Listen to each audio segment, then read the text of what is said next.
Are you ready? Are you ready? Are you ready? Are you ready?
Are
Are you ready? Are you ready? Are you ready? Are you ready?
Are you ready?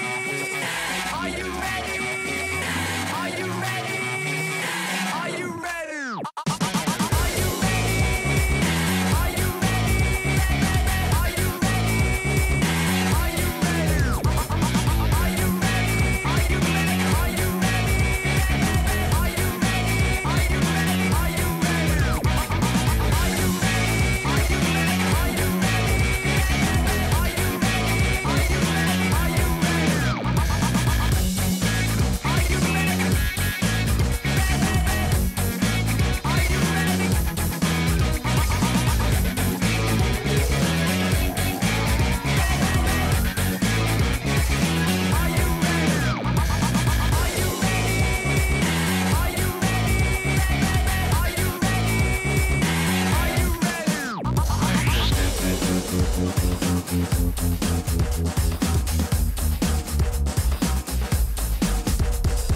Are you ready? Are you ready? Are you ready? Are you ready? Are you ready?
Down goes George. That's a confirmation. Instantly switches to the 16. Really could be. Let's see if they go for the engagement. Seeing sport out. Oh, big shot.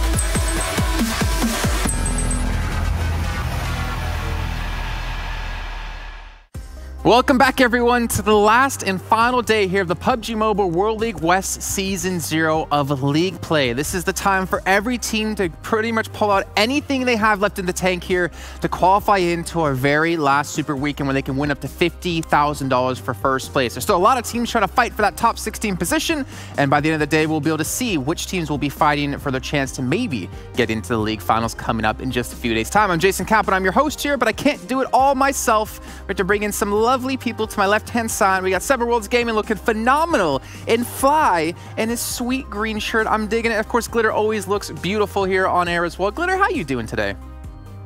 I'm doing great. I'm excited to see how today plays out, especially after yesterday. Oh, yeah, and Seven. I mean, speaking of yesterday, we had a team just demolished. I think that's why you're wearing the green, right, for footballists? Gotta represent today, man. Gotta represent for footballers. They have one of the best performances out of anybody that we've seen so far in this tournament. And can they go ahead and follow that up today? That's what I'm gonna be looking at. It is. And let's actually catch you guys up at home who might not have been joining us throughout the entire time, but what the format of this tournament is going to be for you at home. We had our opening matches, so it's 2 days of matches to determine the seedings into our 5 groups. Let's have 4 teams in each group.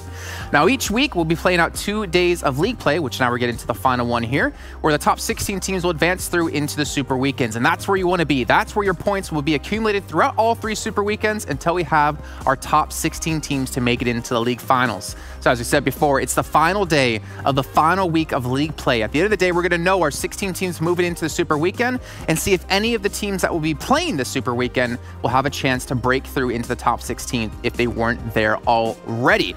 Now, obviously, we have to determine how they get into these Super Weekends. It's all based off points here, Glitter. And as we talk about every single day, 1 kill is worth 1 point. But you also get a lot of points based off of placements with the 20 points in for the chicken dinner. Absolutely, and we've talked about how important both sides of this point system are. We saw Footballists yesterday have 2 19-kill games, so that's a ton of points when each kill equals 1 point, but then we've also seen historically teams like Cloud9 with their consistency and those placement points really kind of pushing them above the likes of Loops Esports. So it's about finding a happy medium where you're marrying both point systems to really be one of those top positions overall. And hopefully you don't end up like over 50% of the couples out there and you have a divorce going into our finals, because you definitely want to be able to maintain both of those as we're talking about. But they're all playing for money, right? I talked about $50K on the line here for first place in the league finals. We're going to see what it comes down to our finals overall, which you could potentially win $100,000. And I'm bringing this up in particular, Seven, because as we saw yesterday, Cloud9 are currently not in top 16. If they don't make it into the Super Weekend, they almost certainly could say goodbye to that 50 grand. That's right. And that's one team that we're going to be looking at closely, because imagine if you can win $50,000 of just playing on the Super Weekend and then go to the league finals and win those $100K from first place as well. If you can go back-to-back first place, it's going to be huge. But first of all, they need to go ahead and recover from just such a bad day that they had yesterday. Nothing was going their way, and I think they ended up with maybe like 3 kills after playing 4 matches. Something we don't expect out of Cloud9. I mean, we expect at least 3 kills a game from them, not from an entire day. And we can actually take a look at the overall standings so you guys get an idea of what we're talking about when it comes to Cloud9. And of course, Footballers getting themselves 102 points, almost doubling the team in second place, Glitter. That is ridiculous. Honestly, it really is. The Footballs that we saw playing yesterday just went off. It is some of the most insane gameplay I've seen coming out of a team yet here for our league play portions. But then moving on down the list, I think overall, the biggest surprise is that this top 10 is not a top 10 we would have expected for our week 3. You've got Yala Esports in second place, Nova in third, UDR Killers, which is a team we've talked about and we'll probably continue talking about, in fourth place. Teams that we've seen struggling, like Team Queso, managing to get themselves up into 7th place, Frag Machines in 9th. These are not the teams that we've seen from week 1 or week 2 in our top 10, so everything's kind of gotten shaken up right now, Seven. Yeah, and remember, Loose Esports was actually at 1 point, if I remember right, 15 and 16 or 19th place along the lines of Cloud9, as you're seeing there at the bottom. But some of the other teams that were kind of seen towards the top, Pittsburgh Knights being able to actually get 30 points. Remember, that is one team that we're gonna go ahead and mention again in case you missed it. They have had a lot of issues, and for them to be able to at least stay 12 and not be on those out of 16, that is good for them. Now going down even more, and I think this is something that we're gonna be paying closer as we stay here on the second page, is going to be Headquarters, SWAT69, KHK Esports. Remember, from what we talked about yesterday, SWAT69 is one of those teams that has made it to 1 Super Weekend. They want to go ahead and make it to the 2nd Super Weekend. And then we were mentioning, guess what? You have Cloud9, and as I mentioned, they did end up with just 3 kills. This is kind of the stuff that we expect out of them on just 1 game alone. For them to be able to go ahead and do this after 4 games, it's a little bit scary. We have seen it happen before last week with Loops Esports. Hopefully they go ahead and just pick it up and they improve a lot more, because I know this is not the Cloud9 we expect. Yeah, I mean, Cloud9 is definitely a big talking point here, but I want to go back to SWAT69 really quickly, Seven, because this team, they made it into the 2nd Super Weekend. They still fell, I think it was about 34 points behind UDR Killers, who's currently sitting in 16th place. This is do or die time for them. They need to qualify yet again. They have to do something special today, because if they don't, they could say goodbye completely to their hopes of getting to the finals. Yeah, and I agree with that. They need to go ahead and step it up in a big way, and not just in regards to placement points that we've seen them to do. We know they can also get the kills. I remember we saw one game in the Super Weekend where I think they were able to get something along the lines of 6 kills. If they're able to go ahead and perform like that, maybe just do something that UDR was doing, which they ended up doing so perfect. Worry about the placement first. Worry about getting into those top 7 situations towards the end of the game. And guess what? If you go ahead and position yourself in a good spot, that you'll be able to pick off kills left and right. Well, one team we're going to have to talk about, as you did mention, on the leaderboard with only 3 kills, Cloud9. They have placed first every week in League Play and the Super Weekend. And right now, they are struggling here, as you can see off the stats. Oh my gosh. Yeah, and as we're seeing here, this is from week 1, day 1 at the top, week 2, day 1, and then yesterday, week 3, day 1. You can just see the decline of what happened yesterday. Not even close to what we've seen from the other stuff. Even in week 2, they had an amazing performance, and then guess what? They're healing. I am actually surprised seeing that they didn't really have to heal that much. I was expecting a little bit different there, but on the kills aspect, we have seen them get 14 kills, 32, and then 3.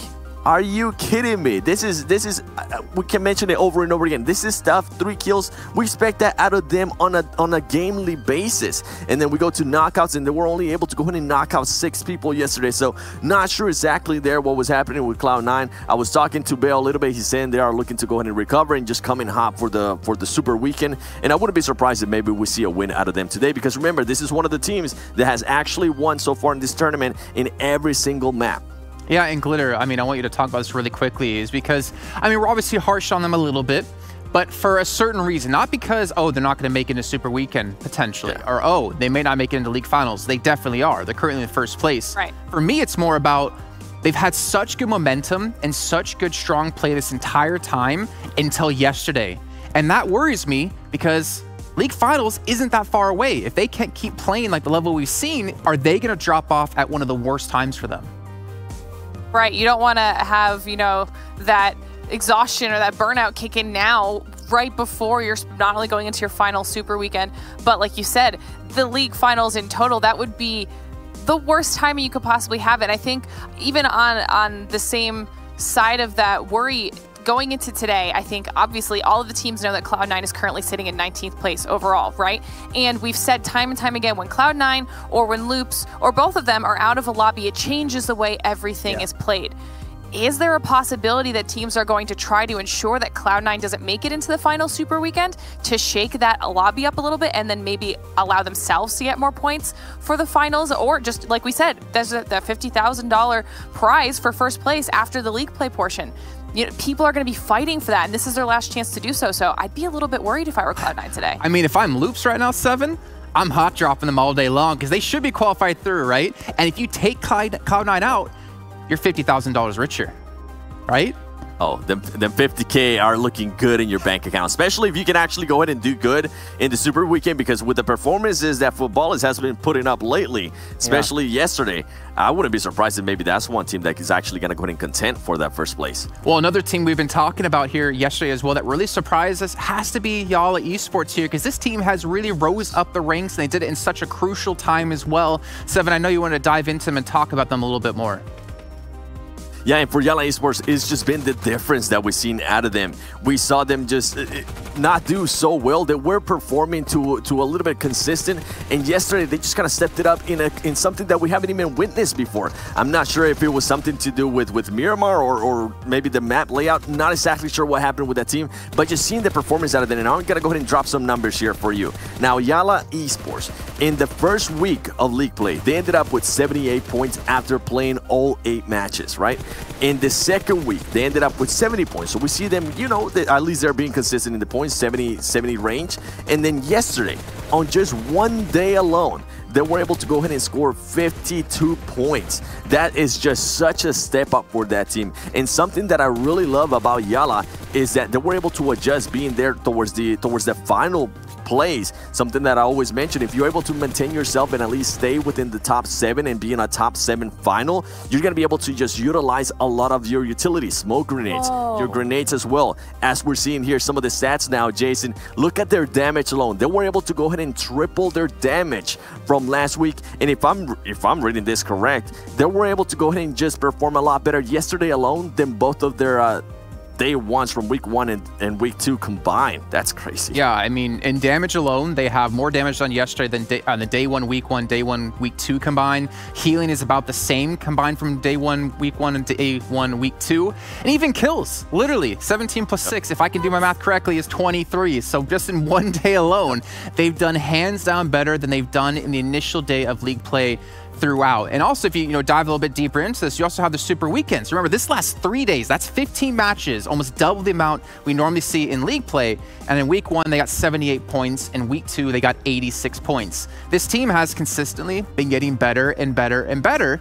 And also, not to maybe take away from them, but this is something we have to mention, is that the games they did take a lot of their points were from matches where Loops was knocked early or Cloud9 was knocked early. And we're really seeing the effect. I mean, again, I don't want to take anything away from them. They were playing so much better, but that is the effect of having Cloud9 and Loops out very early on. Yeah. And I think it's a solid point.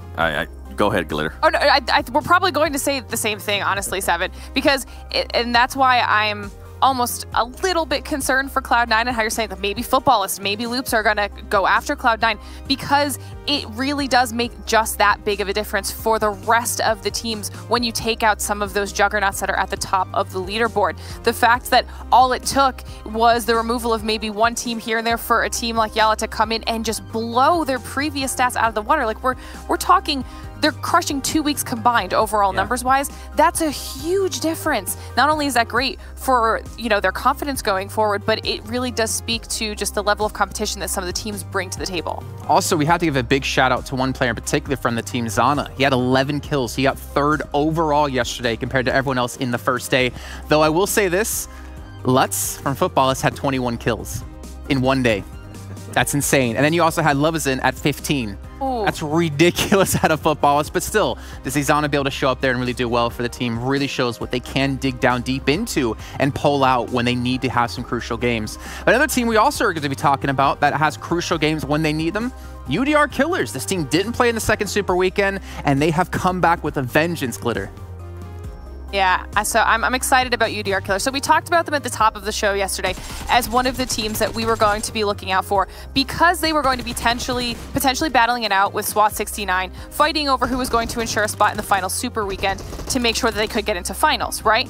So just as a reminder, UDR Killers played in the first Super Weekend, but then they didn't qualify into the second Super Weekend, which they missed out on by just 1 point overall. They had 46 points last week when they were unable to qualify for the Super Weekend. And now, during yesterday alone, UDR Killers has already surpassed their overall score from last weekend. They're currently sitting at 47 points in 4th place. So talk about an improvement there alone. They're currently at 20 kills from yesterday alone when they had 21 for all of week 2. So we are seeing a marked difference in the overall gameplay from UDR Killers. We're seeing a massive increase in their numbers. And like Seven said, they've been doing a much better job at kind of allowing that early game to play out and then taking much, much more confident engagements once that mid to late game portion starts. And that has made such a difference for them. It seems like their communication is a little bit better. They're working together as a squad. Oh, this is that very unfortunate fight where they were able to take out Dream Eaters in a game where we all thought Dream Eaters were going to do well on Miramar. And they did, to their credit, but UDR Killers was able to just take them out, and then they went up against B4 in the finals of that game. It's like they too are a new team here, Seven. Yeah, and I think just going back to that Dream Eaters and UDR, pretty much the exchange they had there, it just speaks volumes of the confidence they had to go ahead and push up like that on a team that was on a shack as well. That just speaks volumes as we're seeing some of the stats here just from week 2 of league play and then week 3 of league play. Keep in mind, this is per game, average stats per game. Everything has gone up, even their damage received, as now they're able to go ahead and actually be a little bit, stay alive a little bit longer in the game. And then their kills, they have almost more than double the average kills that they've gotten. They've also stepped it up on the knockdown knockouts, which leads me to believe that they're looking to actually go ahead and finish up those kills. That's what they're pretty much their average of the kills went up, and then their total heal as well. Being able to kind of keep that consistent just goes to show that maybe their stuff, their rotations, their execution, their game plan is starting to go their way. And with this team, something that I kind of wanted to mention out of UDR Killers and also out of Yala, these are teams that are stepping up at the right time, because if they make it to Super Weekend, guess what? If you also continue that trend of just getting better and better, you're gonna do so much better going into league finals as well. And that's when you need to go ahead and step it up. That's why I was a little bit concerned about Cloud9. I'm hoping they actually recover from what happened today, going into the last Super Weekend and then into league final, because as we were mentioning, you don't want to peak too soon. You want to peak at the right time, and that is going to go ahead and be on the final Super Weekend leading into league final. So Seven, I wanted to jump in on one particular stat here really quickly that you touched on, the total healing. Just look how much average damage they've done more into week 3, how much damage received, they've done more. Total healing has barely changed, and to me that kind of says for the team overall that they're getting into fights, but much cleaner fights. You know, they're not taking as much damage, they're able to capitalize off the kills a lot quicker. Maybe they're the ones getting aggressive and forcing the fight themselves. But we also need to take into account, last week was Sandhawk Erangel, this week it's Erangel Miramar. So maybe Miramar is a map that is more favorable towards them, so they can drive things out and play towards the mid and towards the late game where they feel a little bit more confident. And that definitely has affected some of the teams out there that we've seen as well overall within the standings. But also we need to talk about what's coming up in the day. I talked about Miramar and Erangel today only. As you can see here, we're starting off with Miramar. We played out 3 times and only Erangel twice. But we can see here Group E will be sitting out, which I think all the talent here are a little bit more aware of this time. Hot jukes. But Glitter, who's not going to be playing in our first game? That means in the first game, we won't be seeing B4, Footballist, Pittsburgh Knights, and Frag Machines. Okay, so Frag Machines already have some good points on the standings. B4, Footballists, both looking good as well. And honestly, I'd be afraid to play with them coming into the next match. The thing is, you have them, you have Cloud9, you have Loops, you have so many teams you have to watch out for. And also, we have teams to watch out for when it comes to our predictions. And I think we should start things off by already talking about them. And Seven, I'm digging the green. I'm going to throw it to you first, just because of the shirt alone. Who's the first team you got? Bring it, baby. Now, we saw them die in one of those highlights there going up against UDR Killers, but I'm just going to go ahead and stick to that pick. I'm going to go with Dream Eaters. This is a team that tends to perform a lot better in Miramar, and I think hopefully today they're able to go ahead and start hot. They're able to go ahead and bring that momentum over. I love the momentum that teams are able to carry over, so I'm going to be seeing to which team actually gets hot today, and I'm hoping it's going to be Dream Eaters. Okay, well, looking over towards you, Glitter. You're wearing red. Are you voting for red? Are you going for Dream Eaters as well? Not in this Miramar map. Okay. I'm actually starting off the day with Nova. They came out of the end of that Super Weekend hot. They had a great showing yesterday, especially in the first half of the day. So I'm hoping they can do the same thing today. Hey, Cat has been looking feisty as well for the team. I mean, he took over leading for them to help out, or I guess co-leading, and they've looked much better. I completely agree with you on that, but not enough to go with my prediction towards them. I'm going to be going Dream Eaters as well. I feel confident in them. They've had some pretty consistent play. Honestly, I would have went with B4 off the bat, but they are sitting out this one, and I don't want to pull a hot juke. So I'm going to stick with a team that I feel like could do fairly well and hopefully keep my lead over 7. Anyways, we'll check in with you guys. I know how you guys said, oh, I don't really care about predictions after I lost first place. I still care about them a little bit. I will check with you guys after the first match, though. All right, well, hopefully we're going to get lucky with our predictions. Hopefully you guys at home can get lucky as well, because there's still the lucky draw going on. As long as you're watching within the game, within the Esports Center, you have a chance to win a limited time outfits. If you're not doing it yet, make sure you do it right now. You can also watch on Twitch, you can watch on YouTube, and definitely make sure you get your phones out to watch there as well. And go tweet to us at Esports PUBG and with the hashtag PMWL. You can let us know your thoughts on the show. Maybe tell us about what team you're supporting. Maybe tell us which talent you think is doing the best job. I think I already know who it's going to be that you're going to predict, right? Anyways, let's bring in our commentators here. We got Environment Cameron Davis coming in for another time, for the final time, I'd say, or the final day here of league play. First of all, let's start to talk about that, right? Do or die time for all of these teams. If you didn't make it in the Super Weekend yet, this is your final chance. If you did make it in one week and didn't make it into the next, you have to requalify if you want to get a top 16 here in Viram. Yeah, I mean, this is for all the marbles now. You have no second chances. There's no like, oh, we'll bring it tomorrow. Tomorrow is now. It's today. If you have to play out of your minds. Whatever jitters, whatever nerves you had coming into this, they need to be gone. They need to be put away. The months and months of preparation that you have put to play, to qualify, to make it here to the World League. Now, it's put up or shut up. Let's see what these teams can do. So just channel your inner Shia LaBeouf and just do it. Do it. Oh, let your dreams be dreams. I can't believe I just did that on air. Oh, man, I'm in front of a green screen, too. That's hilarious. Cameron, coming into this now, we talked about quite a few different teams. We talked about Yala. We talked about Cloud9 underperforming. We talked about UDR Killers performing. Is there any team in particular that you want to talk about going in today? Looking at the leaderboards, trying to prepare for my own predictions today, it's incredibly difficult because not just Cloud9, though they are the biggest, I think, example of this. The leaderboard's all over the place from what we learned to expect from the first 2 weeks. The only team that is inconsistent at all has got to be Footballists, and they have, what is it, almost twice the points of second place. I honestly don't know what to expect coming into today. There are a lot of teams that have shown signs of greatness that they didn't show in previous weeks, and other teams that are struggling from what they have shown. And then, of course, you have the Wildcard and the Tempo Storm and Konina Power that are as consistent as always. So, yeah, I mean, that's 100% true. And I wonder if they can maybe take that consistency and ramp it up a notch going into our finals or maybe into the last Super Weekend. Because, again, a lot of money on the line there. I think it's time to actually go into our predictions now. And I know this is your favorite time. Cameron, you had a lucky or unlucky draw, I should say, yesterday in the final game. So I'm going to give you a chance to redeem yourself. You picked wild card. Hold the hot jukes. Don't worry, we're not calling it Cameron Davis. But going into match 1, who would you say is the team? Like I said, the only teams that I'd feel really comfortable picking for their very first game without seeing their form aren't playing on the first game. So I'm not sold on them just yet, but I have to. It's got to be Dream Eaters. That's the most comfortable I can be. Okay. I like the comfort pick. And Viram, who's your comfort pick? That one is the same one. It's Dream Eaters. We're on the same page. They always perform on Miramar. They always do well. B4's not playing. I actually think overall they perform a little bit better, but yeah, we're going to just do the same thing because we're boring and we want to win. Yeah, I mean, the players want to win, we want to win, and the viewers want to win. So you're going to bring them all the action as we kick off our first match. We are indeed. Thank you so much, Jason. Go take a break. You earned it, buddy, up there hosting up a storm in your magical green screen paradise here in our beautiful virtual set here for the PUBG Mobile World League West Season 0. Thank you all so much for joining us as we get into game number 1. It's not a rumble in the jungle. I need to come up with a similar phrase for that for the desert. Cameron, help me. Oh, God. See, I'm trying to think of one right now.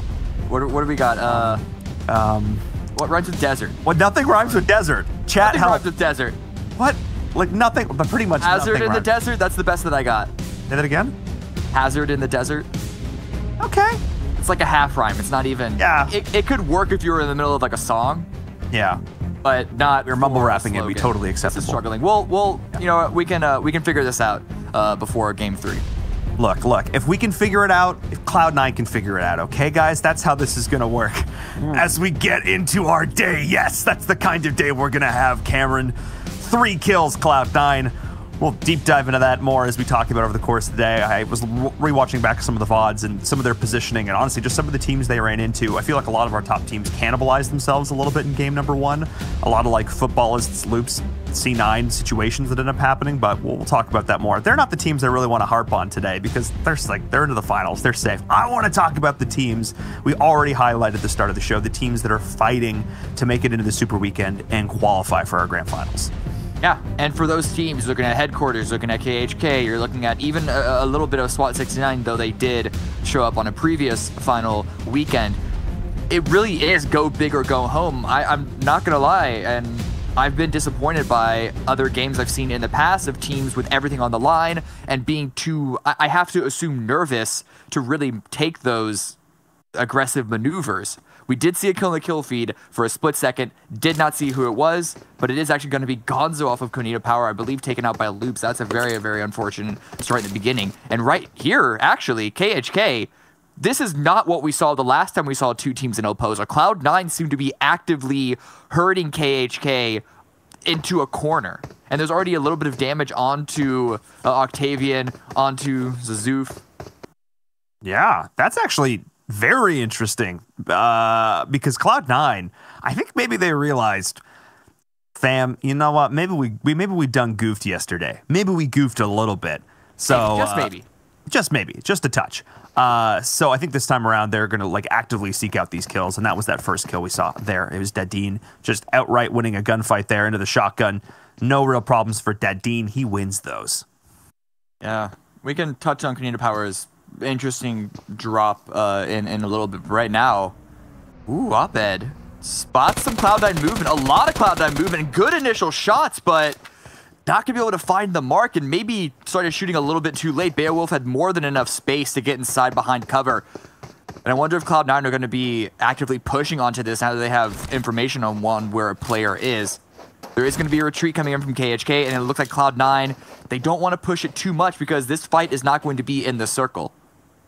It is not. And taking these early fights, we saw it happen to Wildcard yesterday, where they took this long, drawn-out, extended fight. It might actually have been with KHK, I believe, or one of these other teams. Well, I do believe it was. I do believe it was. It was KHK, yeah. And they spent so long fighting on the edge of the blue that they just, despite the fact that eventually Wildcard won, in air quotes, that fight, they just died to the blue. They couldn't get back in. They spent so much time, they basically killed themselves to get the kills, and not ideal.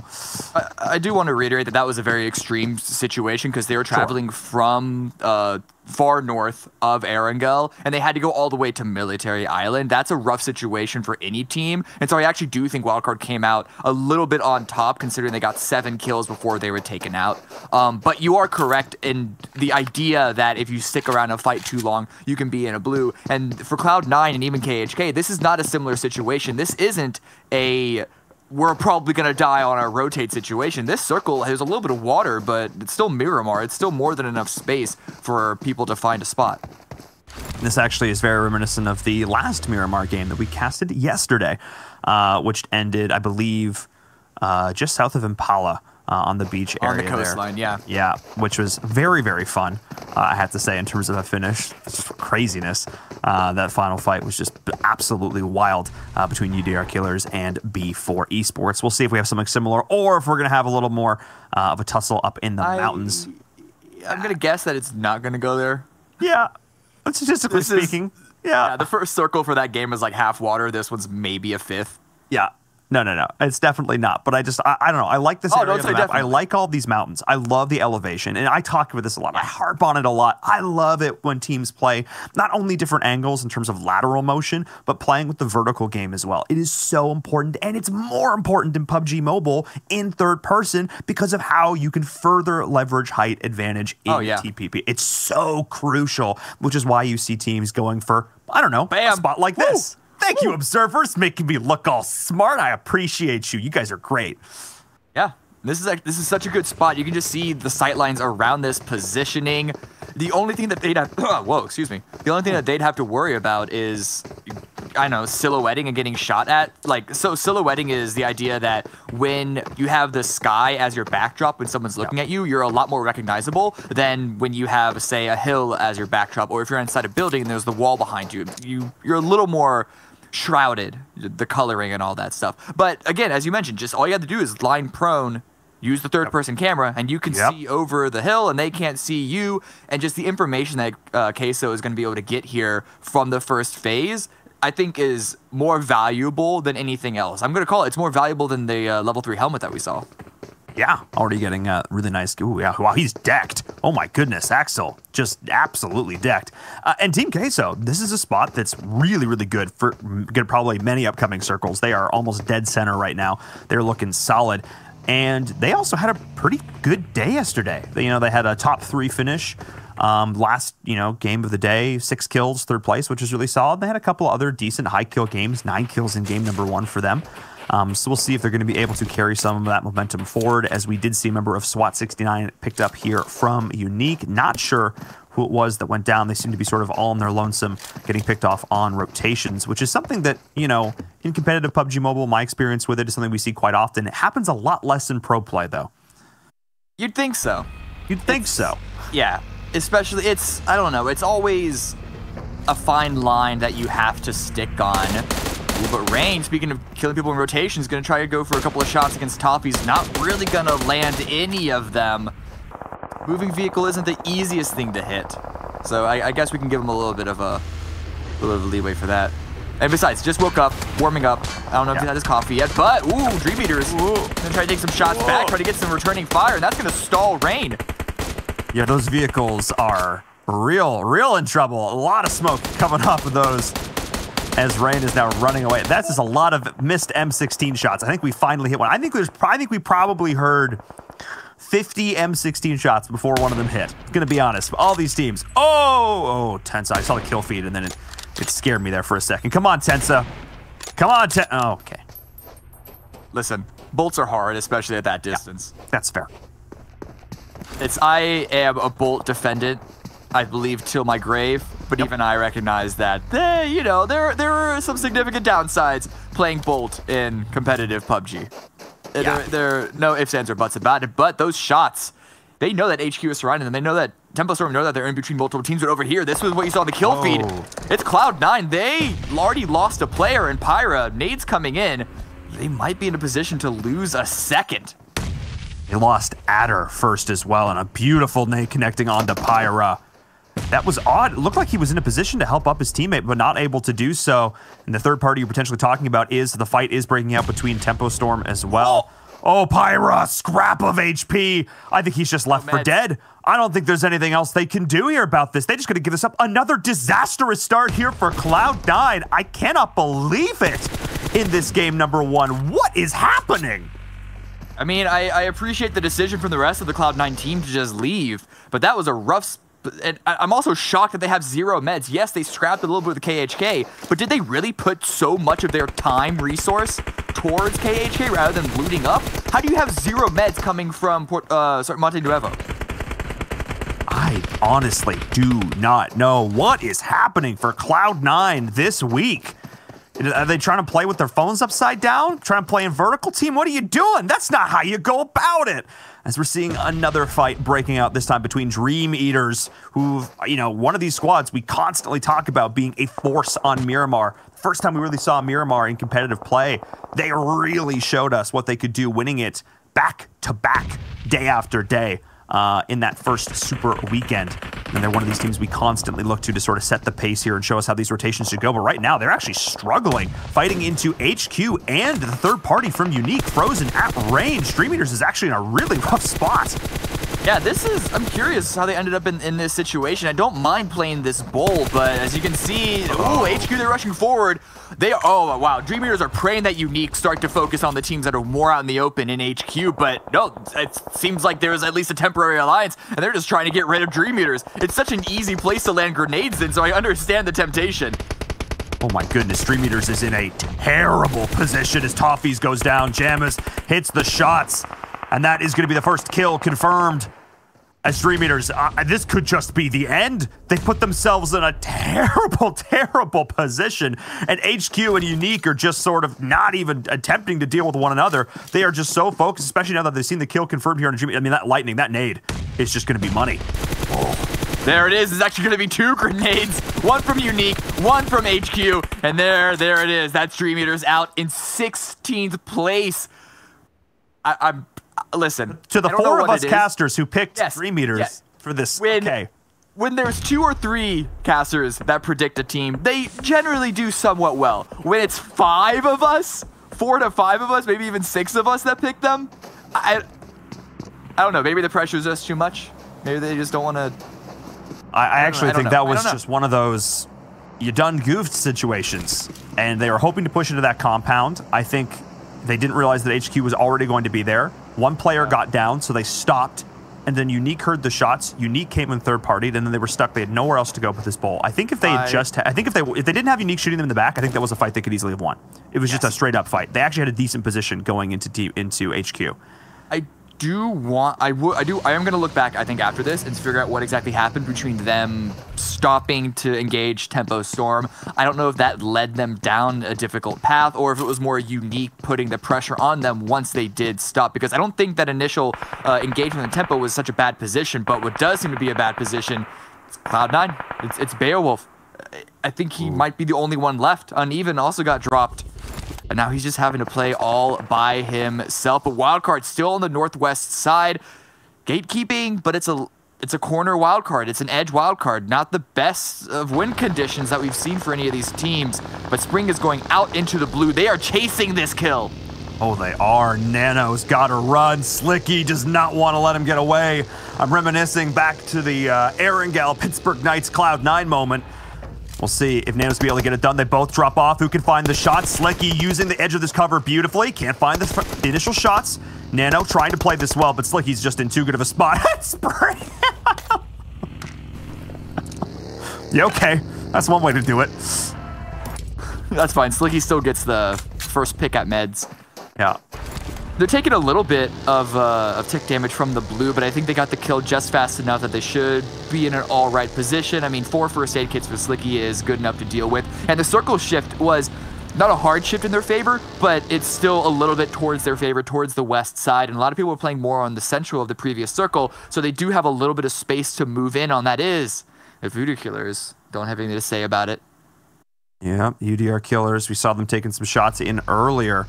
All 4 members of Wildcard are still alive. Bayo, Lixlising himself in a shack. Good times.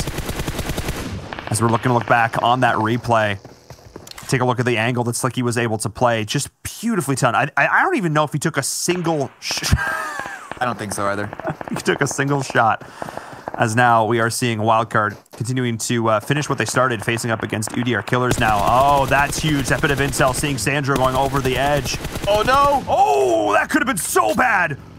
Oh, I thought he was going to down himself jumping out of that vehicle. Not only did he not down himself, but he was able to get himself behind the rock so Acer couldn't find the shots. But now Slicky is going to continue to push this. Wildcard feeling feisty, Cameron.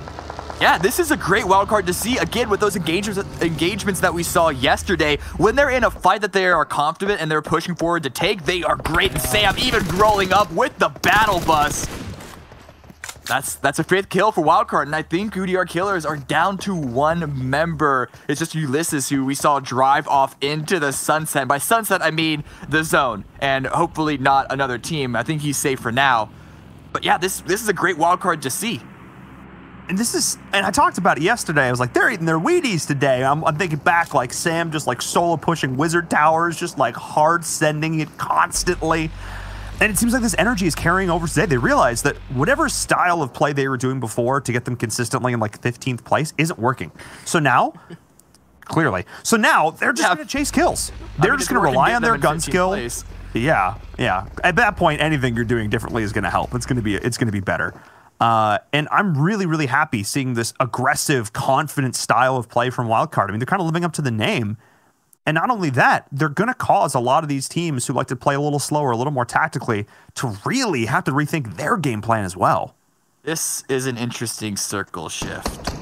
As the teams on the north, they're going to all be fighting each other for the hills that are on the north side of this next zone, north side of that road. But the teams on the east, I'm looking at Unique, I'm looking at Nova, they have a field to push into if they're coming in from the northeast side. I think the southeast side, that's already being taken by Loops as we speak. So if they're reading the map right now, I think Nova and Unique are going to have a little more reason to take this engagement than they otherwise would have. But I think Unique, they might just be backing off. They don't like the initial sight lines that they have. And Nova, they're also on the move. I wouldn't have been surprised to see that fight break out, because there's a lot of prime location right on the eastern edge, going down to where Loops is currently holding up. And I don't think they know if Loops is already there. Loops is actually in a pretty good position right now, playing around this road. And this sort of valley element, we saw it happen before on Miramar, and we're going to see it again here.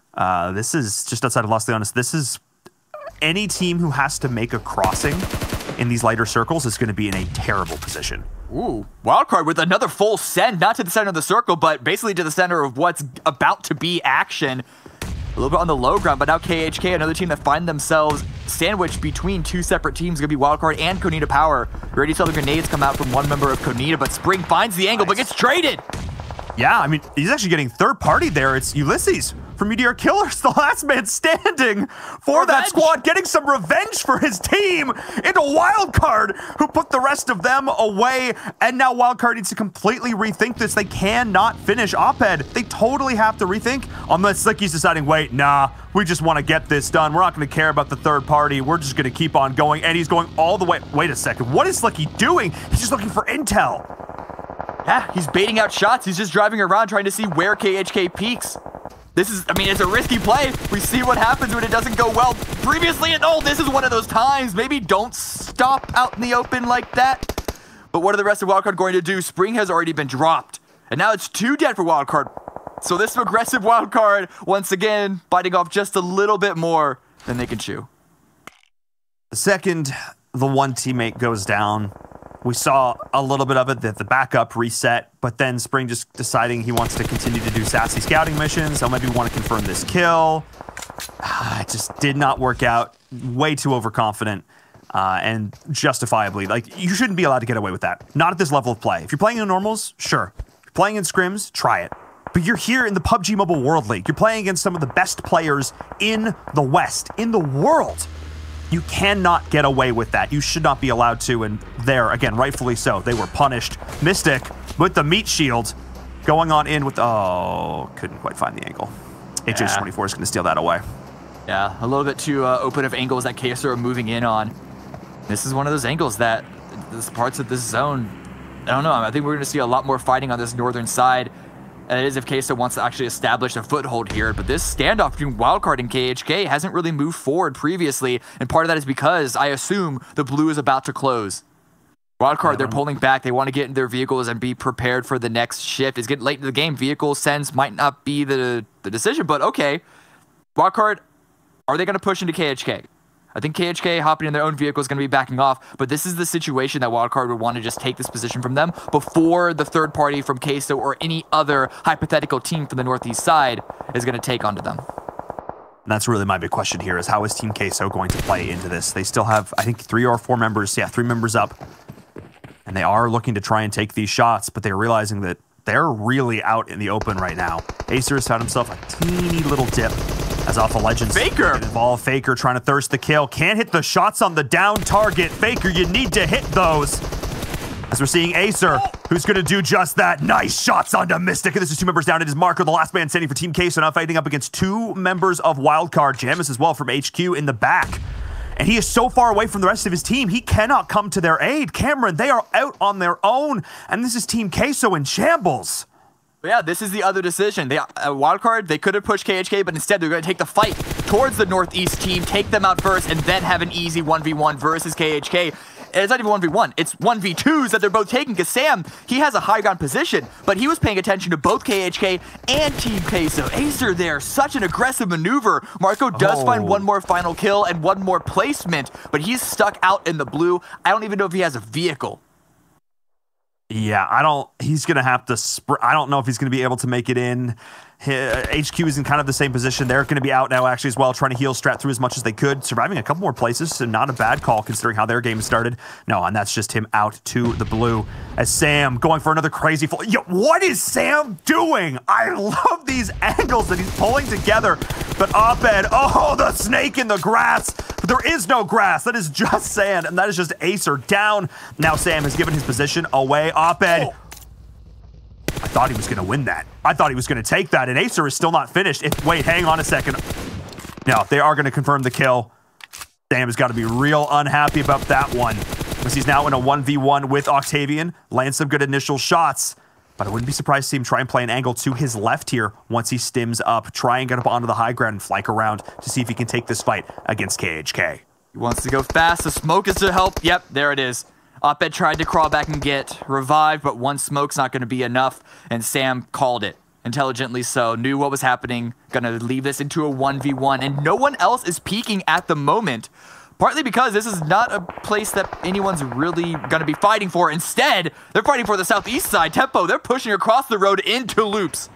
This is the position I talked about before, this fantastic position that Loops had. They've been here for so long. They only have 1 kill. They haven't even had to take too many fights, but a defensive Loops is a Loops that is getting punished. We have seen this time and again as Kayowski goes down. Stadin takes a good amount of damage up against 3 members of Tempo Storm here. HH24, we saw him snipe out some kills earlier, but this time it is Tensa that is taking the damage, the nades.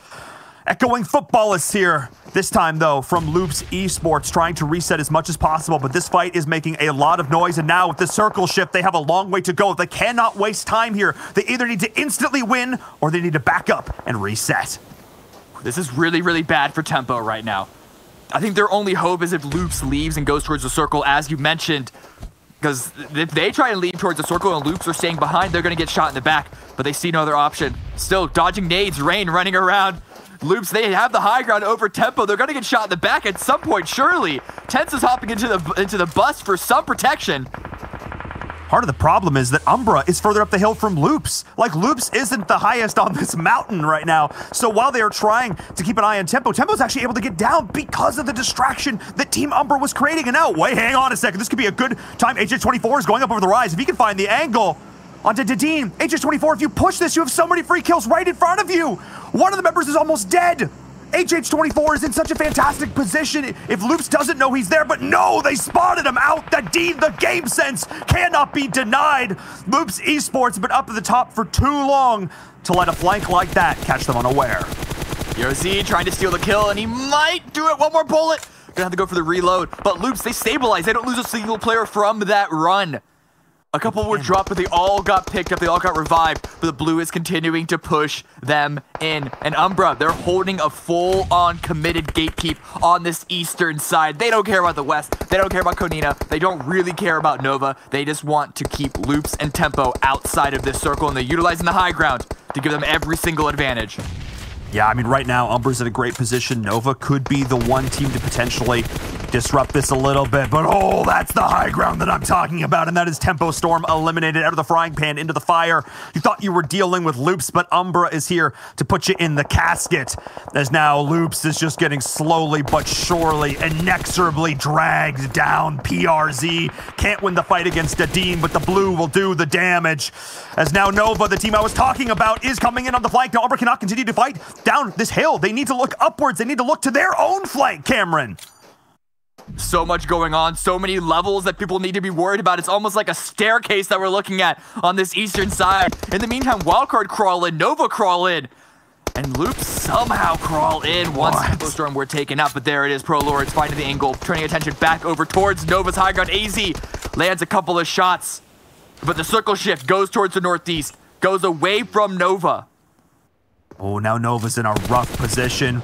But using this third party, Dadine, oh my goodness, Sam barely just peeking away. And Sam, no, doesn't get the shots. Dadine, 3 kills to his name, keeps Loops in this, eliminates Wildcard, who has survived through so much to finally go down to a nade from Vindex. Oh my goodness. But he gets himself another kill, and he gets them another placement. Dadine did his job. I still don't understand how Sam loses that, but no, that just shows you the strength of everyone on Loop's roster. That wasn't even the 2-time MVP. That was just another one of the players. They're all so good. But Umbra right now, 2 players down.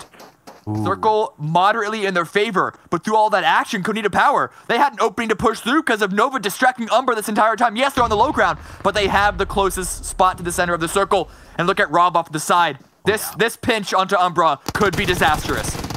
AZ goes up the hill, finds the shot. Z-Fan is there, but Vindex has full HP and is going to look to make a bit of an impact here if he can hit his shots up against Z-Fan, and he can. Z-Fan missing some shots, not common from him, and Vindex played the angle perfectly, but Konita Power with the third party, and they pick up the kills, but they keep Nova alive. They keep them in this, but no, for one more second, as in an instant, Konita Power gets the win. The chicken dinner, they were so quiet, but they stuck their way in, and like a rattlesnake in the desert, they struck at the end.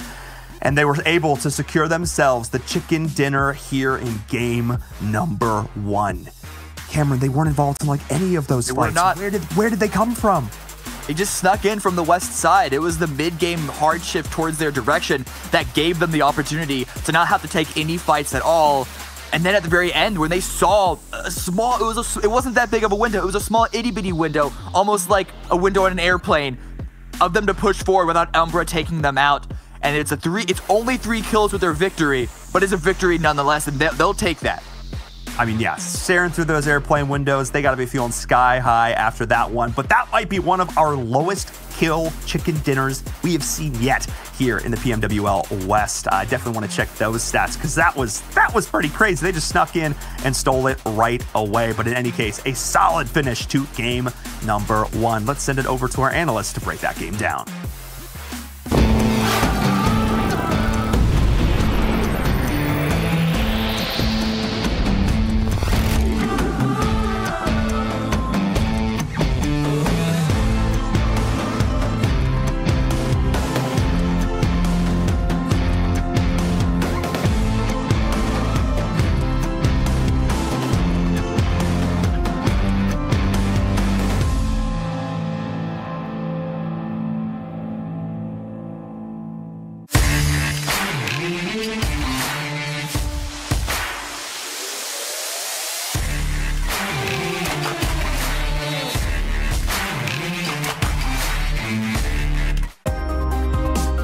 The PUBG Mobile World League is brought to you by the title sponsor, Qualcomm Snapdragon Elite Gaming, and the official beverage sponsor, Mountain Dew. And as we end off our first match of our final day of league play overall within the West League, we have Kanina Power, the Stallions, coming out as the Chicken Dinner victors to get themselves a little bit step closer to getting through into the Super Weekend. We always have to talk about them quite a bit. I will say this, though. I feel like they got very lucky when it came to the circle shift, especially towards the end, because everyone, we had, was it Nova? And we had, help me out, Glitter, who was the other team that was on the high ground? Umbra, there we go. Nova and Umbra. On the high ground. And they had to come down the hill directly into the open arms of Kanina Power, or the open hooves, depends on how you want to talk about it. And I think for me, the one in regards to Kanina Power is going to be, I was looking at the stats from yesterday, and they ended up with a top 10 finish every single time. And the most kills they ended up with yesterday was also 4 kills. So it seems like Kanina Power is starting to kind of get back into form by just focusing on placement first. We know that they can be very aggressive. We know that they can usually get a lot of kills. And that's what I kind of saw towards the end of that match as well. They were being just very passive, waiting for the other teams to go ahead and kill each other. And we usually see the complete opposite out of them. We usually, even if they had the good placement, the good side, they would just go ahead and push the action. They would just go ahead and try to get those kills, put out that damage. But in here, they were just being a lot more passive.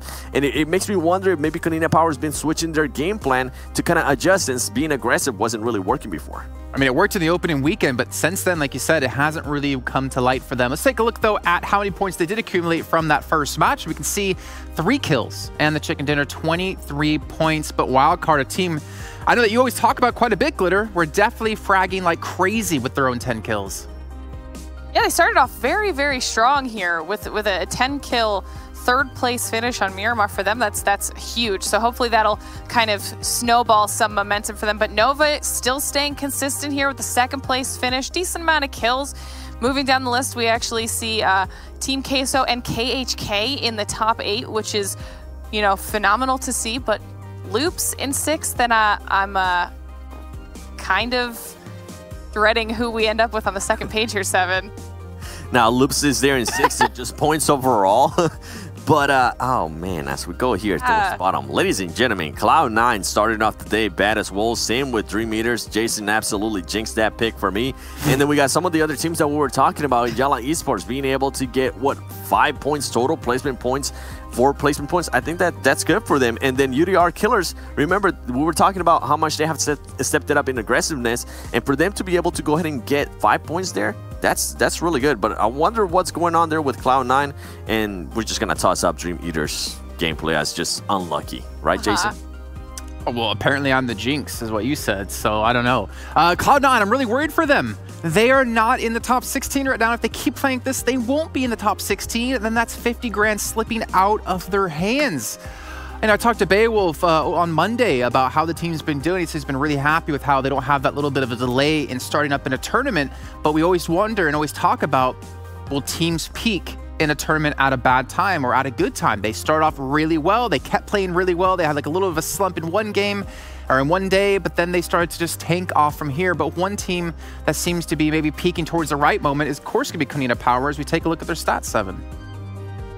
Yeah, and as we're going to be looking at the stats, I'm glad you mentioned that, because it's something that I was talking about earlier. Maybe everything is working out towards their game plan. As I mentioned yesterday, they were able to go ahead and secure top 10 finishes every single time and be very consistent with just getting 3 to 4 kills. Now, that's not going to be good enough to go ahead and win the whole league finals, but you got to go ahead and start somewhere, especially if you've been doing really bad from what we see from them, just not performing to their full potential. You got to go ahead and switch up the game plan, at least get some momentum going your way, and then once you got everything going on your way, once the rotations are on points, once the execution's on point, then you can go ahead and express out that fragging power that we know they're capable of. I'm a little stressed right now. Is that right? Did you notice that? The amount of damage they did in that Chicken Dinner? Did you see my face when I saw that? That's what I'm trying to figure out. Well, I try to not look at your face much, Glitter. So yeah. It is true. I was double checking over here. They were 500? What? 8th overall in damage? Yeah.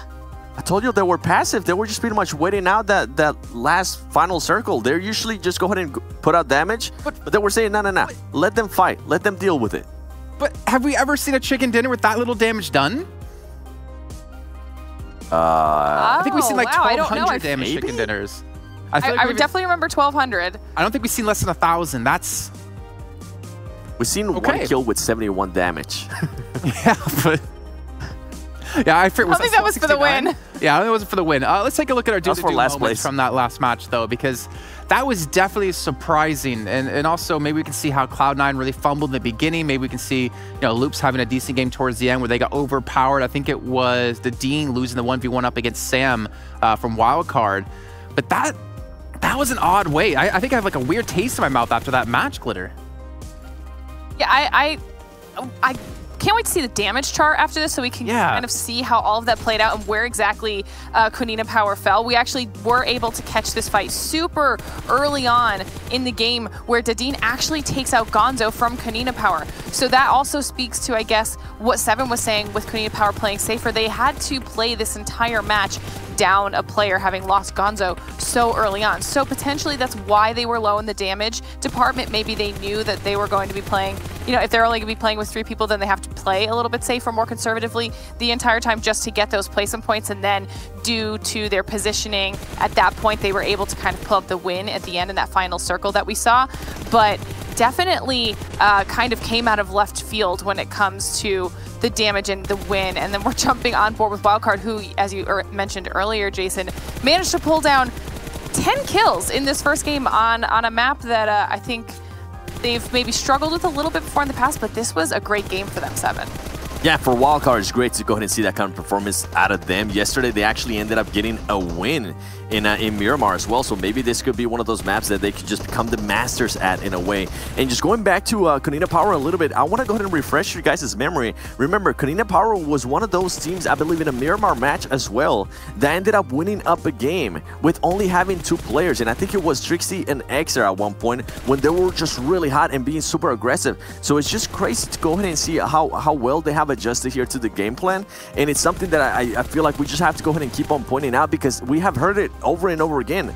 A lot of teams are going to be changing their game plan, especially if things were working right. We heard it from Nova. I think we heard it also from B4 at one point. So for seeing it here from Kunina Power, just not being the aggressive super power that they can actually go ahead and be, it's really interesting. And then for Nova, I think Nova, this is just a great start back-to-back days now on the first map, being able to go ahead and secure at least a top 3 placement. I think this is great for the team. And keep in mind, with Nova, just to refresh people's memory as well, in case you missed it yesterday, they're playing with a new player in Cat. Cat used to play for XUF, one of the best teams of 2019 for PUBG Mobile. So it's good to see that as they go ahead and continue to play more, their callouts are going to be getting better. Cat's also being an IGL. Even though he was dead there, you can still go ahead and provide great information as a co-IGL on the final circle. And then from going back to Loops Esports, we saw Loops Esports be in the top 4 situation here. Remember, they weren't doing so hot yesterday. The Miramars that they ended up playing, they ended up in 16th place, 2 kills, and then second place, 11 kills. So it's good for to see Loops kind of carrying some momentum here after just having a bad show overall yesterday. Kobe. I was going to say, I was actually really impressed with Umbra here in the final zone as well. They were being very aggressive, pushing up against Nova and taking the fights with Loops, and we saw a couple of those nades coming out. But Umbra is another team that has kind of consistently started to step it up here in the last week and a half or so, and that was a great first game for them as well. Yeah, I think in general we've seen Umbra typically play for for placements. I think back to Vikendi, where they took a boat on a super long rotate around and they just sat there chilling for the most time to see if they get any more points added into them. And as we were talking about before, the 500 damage being done by Kunina Power to get themselves the chicken dinner. I want to see how that stacks up against the other team, just like you do, Glitter. And we'll put that up on your screen now and see how much damage they did compared to everyone else. And yeah, that's an awkward damage graph we're seeing here. Look at that. What? It's just called being patient, man. It's called being patient. Sometimes it works out. It worked out for them there. And the reason why we're seeing Nova, Umbra, and teams like Wildcard having a lot more damage is because they were just fighting a lot more against each other there on that final circle. We even saw Sam just getting into fights there with Loops Esports. But I feel like we need to go ahead and talk about Umbra a little bit more. Being able to get 1,500, almost 1,600 damage there with some kills, I think that's huge for that team. Remember, we always talked about peaking at the right time. Well, hey, teams that we haven't been used to seeing good performances out of, and seeing those kind of performances out of them is good to see. And then another team that's been a little bit consistent this week of league play has been Team Kessel, being able to get 4 kills there, 660 damage, and then Headquarters also being able to go ahead and collect 3 kills. This is good. This is good from those teams. I think one thing that helped Umbra and Nova there, Glitter, in getting damage was their position, because they had the high ground. Oh, yeah. And they had obviously the luxury of peeking and fighting whenever they want to, where other teams have to just deal with it whenever it comes their way. Yeah, we were talking about that too. When we were watching, we noticed that I think we at first thought that Umbra and Nova were going to be the safest out of everybody because Konina Power was a little bit farther down in the dip, and then Rob was split off in the silos from the rest of his team. And so we were kind of hoping that, or at least I was hoping, that Nova would be in the top position there and able to kind of pull that win down. But as soon as the zone shifted, they were having to push through each other to get into those engagements, and there just wasn't enough cover for any of the teams, really. And at that point, it was just, you know, Konina Power had more players to go up against the rest of them, and they were able to take home the win. Well, let's actually take a look at our top players. I'm imagining we're not going to see anyone from Konina Power in there as they took themselves the chicken dinner, but we'll see 2 players from Wildcard, and we'll see the Dean as well from Loopster 7, but he's not the #1 player from that last match. AZ from Nova going to be taking that one home. AZ with 840 damage, time survived 25 minutes. This is good out of them. 2 kills. It's interesting when you see that kind of damage and only those amount of kills. It goes to show that, hey, maybe they were just trying to have certain teams back off, put some damage on the team so they don't go ahead and push at you. And then no surprise there, as that was the last player from Loops Esports. I believe he was able to go ahead and put up some damage on Sam. And Sam and Acer, these are 2 players that we've seen over and over again from Wildcard making it to the top players. And from there to be able to be performing this well on the last week, I'm hyped to see players of that caliber still stay consistent. Yeah, I mean, even Dean staying consistent as well, even without his teammates. We talk about Carrillo as being a player where he doesn't really necessarily need the backup of his team to go off and to pop heads like we saw yesterday. Some ridiculous play out of him. Let's take a look, though, at how that last match might have affected the standings here going into our very last day of league play. And, well, with Konina Power taking home that chicken dinner, they get themselves up to 6th place, Glitter. Not too shabby. I mean, I think Footballs is going to be holding the first place position for a little while here, given how many points they have. But both Nova and Wildcard jumping up the list, while Yala and UDR Killers drop down, but not very far, so they don't have to worry about anything. Loops still chilling around the 8th, 7th place mark, but B4 dropping down, but that's because they sat out, right? Footballs and B4 both just sat out this first match, so they'll be able to bounce back as soon as we move into the next one. I mean, this is, I'm happy with this so far. Konina Power went ahead and moved up almost 10 spots with that win alone. So great for them to go ahead and take advantage of that win and just move up that high. And then guess what?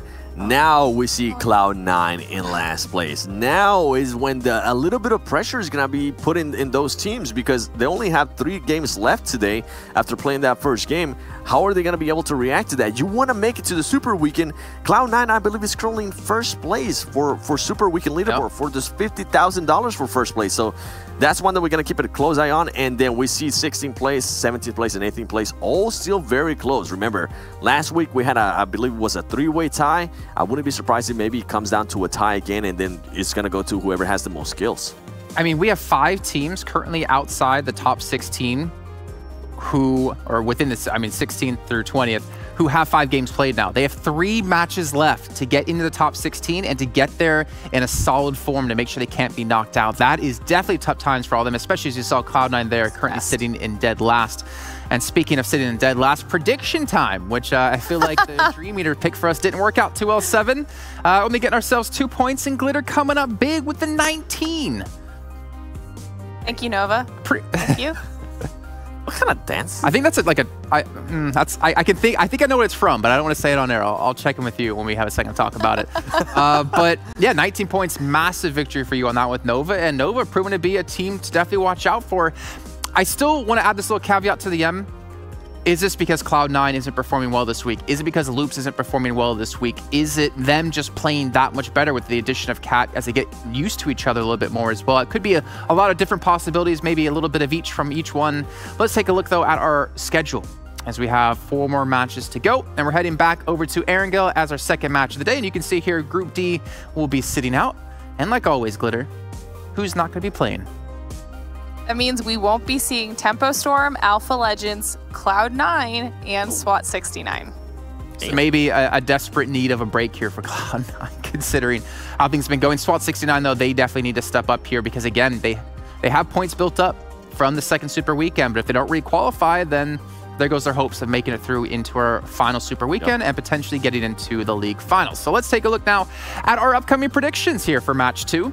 I'm going to start things off because I think when I go first, I typically do better. So I'm going to be a little bit greedy on this one. I'm going to go Loops Esports, actually. I feel like they could do a little bit better in this game. I feel like they can be consistent.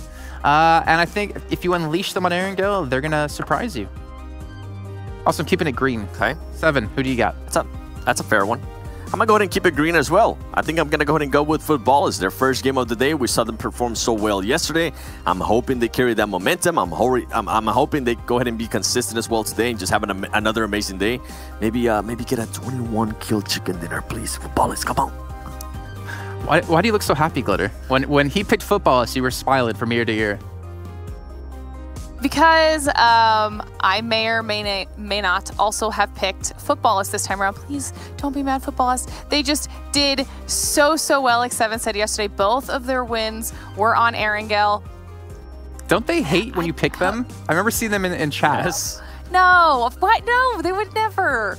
No, we love each other, okay? I don't know. I'm scared now. I didn't know you were going to pick Footballers, man. I feel like P4 are in chat now. Like, yes, you didn't pick us.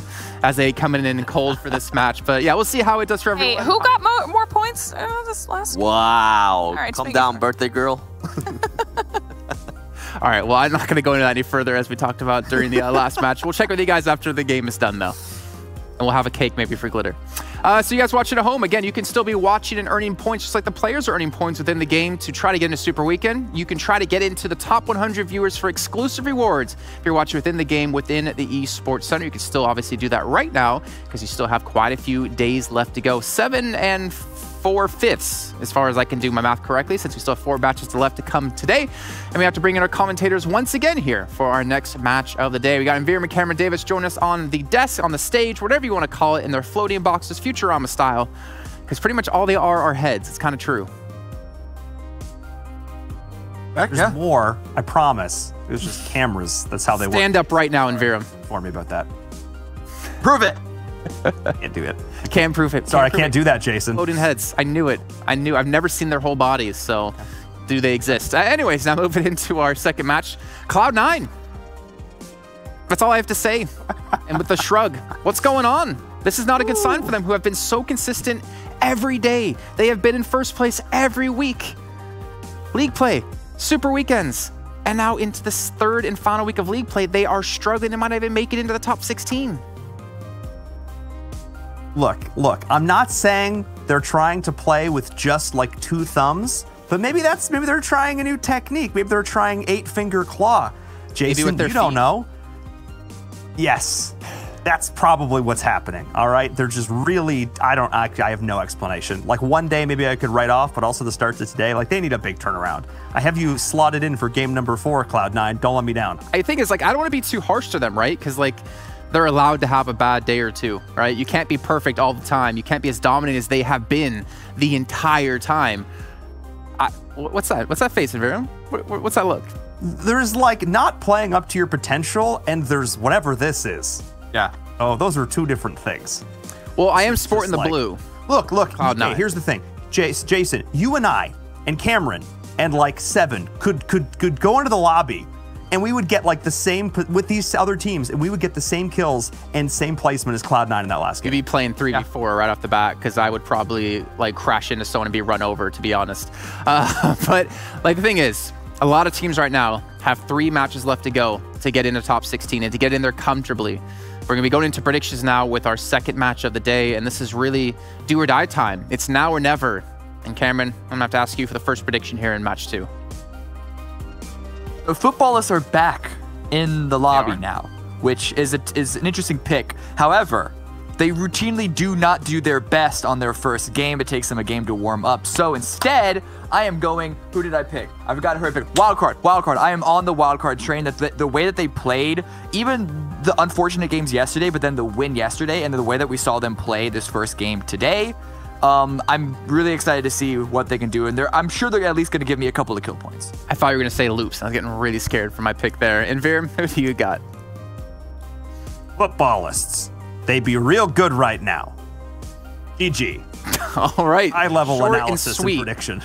Just like your body, apparently, because we don't know if anything exists below the neck there. But why don't you take us into our second match of the day, guys?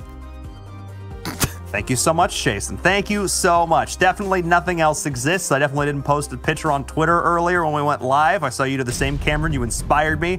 You definitely didn't want to see the rest. You follow on Twitter. Okay, let's get into the game. Let's go. Game number 2 on Erangel. I'm just stoked, dude, because that last game was nutty. I was watching Twitch chat's reaction back, something I like to do after we finish the game. I like, because obviously we're in a huge delay, and I like to go back and like watch them respond to things. And all of chat was just like, What's happening? What are Wildcard doing? What is this game? And I was like, yeah, that's right. That's how this is now. Welcome, we in League play. Sorry, I'm still just basking in the fact that you said that I'm an inspiration. So I'm probably going to roll with that for the rest of the day. Aw, yeah, buddy. You're killing it. You're doing great. Thank you. Thank you very much. Who's also doing great is, yes, as you mentioned, Footballist, but I said this already, but I want to pull up some actual examples. Footballists do not have their best game, their first game back. Yesterday, they got a first, a third, and a first, but a 7th before that. Week number 2. Sorry, page is loading. They got, there it is. Week number 2, they got a first, 4th, and first after an 8th. They got a first, 13th, and 8th after a 13th. I believe I made my point. So, you all wasted your Footballist pick. I'm waiting until next game. All right. Fair enough. I was looking more at maps than overall in terms of where they loaded in, but you are correct. They do really, really well. Those were irrelevant to maps because those were from previous league plays where Miramar wasn't even a factor. But look at this circle. This is the opposite. No, actually, no, I lied. This is perfect. This is the weighted circle. So the teams that are leaving at the very end, like Wildcard, don't have to move that far. But over here, it's an early engagement once again. Queso and Nova. Very, very good grenade. I think it was a grenade. Was it a grenade? Do something. Maybe it was a rock. I don't know. Nope, definitely a grenade. Definitely did like nothing to AZ there. So we'll I don't know. What's happening? I don't know what's happening either because no other teammate is around them. Queso are half on Millie, half on, what did you call this? The Dirty Dozen? And then Nova are half on the trail just west of Farm, and then the Cat's not far from this position, but this is still a very isolated 1v1 fight. But I think that Queso, they're in a much better position to keep AZ isolated. In fact, look, he's trying to run away, and by doing so, he'd be running directly into Marco. So Nova has done the split drop a lot in the past. They drop just on sort of the outside of military base, and then they drop up in this area here around gas station. And they've done this a ton. Uncontested, almost always. But Team Queso, this time around, has decided that, no, we want to get involved. We want to get in here. Because B4 is back in the lobby, which means, and Footballist is as well, which means that they're taking over military and Novo respectively. But Team Queso is further up than they normally are in this position here, and they are really encroaching on Nova's ability to play their game. But Nova is looking to rotate in, and as I say this, hang on, Team Queso is doing the same. Yeah, Queso arrived first, but AZ heard the vehicles, tried to push up and close in on a Mystic because his teammates are all arriving. Are they going to hear Ayala? This is going to be a big scrappy battle. Oh my goodness. Really early into the game. No loot, no problem as the 2v1 from Nova Esports comes out. That was solid. They're so good. They enter the room at the same time. You cannot shoot two people at once. That's the first member of Team Queso down. Axel not winning the fight on the outside, but Ayala is able to take his. You talked about a scrap, Cameron, and that's what we're witnessing right now. Back and forth trades from both teams. No one's getting out of this unscathed. I don't even know who's on top in this engagement right now. It's now a 2v3? No, Axel is down, so it's a 2 versus 2. Z-Fan, there it is. It's going to be the shots from Cat, I believe, to make it just Ayala left standing in a 1 versus 2 engagement inside the building. Nova, they're going to try and push. This could be a little risky, but the health and also the positioning of Ayala not going to be in his favor. That is Queso out in the first 2 minutes. Sorry, 4 minutes, but 2 minutes of being on the ground. Yes, oh my, oh my! But Nova, unfortunately, could not take that cleanly. 2 members down already. And kind of even reminiscent of that last game where they lost a couple members earlier on. But they're a scrappy team. They can survive. And they do play already in sort of a 2-2 position. They like to play this more. They play less 1-3 or 3-1. They play in 2-2 a lot. So not probably the worst thing here for them. As like I mentioned before, they are very good at playing with this buddy system. So at least they picked themselves up some kill points. And I wouldn't count Nova out of this yet by any means. But before we dive too far into this, before we talk, I got some stats from last game, Cameron. Yes. I got some stats. So up until this last game, the lowest kill chicken dinner, include all of it from the start of the PMWL West, was 6 kills. And that was a record previously held by Tempo Storm. Now, Konina Power, half of that, 3 kills, 555 points of damage, is now on record our lowest kill chicken dinner here in professional play for the PMWL West, which is, I guess, an achievement. Congratulations, Konina Power. Yeah, you could. You could say that. Sure. I'm not necessarily going to put it. It's going to go on the bottom of the fridge. The top of the fridge is going to be that 21 kill chicken dinner. I'm not exactly going to waste precious prime refrigerator space for a 3-kill chicken dinner. But yeah, it's I suppose an achievement. You know what I'd love to see achievement-wise? Like a nice 300-meter headshot there. Yeah, well, what was that? What was that? Didn't take this. Come on, fam. I understand you don't want to give your position away, you know, and be smart and stuff. I want to see Big As if they don't know a team is in Rozhok. Yeah, come on. They know UDR Killers is there. Come on. Take the shot. What are you doing? Give me a highlight reel, fam. That's what we live for. Okay. What is this happening in the southwest side? We saw at the end of that engagement between Nova and Queso that Knights were pushing in from their position on the west coast, but I think they might be stacking up specifically to counter that engagement. So what happens happening? Maybe if something does happen. Otherwise, this is another interesting position on the map. This is dead center of the circle and is on a bridge. We've seen previously that this position in a similar circle has been a very, very contested spot. It's not going to be as active as we saw at that one time. I believe that was when we saw like 3 or 4 teams all scrapping, and then they ended up fighting in. I know Unique was involved in some way, shape, or form. Might have been as well, and maybe yeah. I can't remember. Tempo Storm, yeah. I think it's coming to us. But either way, we're seeing a lot of teams vying for positions, not just on that bridge, but a number of the bridges around Rozhok and Yasnaya. I mean, I'm looking back even to like the first couple of days of play. Obviously, we saw a lot of Erangel. We've seen a lot of Erangel, period.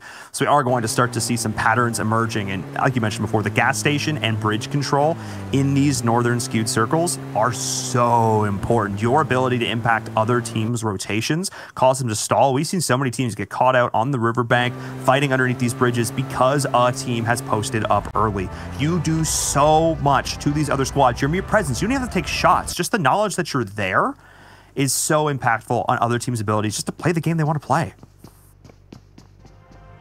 PHK. Nice parking. There you go. Yeah. Okay. You got to hide those tires. No, that's actually an incredibly important part of playing the early game, especially. Yeah, if you lose your tires and it's a hardship away from you, that's a really bad position. Football is rotating a little late, if I'm being honest. They had first drop out of the plane, and they're only crossing the bridge at 7:50. You could argue that they're just trying to make sure that the teams ahead of them moved first, like we need a power from Milta, but the Knights, wait, they left the west bridge and are now holding the east bridge. I think the Knights are specifically trying to counter rotations. Unfortunately, they seem a little bit late. Yep, they've definitely heard the vehicles. Carnage had the intel on this. Carnage, of course, a player who stepped up big time for Pittsburgh Knights. Yesterday wasn't quite able to clinch the victory there on Miramar, but still did lots of work for this squad. And again, we'll see, like you mentioned before, if they're going to be able to have an impact on football as Wildcard and Dream Eaters are now starting to scrap. Matic on the roof, taken out, taken down. Sam to pick up that kill. He's been thirsty for him today, Cameron. Give that man some kills as he's continuing to take shots at the retreating Dream Eaters who are opting very wisely just to cut their losses. Yeah, I didn't realize how wide of a split Dream Eaters had set themselves up in since we last saw them. That was ambitious. A 1-1-2 with a bridge in the middle of the way. Yep. I'm not surprised that they lose a member, and I'm really glad they recognize how weak they suddenly became. And now we're going to rotate back, but now they're in a really good position to cut off a number of rotations from the west side because of the circle shift. Yasnaya, south of it, dead center. There are opportunities for the teams on the northwest side that are north of the river to rotate and come in from the north. But this, I think that road in the west position, HQ, and then the new compound that Dream Eaters are rotating to could be a good spot to cut off rotations. But no, Dream Eaters, they're actually going to go for a more conservative central position, a more proactive position in terms of placements and positioning, and I guess just send it into Yasnaya. I mean, right now, Unique is the only team that's here. This isn't a bad decision. Trying again to take over these spots early. The teams that have early rotated, we've seen traditionally have a big advantage in these circles, sort of 3, 4, and 5. Oftentimes, again, things when they really get small, they get a little more chaotic. It's a lot less impactful. But for these sort of mid-game circles, we'll call it big impact. Also, yeah, Cameron, this is more a question for you in the realm of competitive PUBG Mobile. The teams just hate Mansion. I feel like we've casted 20+ games of Erangel, and I don't think I've seen Mansion yet. Like, obviously, from a compound standpoint, it's not one of these compounds that you can easily hold, but why do teams seem to not like it so much? I'm not a fan of it either. There's the garage building on the southeast of it. That's a rock. There's a garage building on the southeast of Mansion that is fine to hold, but it's a little bit isolated from the rest of Mansion. And if you're in Mansion proper, you really have a bad position holding it out. But you say that, I'm looking on the map. Unique made their way there. Did they? At least if I'm reading. Oh no, they're at heaven. Never mind. Yeah. They're at backflip. I was gonna say, like, everybody's just like avoids it like the plague. And I think I know why, and I'm kind of agreeing with you on it, but I was just curious to get your additional level of insight as well. You can't hold it. No. It's so easy to approach it from the north. Because anybody comes into it, I feel like you can't, there's too many buildings for you. It's not like a regular compound. It's like no matter what you try and hold, somebody's going to be able to come in from another angle. Oh, well, okay. Just take the shots then, Zana. Oh, just shoot, fam. You got these big old sniper rifles. You got the bolt actions. Make it happen. That looked like he fat-fingered that one. No. That's my read on it. But unfortunately, gives Yala's position away. They still have a good overlook position under this compound. And it's a good defendable position. It's closer to the edge.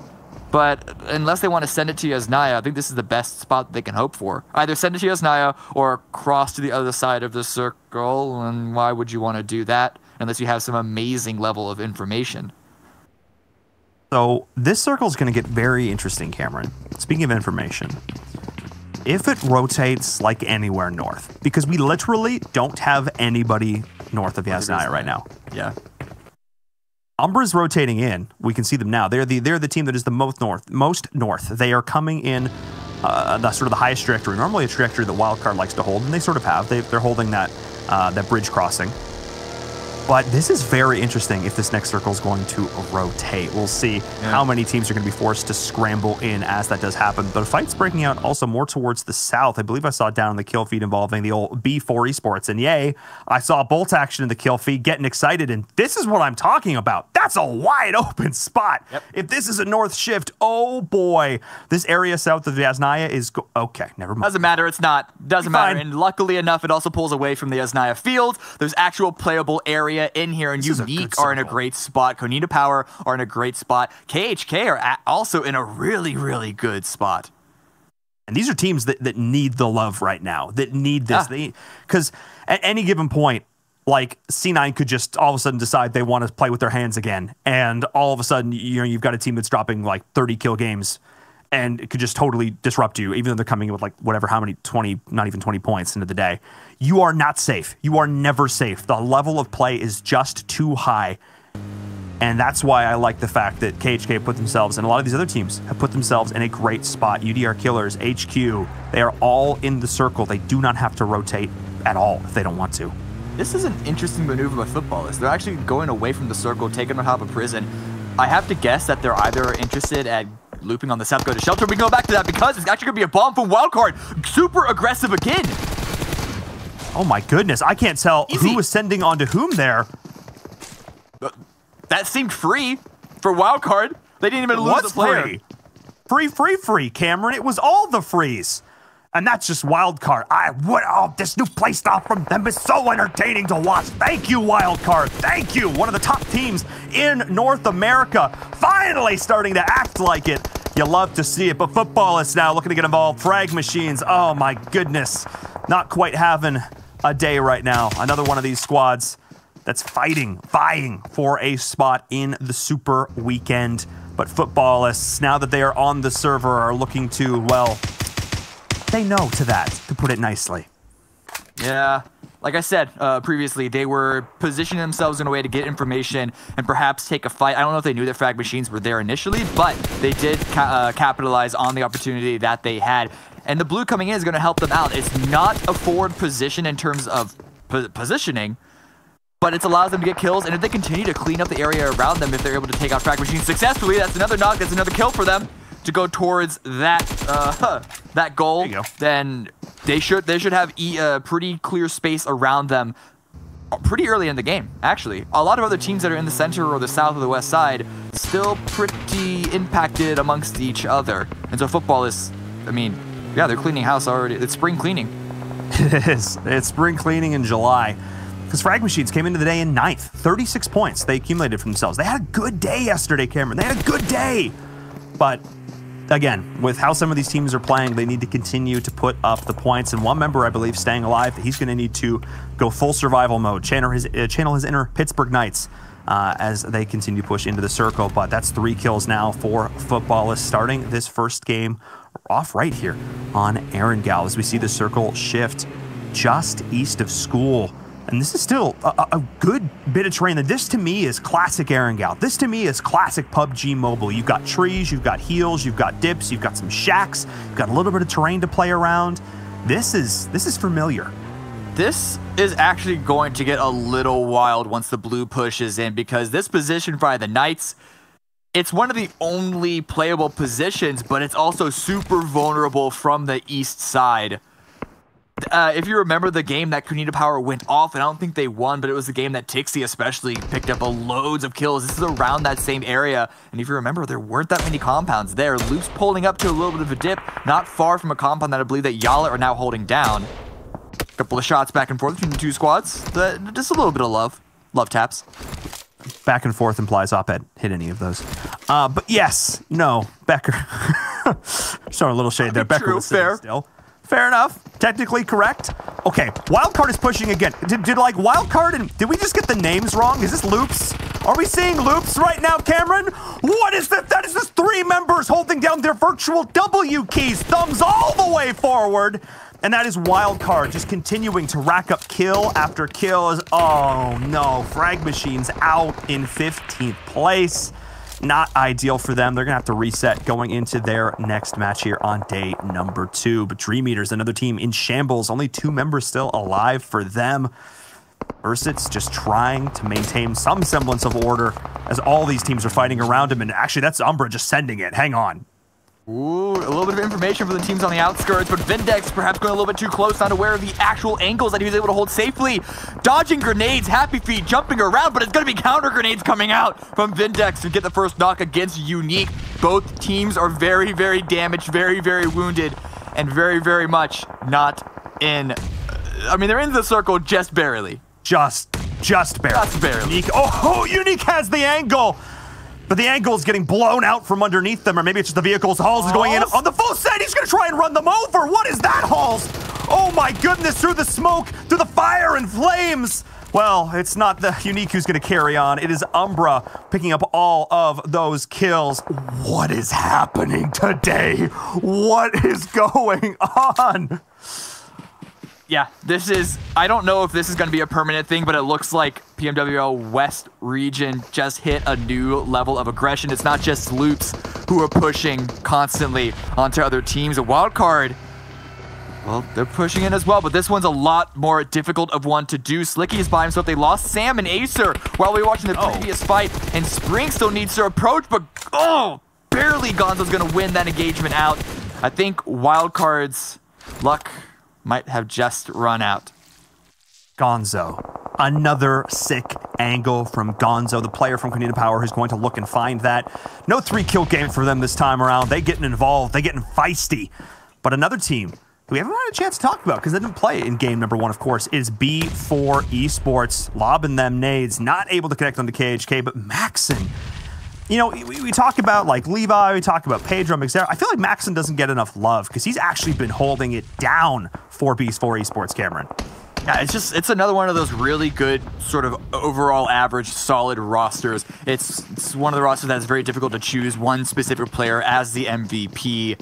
Because look, they're playing as a team. They're just pushing in all as once. They're just trying to clean out the final kill, and there's only one KHK member left trying to hold down this compound. It's Octavian in a little bit of a sneaky position, but when you're rushed by 4 members, good luck.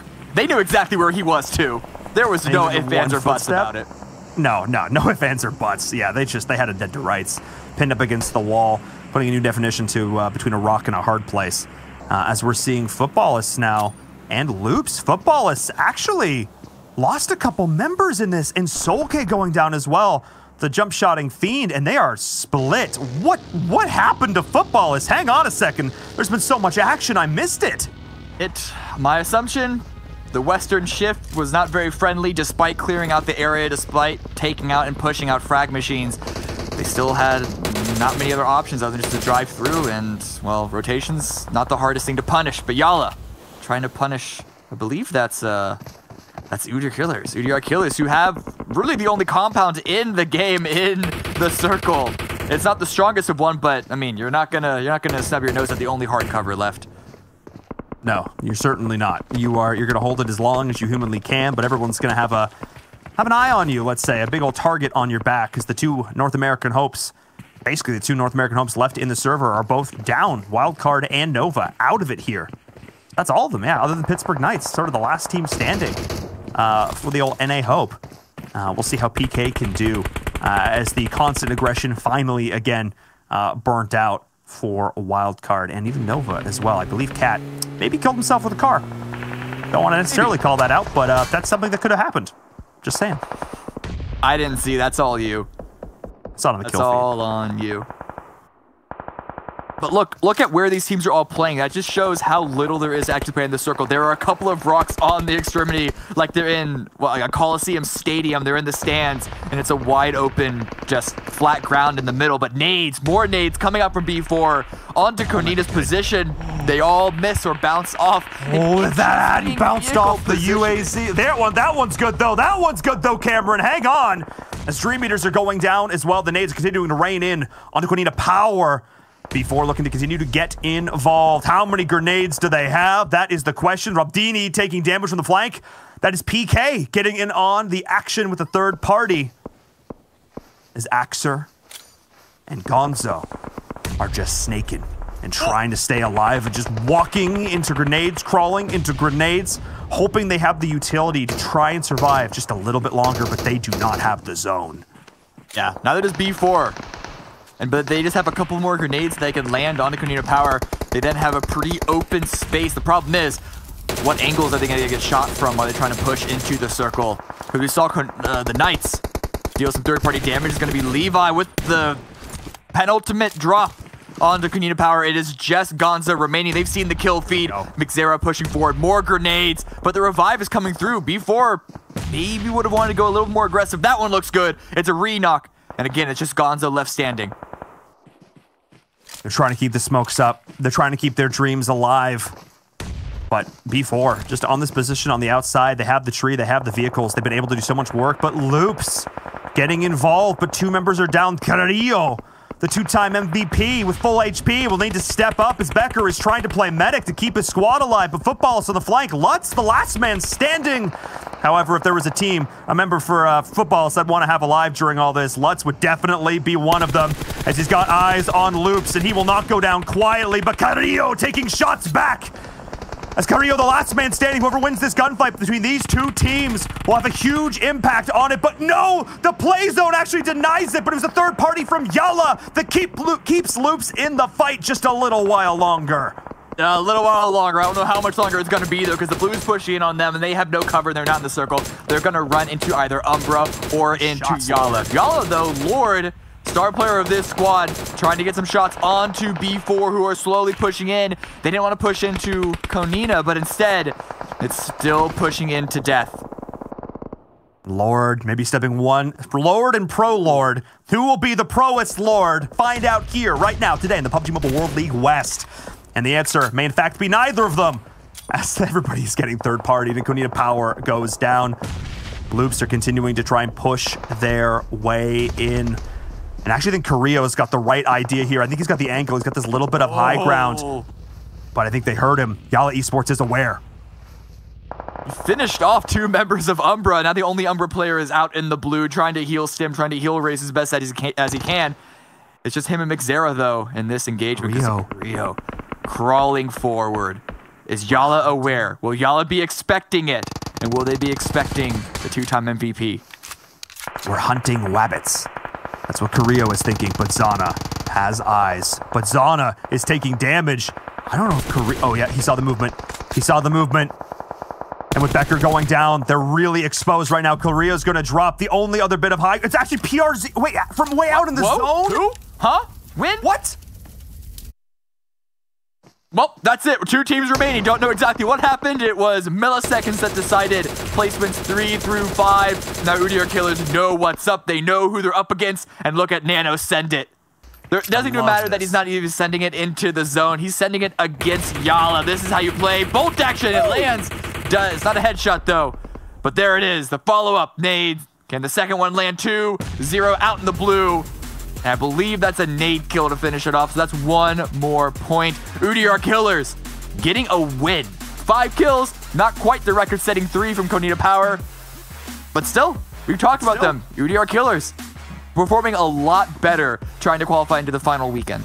This is what we need to see from them, Cameron. You talked about it. You called it so early.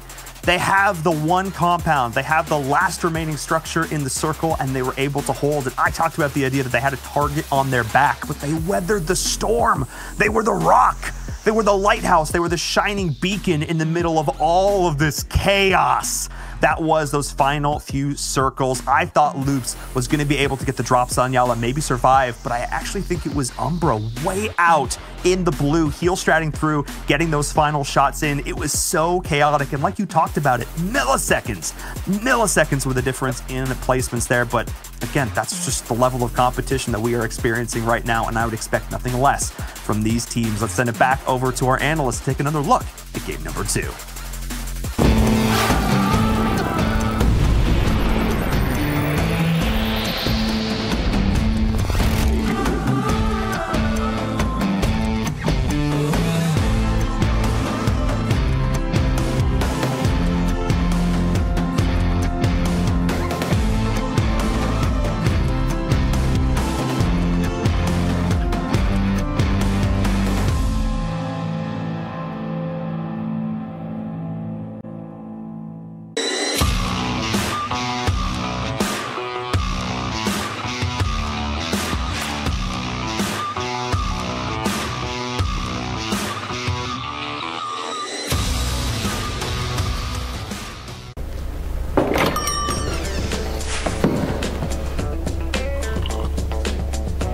Where's that hot spring? It's right around the corner.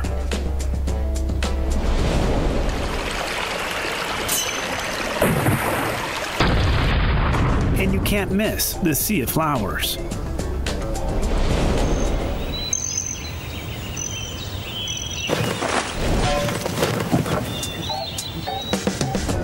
It looks really exciting. Why not have a try?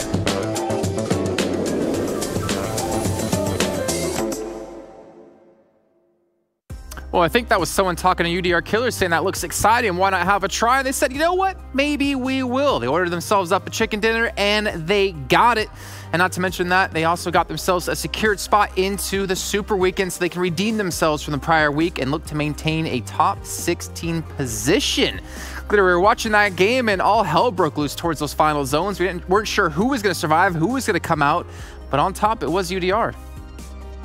It was definitely UDR Killers with 5 kills to their name. This was probably just that icing on top of the cake that they needed as far as a very, very strong league play portion moving into our final Super Weekend. This is what they were fighting for.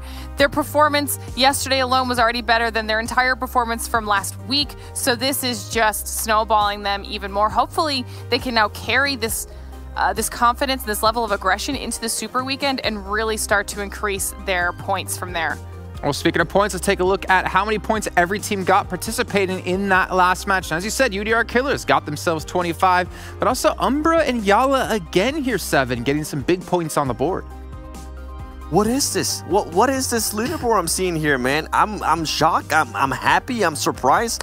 I love it. So many teams that we kind of been seeing towards the middle or in the teens, 14th place, 13th place, those kind of placements, being able to get 1, 2, and 3. I love this. And then Yalla Esports, this is the second time, I believe, they end up getting second place this league play alone. So overall, those are teams that are going to be looking good, and it's starting to get hot going into the final Super Weekend. And then Loops Esports, remember, they had a bad first day yesterday. They improved a little bit towards the end. They've been able to go ahead and kind of feed off that. And then Kanina Power staying consistent too with the kills, 5 kills. Love seeing that. Now as we go to the second page here, Wildcard Gaming. Wildcard Gaming was being super aggressive, Glitter. We saw them fighting everybody, but things just didn't go their way. And then with Pittsburgh Knights, I think this is one team that I kind of kept a close eye on. I'm surprised they're still able to go ahead and get placement points. This is actually good. I'm not surprised at all that they're not currently towards like top 5, since they are currently working out different stuff, but interesting nonetheless. KHK and headquarters as well, not putting up too many points considering where they were on the standings. Still looking to edge out a couple more as we progress further on within today alone. But footballists, Loops, let's take a look at actually our team stats before we get to talking about them, of our victors, of UDR killers. You can see here, 1,300 damage, not quite the 500 we saw at Kanina Power in Game 1, but they had way more knockouts than kills here, Glitter, so maybe not able to solidify some of the knockouts they got, but again, they got the chicken dinner, so I can't be too critical. No, and I mean, that also could just be due to the fact that maybe they were getting in some of those engagements at the end and using the damage as a deterrent to keep the people off of them and not necessarily pushing through to finish off those kills. They were, that was just a smart game for them overall, so they didn't really need the kills as they were in just decent positioning there at the end. But like you said, every little point, and they experienced this firsthand last week, does count. So they'll probably be paying attention to that and working to maybe finish those off moving into our last few matches for today. I'm really curious actually what changed within the team as well, because they are playing completely different than we saw in week 2, even different than we saw in week 1. They're having such a turnaround, and I guess that time off, maybe the realization of maybe we're not guaranteed through into the final 7. They have to play out the next Super Weekend. They have to hope they can maintain it over some other teams. Maybe that kind of like woke something up within them.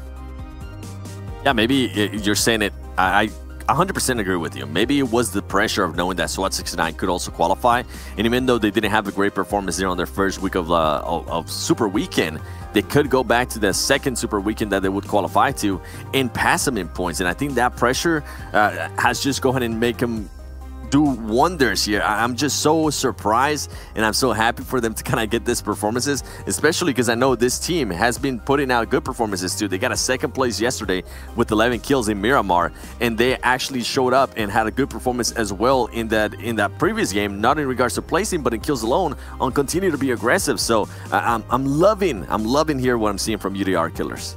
Well, we know pressure does create diamonds. I think we're going to take a look at our prediction scores here really quickly so we can see who scored well and who scored the best. And what a surprise. Mr. Kaplan himself, what a great guy he is. 13 points. I mean, a little bit too cocky here. Footballs, I mean, still had 9, had quite a few kills. And Wildcard, unfortunately, only with the 6. So it looks like the people that chose green teams came out supreme. Hell yeah. Cameron was looking good there until Wildcard got unlucky. Wildcard was looking really good the last game. And I'm sure in some of our Do the Do moments we can talk about what Wildcard were doing in the early stages of the game, because if I'm not mistaken, they were not afraid to fight here, Glitter. Yeah, and I think that was something that the casters had touched on as well. Wildcard has almost fully changed their strategy. They're finally getting super aggressive. I think we watched them crash into at least 2 different teams and push for these engagements. This was actually a fight that Seven and I had been talking about early on with Nova versus Queso, where we thought Queso was going to be able to come out on top, and somehow Nova just kind of flips it on their head. And that was the first of the few crashes that we actually saw from Wildcard, where they were just kind of rushing teams and forcing these engagements. And it was actually working out really well for them for a good chunk of time, and then they just kind of got a little bit unlucky. However, this is the type of gameplay that I think we were looking for out of Wildcard. We've known that they're more than capable of doing it because they've done it before in the past, specifically in opening weekend, and then they just kind of got quiet from there. And I don't know what the changes, I don't know what they've done, what, conversations they've had with each other, but it's made a huge difference in their overall playstyle, Seven. Yeah, and I think for me, we have to, I know we're just going to go ahead and let the highlights run. I think I want to talk a little bit more about Wildcard. I think we have to go back and see their performances on the last performances on the past couple of days, remember, this is something that we kind of kept notice on. Every single last match that they will play, they would just perform so much better than all the other maps, and something we were saying yesterday, well, hopefully whatever's going on there, they can go ahead and mirror that into the other matches, and I think they started to do that. In the last game, they were able to get 10 kills. In this past game, they were able to get at least 4 kills, with I'm pretty sure it's going to be an insane amount of damage when we actually see it. So overall, I think I'm loving what I'm seeing from Wildcard as well, as we did see before they're throwing grenades and making sure they were channeling their inner footballists in themselves, just throwing a bunch of nades, knocking people down. But overall, UDR killers, just being able to take the fights to everybody, not being as scary in a way as we see them do before. And I think this is the main difference from this team. It didn't matter who it is. It didn't matter where you were. They are just a lot more confident. And getting this one here is going to go ahead and propel that even higher in regards to confidence. They didn't like to go ahead and wait for that third party. They make sure that we're putting out damage, even though they're wearing a compound. And when you are in that situation, like UDR Killers was, when you have a compound, when you have also zone, that's something I love to see out of teams. I love for them to go ahead and take full advantage. And it's impressive, honestly.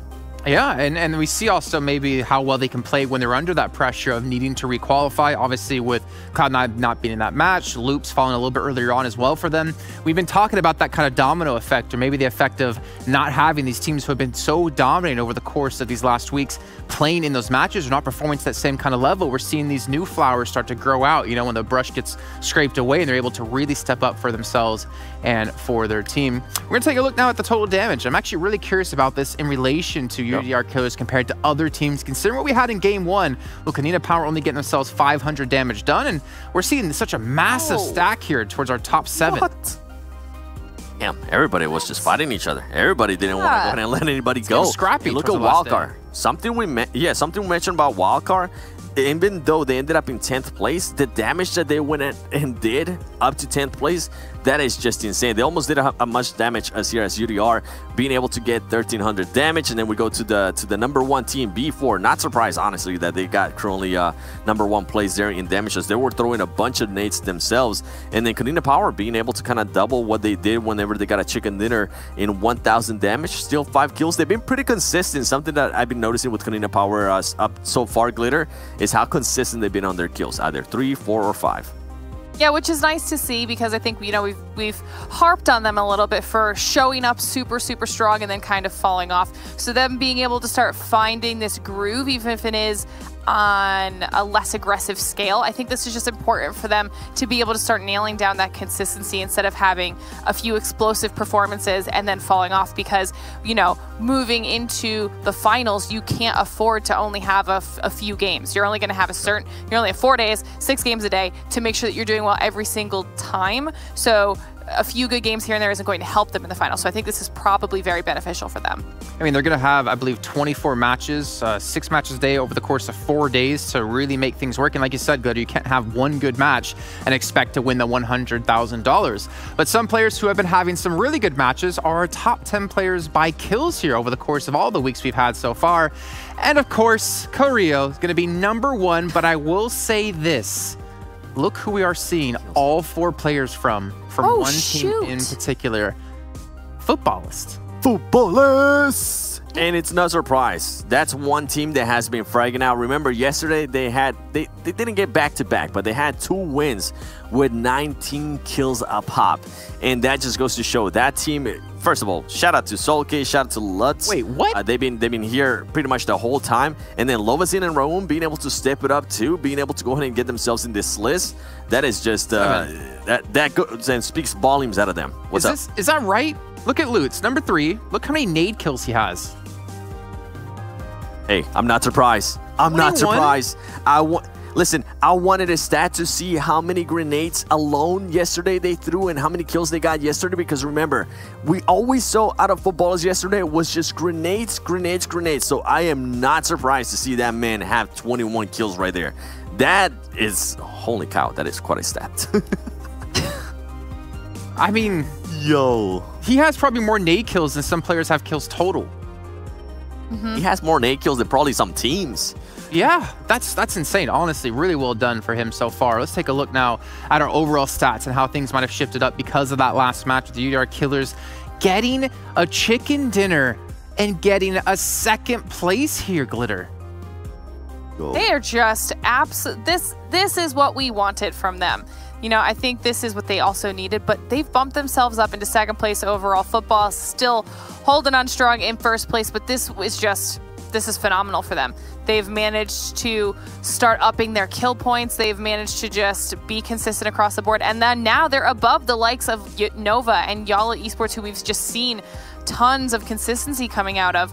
I mean, that's just impressive. Pretty much the rest of the standings haven't shifted too much, but I feel like it's gotten to the point today where now the more important page is consistently this second page here, because there's names we weren't expecting, Seven. Oh yeah, and I think everybody knows which one we're talking about here, and it's gonna go to be Cloud9. Keep in mind they didn't get a chance to play that last game, so they hopefully they had that extra time to maybe collect themselves, say, hey, what's going on here? Why are we having this kind of performance and not in a way throw? I'm pretty sure this team is going to be able to come back, as they're going to be able to play the next Erangel after that, and then we do have Miramar coming up. So we've seen them also winning Miramar. That's what's crazy. But then now going to 16, 17, and 18th place, look how close they are in general. Look how close they are in kills too. Headquarters in 16th place, 24 points, 12 kills. KHK, 24 points, 10 kills. So what's currently dividing them is just their kills alone. I'd say let's be fair to Cloud9 as well. One chicken dinner, and they can jump up from 20th place to about like 13th place. Because you can imagine you get a couple of kills as well. And when have we not seen them be able to take a chicken dinner across an entire day? So I don't want to say they're out just yet, but they definitely need to have, in their last 3 matches, some big games coming through. And we also have some big games in terms of our predictions, because it's coming time to the end of league play for us as well before we get into the finals. And we had 7 go first. I know 7 hasn't gone first. So 7, you get to go first this time. I did. Did you? Yo, yeah, I did. Glitter, did he go first? Your turn. Glitter. I don't recall. I don't Glitter, save me here. Go first. I can go first if you need me to go first. Yes, I do. Okay, well, we're going back onto Miramar, and I know that they've struggled on the first map, but they got a little bit better on our second match, so I'm hoping that this is really it for them. This time is when I'm picking Dream Eaters. Oh, damn. Okay. Jason? I mean, I didn't know you were the host here. 7, who do you got? you ain't getting extra time. I thought I was being slick, boy. I'm gonna go ahead and go with Loops Esports. They've actually impressed me so far. What they've been able to, how they have improved in Miramar. So I'm gonna go with Loops Esports. I'm so glad 7 didn't realize that they're actually not playing this game. Oh, 0 points for you, man. Sorry, your face as you double check it. No, I'm not sure actually. I don't remember. But your face if that was true. My prediction. They did well last time on Miramar. That's true. They're going to go big for me here. It's going to be B4. They're going to take themselves a chicken dinner. They're going to get me even farther up the rankings so I can win my prize of a pat on the back, I guess. Probably for myself, because you guys aren't here in the studio. So I chose B4. We got 7 choosing Loops. We got Glitter choosing Dream Eaters. They're not playing. They're not. Yo, I pulled a hot jukes. They're not playing. Dude, I switched B4. No, it's Group C. Group C is Loops, Team Queso, Nova, and Yala Esports. That's who we will not be. I was straight up kidding. Yo, I was kidding too. They're not playing. Damn. Yo, chat, do me a favor. Spam some zeros in the chat. I potato, man. I'm out. Tweet to him at the7WG with a picture of a goose egg, because that's what this man just got. We're going to get rid of you 2 for now. Maybe somebody take some time to make sure your last 2 picks of the day are going to be, of course, on playing in the matches. But before that, I guess we even have the Royal Pass Season 14, which has come into the game. If you guys haven't checked it out, you haven't seen what you're potentially missing out on, we're going to show you right now so you have an opportunity to still pick it up in the game.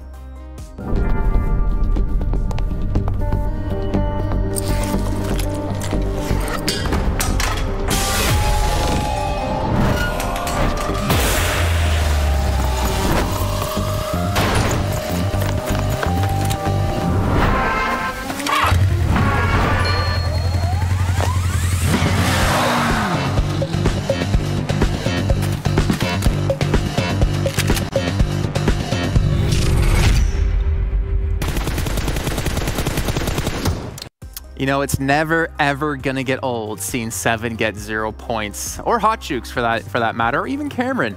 But I should be very careful because karma might come back to bite me in the butt, and I might do it myself, obviously, coming into the next days. But anyways, you guys at home who are watching, you can still tweet to us at Esports PubGM with the hashtag PMWL. If you want to get on the show, maybe you want to talk about anything, your favorite section, maybe you love the talent predictions, maybe you hate it, who knows, or maybe you want to support your favorite team, make sure you tweet on over to that location there on your screen. And I think it's time now to bring in our commentators for another time, since we obviously have to have commentators to have our match. Let's see who's going to be this time. Hot Jukes wearing the red shirt, which I thought you were going to go with yesterday, and Mustache Dave. Did you get a little bit of a tan?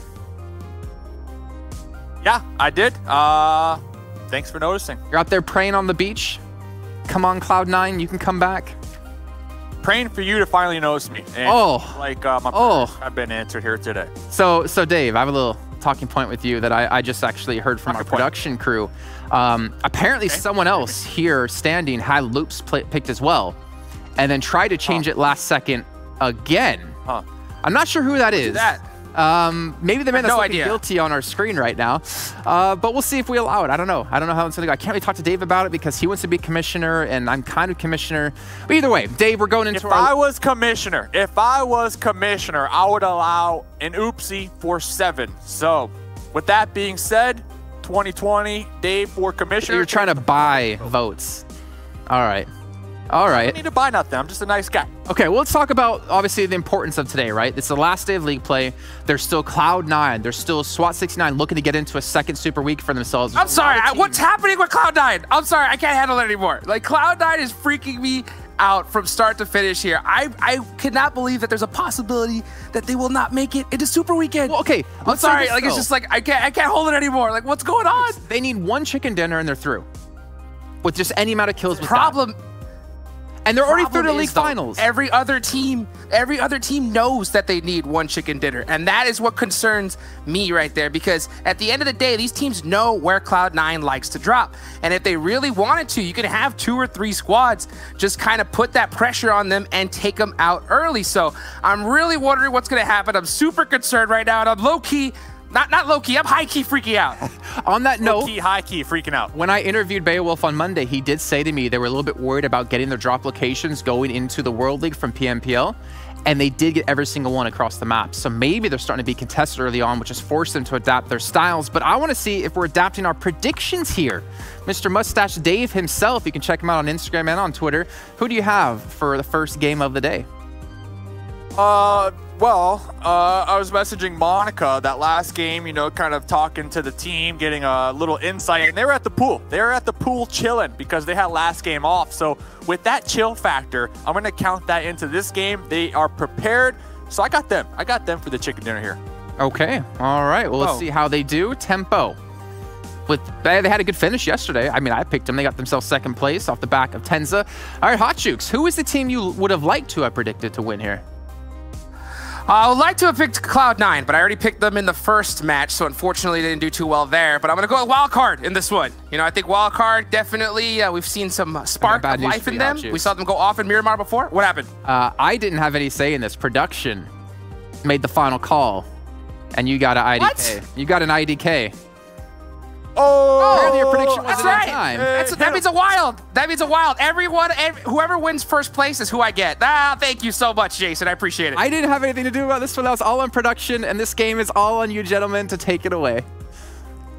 Let's go. Match number 3 into Miramar, the desert. Here we go. I am so pumped up for this match. Like I said earlier, I'm not sure what is going on. I'm absolutely freaking out just watching Cloud9 right now. My eyes are going to be locked on them for the rest of this tournament. They need a major game if they want to make it into this super weekend. I think, Dave, I mean, is this something that we could have even predicted at all? Listen. We got 3 more games. We got this game and then 2 more after this, Jukes. Okay, like Jason said, 1 chicken dinner. That's it. That's it. Obviously, you're looking back at the last 2 weeks. Yeah, Cloud9, I don't think anybody would have assumed that we'd be looking at them right now. I think, 5 games played with only 3 kills. So, I don't know. Maybe they need a battery check. Maybe the batteries are running low and they got to juice it up. That's right. Speaking of everything, battery check. Everybody watching right now. Everybody watching right now. Check that battery because you're not going to want to miss any bit of these coming up games right now. So if it's low, plug it in, baby, because we're getting it going right now. You can see these teams, they're out the plane. They're flying right now to their respective locations and trying to figure out where this first circle is going to go, and it goes over to the northwest side. Yeah, this is really good for the Knights. I mean, they're all the way up there by the lonesome. They should be able to get all of that loot and, you know, have easy pickings on where they want to go right here in circle number 1. Tempo, like I mentioned, they had last game off, so they went to the pool. You know, they discussed their game plan, their strategies. They got a little relaxation, you know, 30-minute suntan session in, and now they're jumping into the games. They got 3 more games here to go. I predict they should get a chicken here this game. Well, they need one. They definitely need one. But one that definitely needs it above all is Cloud9. I mean, I know I've harped on this. I've been saying it since I got here, and that's really, it's the big thing. I mean, like, I think that it's hard to kind of, for me to just look at anything else, because considering how they've played so far, I mean, I can't even imagine a super weekend without that squad. So if that does happen, talk about how that's just going to basically change the game for all these squads playing. I'm not gonna lie. You know, I always message players. I messaged Bayo today. I got left on red. I got left on red. You see, the thing about Bayo, usually Bayo talks to me. Usually Bayo talks to me, but I got left on red, man. I mean, they're trying to get into it. I understand. They're trying to get into it. They're trying to get into the mindset. The pressure definitely building on right now. Nano, Nano, talk about pressure. Nano has a gun. No gun on Nano. So I agree why they remained in the dirt right there with that dress as Konita Powers drives by in that bus. Yeah, he's just laid down, just said, go ahead and sneak on by right here. I mean, that's a tough drop for that member of that team right there. So I wonder what Nano's going to do, if he's just going to try to get up now, try to find a different location. But yeah, I mean, the only thing about Bayo, okay, going back to that, when it comes to him, you have to have at least 9,000 clout points for him to respond to you. Usually I do that. And usually you do. Usually you do. But the thing is that maybe because of their struggling, maybe he raised that limit to like 20,000 clout points. See, I don't got that. I don't got that. Yeah, that's unfortunate. It's unfortunate. Me neither. One day, the dream. One day, 20,000 clout points. So yeah, looking around, we saw Gonzo with the M16. I know that's a popular weapon here, especially on Miramar. A lot of these players like to put that bad boy on that single tap. I've been practicing the single tap myself, but with the AKM. The AKM, single tap, suppressor, and a 6x scope. I know that might sound, hopefully you didn't barf in your mouth, Jukes, but I mean, single tap, it's strong early game, man. It's like, it's a sniper. It's a sniper. It's a poor man's sniper. Without a doubt, without a doubt. And I can't lie, there's something about that suppressed AK that just sounds so good. You know, it just sounds so good, so satisfying every time you hit that little tap. And as far as these teams using M16s, I think it's definitely, I don't think it's their main choice. I think that the M4 Uzi seems to be the kind of meta across a lot of these squads here. But for long distance, if they can't find anything else, yeah, that M16 single tap, these squads are so good at being able to control that vertical recoil that they just make it sound like an automatic. Yeah, we got a little 1v1 going on right now. I saw Spring yesterday after that Win 94 play, posted a clip, but it was a clip from the stream, not a point of view. So we need the point of view or else it didn't really happen. So Loka out here, headquarters, taking some shots. Sandro opting to not take this 1v1. Woo, catching some nice air right there. Yeah, 1v1s this early on, just not worth it. Not worth it. Yeah, not working at all. And you could just tell that right now they're just trying to get on out of there, find the rest of their squad, and get it going. And one thing I've definitely noticed is how the pace at the start of these matches has kind of slowed down as we're starting to end regular week play. And I just think that these teams are just finally realized, hey, you know what? It's just not worth getting taken out early and losing that 1 point. So I think we're starting to see these squads avoid early engagements and just kind of save the fighting for later. It's smart. It's smart. And I caught a glimpse of the map just a second ago. Talk about avoiding early engagements. Cloud9, they are wrapping all the way around near Campo Militar. They are going to be pulling into Oasis and trying to avoid everything at all costs. Talk about not avoiding. Carnage casually rolling uphill right there. He gone. Spotted immediately by Slicky. Yeah, tough break for Carnage right there on that rotation. Yeah, it looks like Seven might get the revenge on a Sam. He misses it. Will he get it right now? Sam's running in the open uphill, trying to get that quick flick right there. Sam, and there it is, going to be connected on. by J7. I mean, the trade, but not the thirst yet. Carnage was thirsted just a moment ago. Seven! J7's got a great angle here. Yeah, connecting into two of them. Not only that, J7 is separated from the squad mates right now. Yeah, he is separated, but he's in a prime location. All he has to do is focus on not getting knocked. I wonder, yeah, here comes Jagger and Acer with the Uzi. Oh, it's there's one. But the trade. Grenade. It's up to Sam. Sam's at 1 HP, and here comes 7. This is a sloppy fight. Looks like Jaguar is going to be getting the revive onto Raven. There goes Sam Evan with the versus Uzi. Sam, yep, suppressed Uzi versus M4. That hit fire coming on out. Looked like And Sam that's wildcard out. M16 at the end right there. Might have ran out of bullets or not enough time to reload, but yeah, I mean, they lost Carnage, but they won the battle. That was, when you said that was a sloppy fight, it's like almost both of those teams got kind of caught out. I think that was a perfect location for 7 to be in right there in that fight. And wow, that's wild card done. That's the team I predicted. That's one more point than the team that I first predicted. I mean, you picked I don't know this game, honestly. So that's I don't know how many points you're going to get. But yeah, that fight reminded me of throwing pasta at a wall and seeing if it sticks. You know, if it sticks, you know it's good to go. Looking on over here, Alpha Legends up here on the hills, going to be overlooking Footballers. Footballers having an insane day yesterday. An insane day. Going to be crossing that road, trying to get on into cover. What's going to be immediately spotted? Lutz, he's knocked hard right now. In Footballers, they had a really successful Miramar yesterday evening, and right now they're trying to pull it together. They already have one member completely knocked it out. You can see Lavazin just trying to buy some time, throwing some smokes out to get Lutz back into this fight. He does get clipped though, and that's it. Faker with the pre-fire. Yeah, I actually, I slid into some DMs. When it comes to Footballers, you only need that 9,000 clout points. And Solke said that yesterday, finally they're in their groove. Finally, they feel like they're in their groove and they're playing up to that potential that they know that they can play to. And I'm looking forward to it. Their main objective, from what Solke said, is they want to be #1 after this Super Weekend coming up. So, hey, they got high hopes. But after yesterday, I believe. Oh, I mean, if they had 9,000 clout points before, after yesterday, that's definitely over 9,000 now. So I really, it's just time for them to kind of finish it up. Just show that, hey, you know what? Here's the change. We're starting to show up right now, and it's just time to finish strong. They're the dead center of this circle. They're down a member right now, so anything could still happen. We're looking at the zone right now. It does center out towards the north. Cloud9. They're dead center here, and I think this is a pivotal game for them. They have to show up right here in order for at least me to be at ease that they're going to make it to Super Weekend. Yeah, they're up there. They got Unique just down there to the south. Headquarters over here finally pulling on in. We'll be spawning out. Hall's up there from Umbra. Taking them down and out. Hall's playing a lot of team deathmatch. I might have to join their games later on today, but we'll be bleeding on out for the time being. Yeah, I can't wait for that gun game. That is so sick. That just looks so fun. It reminds me back in my early FPS shooting days. So I'm so glad that PUBG Mobile is releasing something like that. But yeah, back to the match here. Look at this, frag machines, just full vehicles. They just want to make sure that they have all the vehicles they possibly can, getting ready for these rotations. Because this part of that map, it's so tough. There's hardly any cover. Those vehicles blown up, man, they can make some makeshift walls real quick.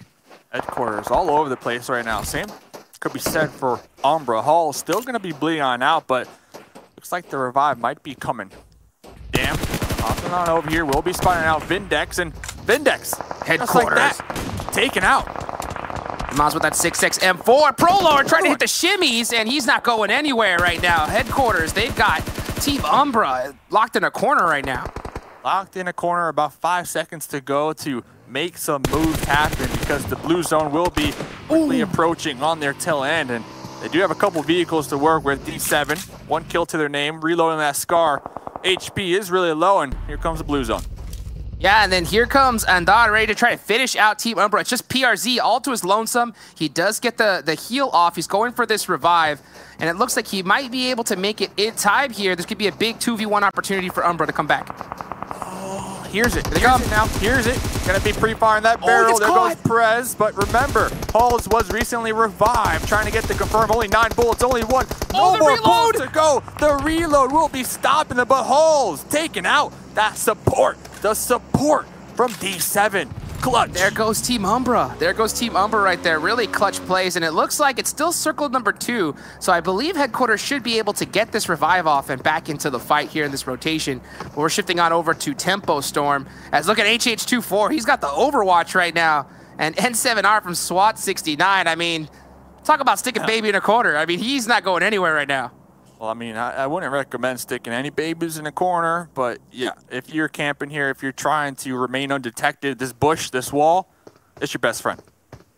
This would be an insane nade opportunity. If they do spot him out, I really wonder if they'll be able to throw that down. And look at Rain. He's looking for that spot. He has to have some kind of idea that there's somebody here. Hey, Boofla. They're using him as bait right now, trying to bait him out for that revive, but there they go. Rain, point. Yeah, here we go. You can see it right now. These squads are just, you see Tempo just kind of just shimmying right now, looking for any kind of spot that they can. And by spot, I mean any kind of pixel spot. These guys are so good at being able to just spot out different enemies with the slightest little shift in movement. And man, they got you locked on right here. But speaking of locked on, wonder where this circle's going to lock on to. Where is it going to go? Mixzero, Maxin, Levi, Pedro, B4 in the blue. Separate. All over the place. All over the place. Next circle goes on up. A hard shift out there to the west as well. Yeah, and you can see right here, Pedro and Levi, they were headed in the rough direction now that this circle has shifted over to the west. So I wonder what their plan of attack is to really try to get into the zone, because look at all those teams that are gatekeeping them. Teams. We got Solke all the way up here. The very tip of this mountain, going to be looking down. This is in the southern end of this new circle. Solke does have a vehicle to work with if they want to reposition over here. Frag machines pinned down, no kills. They lost Solomon really early on. KHK right underneath them as well. UDR, they've been having a pretty decent day. Looks like Sandro might have a little traffic jam with Outplay right here. Totally possible, totally possible. And look at this. This is just part of Miramar. He hops out the vehicle. He's got the 4X scar, putting it onto Outplay. Oh, look at the bus. It is shipping all over the place. Still alive, though. Still alive in the blue. Made it. Metal to the metal is Outplay. Look at this. He's out of here. The bus, the tank of Miramar right here. The tank of Miramar. But Sandro is not going to be giving this one up. Still on the hunt. Opting to pull back, though, and regroup with the squad mates and reposition on into that new zone. Outplay has some meds to work with. This plan just might be crazy enough to work. I'll tell you what, his plan is survive. That's his only plan right now, as he's just trying to make it into the zone. I mean, bus, pedal to the metal, trying to make it in. That is just Miramar in a bubble right here. And you can see right now, Rain does spot out one of these players, I believe from B4. And he is just trying to get some vision. Looks like he's scouting right now for his next location. This is really smart. I really love to see this kind of play right here, because it just ensures a little bit more security when you do these rotations. Because Miramar, one bad rotation, your whole team can be gone and out just like that. Only that one bad vehicle, flip running into a rock or a ditch. And talking about flips, Tensa. Oh, the tuck and roll, Tensa trying to get all those points on in here. Popping on out, 50% HP after that one. I mean, talk about timing. Oh, Spec! Will he survive? Jumps out. Mixzera's got him locked down. Looks like he's getting the HH24 taking the book out of Tensa. That's his teammate right there, the main duo.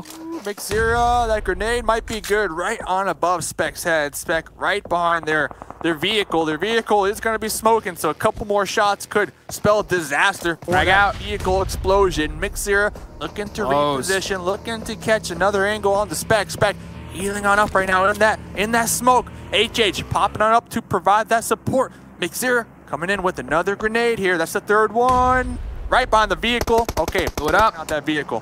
HH. Well, Mixzera got caught. Yeah, Mixzera catching out HH right there is going to be huge for this B4 team to push up on tempo. They're really split up right now. It's just Spec and HH24. And look at his position. Spec stuck in that smoke, and B4 has a perfect just kind of wrap around 2v1 right here situation. Man, Spec's in a lot of trouble. Spec's in trouble as he smokes. HH right behind him, bleeding on the out. nade. Grenade right on top of Spec. Mixzera looking to make the push with the M4. Spec M4 in hand as well. Here comes the pre-fire on into smokes and getting caught out just like that. Two members down and out for Tempo. Yeah, I'm not sure exactly what's going on right now with Tempo Storm, as they really kind of separated, really caught out. It looks like Rain was on the rotation to try to help them but it was already too far, too late. Those comms coming out, Rain hitting that U-turn, back on over to Tenza, and just like that, Tempo is stuck now with a duo for the rest of the match. Stuck with a duo. We have 12 teams remaining. Looking good for Cloud9. You got all 4 up. You got all 4 up. That's all you can ask for. They will not have the next zone, though, so they are going to have to reposition. Next circle did go a little further out there to the west. Yeah, and you can see right now, Tempo got caught out. That's it. Tempo done. Out at 12th place right here. Tough break for Tempo Storm. Back to the pool. Back to the jacuzzi, boys. That was some great kills, though, for UDR Killers. They've been crushing it today. 2 kills. 2 kills onto UDR. UDR are going to be right next to Crater Fields, right on the edge, and they have a nice little position for the time being. Outplay, still alive out there on the mountain. Yeah, and you can see right here some plays coming out from Outplay, just trying to put some pre-fire. I'm not sure how those shots are going to really hit from that range. Oh, yeah, it looks like he is trying to blow up that vehicle as they're still out of circle right now. So they're giving that information to UDR Killers, and I wonder exactly where Frag Machine is looking to rotate onto from here. Yeah, a little toxic right there from Outplay. You know, they were being shot earlier on and forced to do that wide rotate. Cloud9 over here trying to clear these buildings. It is going to be okay. It's going to be safe for the time being.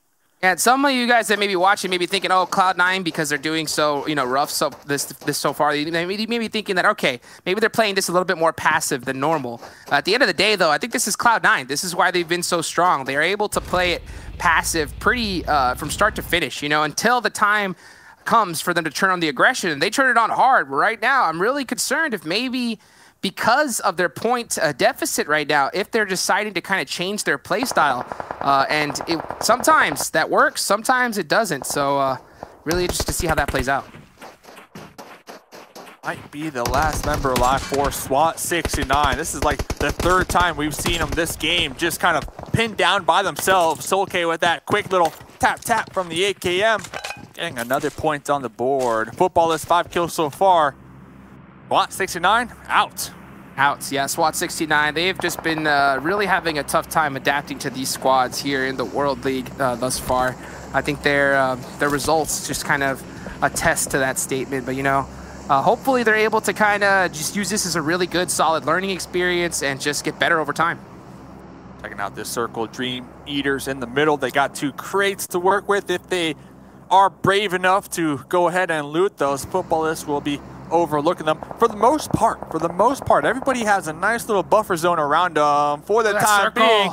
Yeah, next circle goes on up. This is really good for the Knights. This is really good for Footballists. That's right. The game has officially changed right here. This is a tough rotation for a lot of these teams, except for, of course, Dream Eaters, Footballists, and PK, who are now in a pretty good, solid position for the rest of this match. All the rest of these teams have to push into them. And look at this area. There's not a lot of, there's tons of little buildings and little deficits here. But man, this is going to be a tough one to be able to rotate into. Like Footballists are trying to set up some type of Charlotte's Web trap down there, and B4 might be making the push on into them. This is a long fight that has been on the cusp of erupting. Headquarters currently going to be tossing out some grenades right on into the compound where Cloud9 are trying to remain alive here. Beowulf recently revived. Loka trying to get that off angle, trying to catch him off guard. Cloud9 kind of separated. 2-2 split going on right now. 2-2 split. I wonder if that's just them just trying to go for placement points right here. We don't really see them utilize this strat too often. And yeah, you just see Beo and Uneven. They're completely stuck out. Here comes the smoke wall from Beowulf. Really smart. Trying to make it on over to his team, but he's being gate-kept from Pittsburgh Knights really hard right now. Yeah, I mean, Pyro and Adder are in the next circle, so that's why we are seeing the smoke wall come on out. They want to group on up. Jagger with that mini up here from the high ground, going to be taking some shots down there on the Bale. We'll be connecting a couple of those shots. Looks like Uneven was able to make it on across that road, and I think Bale is just going to be bleeding on out right now. Headquarters. Get that. Headquarters and Unique. Beo take it down. That's always a devastating loss for Cloud9. It looks like they are able to make it to each other, though. At least have a 3-man squad going into the rest of this match. There goes B4 down and out in 10th place. Cloud9 has a really good solid position, even though as a 3-man, they can still get a dub. But look at this. Konina Power and Frag Machines getting into it. 2 down for Konina Powers right now. Tixie cooking this grenade, cooking. One nice toss could be it for Hamoudi Freak. Gonna be tossing that right on over, inflicting some damage. Looks like Gonzo able to pull on up and attempt to provide that support, but was quickly taken down and out. Tixie with the trade, with the barrel. Can he do it? Reloading. Only 10 more bullets in the mag left. Outplay with the Scar. It's a 1v1. Tixie. Get the heal off. Healing up. Okay, got the heal off. Outplay. Popping in the buggy, saying see you later. Outplay trying to avoid being thirsty right now. Tixie popping on up, making sure to secure these points. Yeah, Frag outplayed, tried to outplay Tixie that situation, but I doesn't think that that was the best strategy as he does get caught out and finished. And yeah, it's up to Tixie right now to survive for Konina Power. Moving on over to Dream Eaters versus UDR Killers. UDR been crushing it so far, running a 3-man squad. Oh, look at these Molotovs right near them, Dave.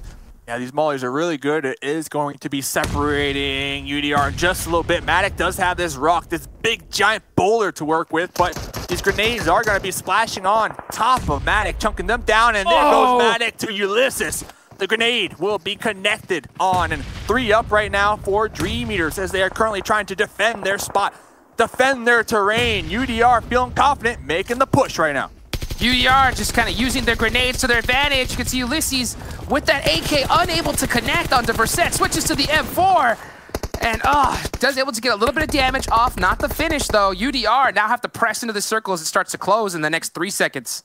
Uh-oh, Toffee's setting up shop right here. Setting up shop with that Uzi, ready to pop on up. Will be giving away their position. Did not get the initial knock right there. The much needed knock in. UDR, Nano in the buggy. Going to be pushing up just a little further. Right on over that ledge. You got Dream Eaters awaiting you. Here they come, and they're coming in hard right now. Dream Eaters, Toffee's getting caught from behind.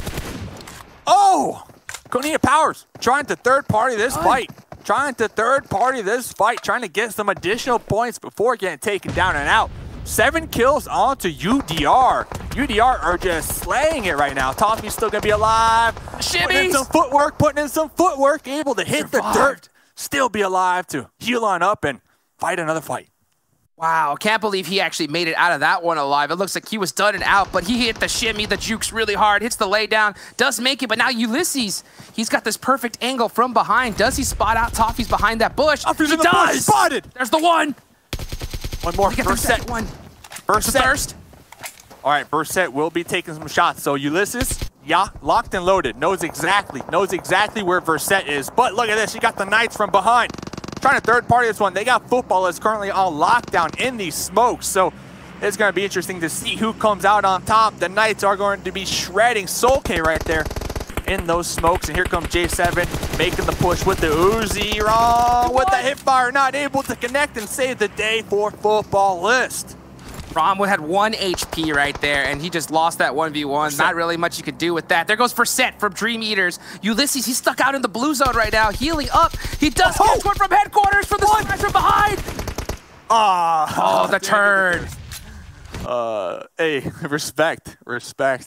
Hey, go out with a bang, and that's exactly what he did right there. But here comes Uneven. Oh, this could be the game right here for Cloud9 as they're still in this match. They already secured top 3 position right here. So at the end of the day, this is going to be some massive points on the board for them. It's a pretty much even fight, though. Jagger with a great angle, though. Jagger has been just shooting this many on top of Cloud9 for the past couple minutes here. And Cloud9, like you said, this could be their game. They have 3 up. No kills so far, but you know what? They're in a top 3 position right now when it comes to placement points. Headquarters and the Knights. Top 3 situation. Can Cloud9 get it done? They need the chicken dinner, I think, to really feel comfortable going in for the rest of the day. Headquarters turning around right now, trying to find another angle, trying to find a spot into this zone. But look at Pittsburgh Knights, man. They got all the angles in the world for the rest of this match. A very interesting reposition from D7, using this buggy to try to catch another angle, but it does look like that play was going to be recognized by the Knights all the way up there on the high ground, currently taking shots onto D7. They might opt to just blow up this vehicle, get that vehicle explosion. J7 will be connected on, forced to peel back and heal on up. Don't count out Cloud9. Cloud9 have been just hanging on in the back lines of this one, hearing these gunshots erupt, and Raven connecting his shots. Raven getting that thirst onto D7. that will only leave two up for headquarters right now. Look at that, Adder throwing the third party, trying to knock out headquarters to secure themselves at least a second place position right here. But Cloud9, yeah, they're just been sitting pretty, just kind of waiting for this one to finish it out on its own. And you can see Cloud9 starting to throw some smokes to the top. Really good preemptive strike to be able to kind of stop those sight lines from PK. It's anyone's game though right here. J7, Uzi in hand, going to be just firing down that 9mm onto that crate. Well, headquarters is currently residing in the smokes. Pyra with that pre-fire on into the smokes. 10 kills on headquarters so far. This is a phenomenal game for them as well. Headquarters crushing it so far. They're really pinched, though. They're stuck in these smokes behind this one crate, trying to find any opportunity they can to be able to survive here. PK, here comes the zone, starting to close on top of them. Oh, big nade from Uneven. Will it connect? Oh, and it does! There goes one. That's going to open up the push, but Cloud9, they need to be cautious because right above them, the Knights, they're trying to get the win, trying to get the dub, trying to get the chicken. Headquarters able to use this time to go for that revive. J7 in the smokes right now, using it to their advantage. Pyra creeping up. Pyra knows where Raven is, going for that pre-fire. Will be giving away their position. Uneven, pretty much locked in a 1v2 right now. Gemmids is able to get revived, pretty much putting it back to where it all started. Resets. And here comes Pyra throwing out some Molotovs right now. He knows exactly where Raven is. And this is a really tough battle. There's not a lot of angles right here. And Raven's trying to find a good spot, opportunity to knock out Pyra. He gets it! Yeah, Pyra knocked out right there. Adar knocked out. Cloud9 done! Eliminated, going out in third place. And here comes the instant push from headquarters. It's a 2v3. Jagger going to be popping on over this ledge, trying to get the win on Pittsburgh Knights for the Knights, and they're able to get the chicken here on Miramar. A huge chicken dinner indeed, one that they needed drastically right here. I know that's going to be a big momentum shifter for them, especially considering now that they have a new player playing for them right there. Really proud of Pittsburgh Knights to be able to get it done here in match number 3. Yeah, and headquarters, second place. They got a bunch of kills. I know a lot of us have been kind of harping on how Cloud9, their performance has been here today. That third place, I gotta say, a confidence boost in the right direction here. I think they needed to get at least a third place in this match to definitely feel at least a little bit more breathing room going into the rest of the day here, because there's only 2 matches left to go. They got to make sure they make it into the top 16, so this kind of points is going to be huge for them, especially considering the deficit that they already have. But man, what a game. What a game. Hopefully Tempo Storm, I know I picked them to get that dub this game. Hopefully they can reset after getting picked apart on their rotate. That's going to be Miramar here, Hot Jukes. Whew, what a match indeed. Can't wait, of course, to see what the desk has to say with it. We'll find out after this quick word from our sponsors, Qualcomm Snapdragon. Let's go.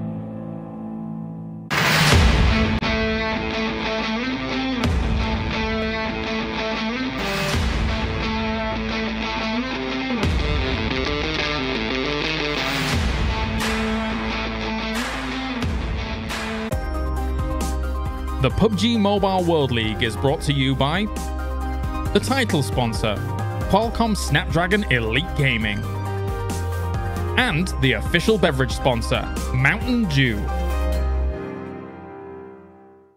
Well, a team that's been relatively quiet coming in to this week has finally shown up with a chicken dinner for themselves. Pittsburgh Knights, well done by them to get themselves the high ground position and, of course, the victory under their belt. But we did see some life coming back in out of a team named Cloud9, though not as many kills as I think we were hoping for, or they were hoping for out there. But that is a good idea. If they are playing with their feet, hey, third place isn't bad.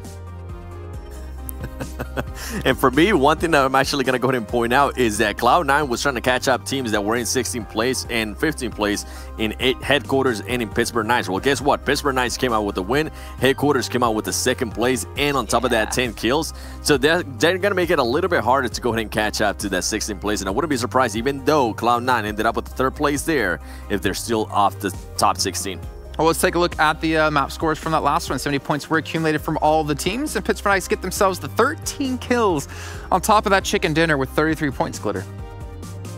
Yeah, that, and you know, I think we were kind of hoping Pittsburgh Knights would do something big. We've seen them middling a lot during all of the league play portions. So this was very, very strong performance for them, especially with the switch-ups that they've had to deal with. But Headquarters, this was a freaking game for them. They haven't really done too much in any of our league play portions, and now out of nowhere they just come in with a 10-kill 2nd place game. This is massive for that team. UDR Killers being consistent yet again with 8 kills, 8 placement points. Football is coming in with points that they probably don't even need at this point. The fact that Cloud9 at least is in the top 8, I guess, is good for them, but they didn't. It's all placement points. They only have 1 kill, and they, you know, kind of just played super passively the entire time to get there, 7. Yeah, that's right. And as we're going here to the 2nd pitch, Alpha Legends being able to get 6 points. Then we have B4, one that we actually saw get into a fight with Temple Storm. They ended up with 4 points themselves. And to a bit of a surprise there, Umbra, after having such good games, they only ended up with 1 point. And whoever's breathing on their mic, please stop it because it sounds freaking weird. No, it's definitely weird indeed, not only with the breathing the microphone, but of course, as we're seeing here on the standings. The thing is, Cloud9 having a better game is good, but the fact is Headquarters, who's above them, had a good game, a better game as well. So it really kind of messes with things overall of how things are really going to break down for them when we do get to overalls. But before that, we got to take a look at a little bit more of a breakdown for PK as they sweep themselves that last match and see how much damage they got done. 2,000. All right, so not bad damage. And honestly, this has, I think, been their best performance of a match they've had since the loss of Sixless. It has been, and J7 will actually ended up getting 5 kills, 800 damage. I'm currently looking at the stats here, and one of the players that they added to go ahead and replace Sixless was Jagger.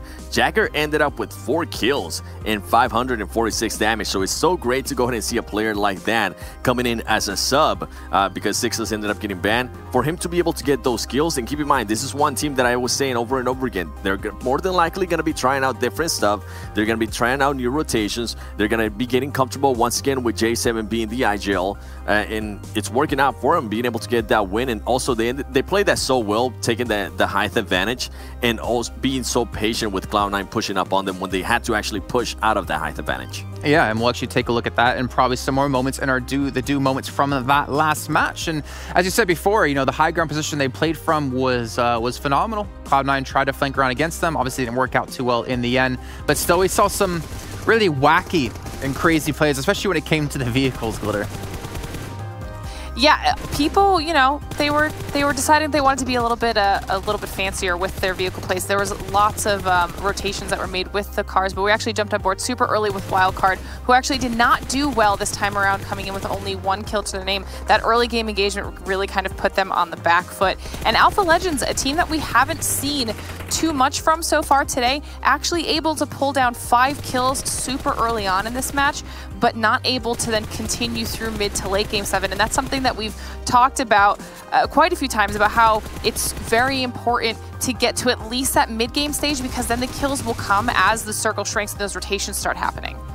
Yeah, with Alpha Legends, remember, that had that team as my gatekeeper team, and then he switched to Umbra. So it's interesting that they haven't been able to do as I would like them to do, to perform as I would expect them to do, but at least being able to get 5 kills, honestly, not bad on their end. And I know this is one fight that we're going to be breaking down a little bit later with B4 going up against Temple Storm. Some of the players there from Temple were a little bit...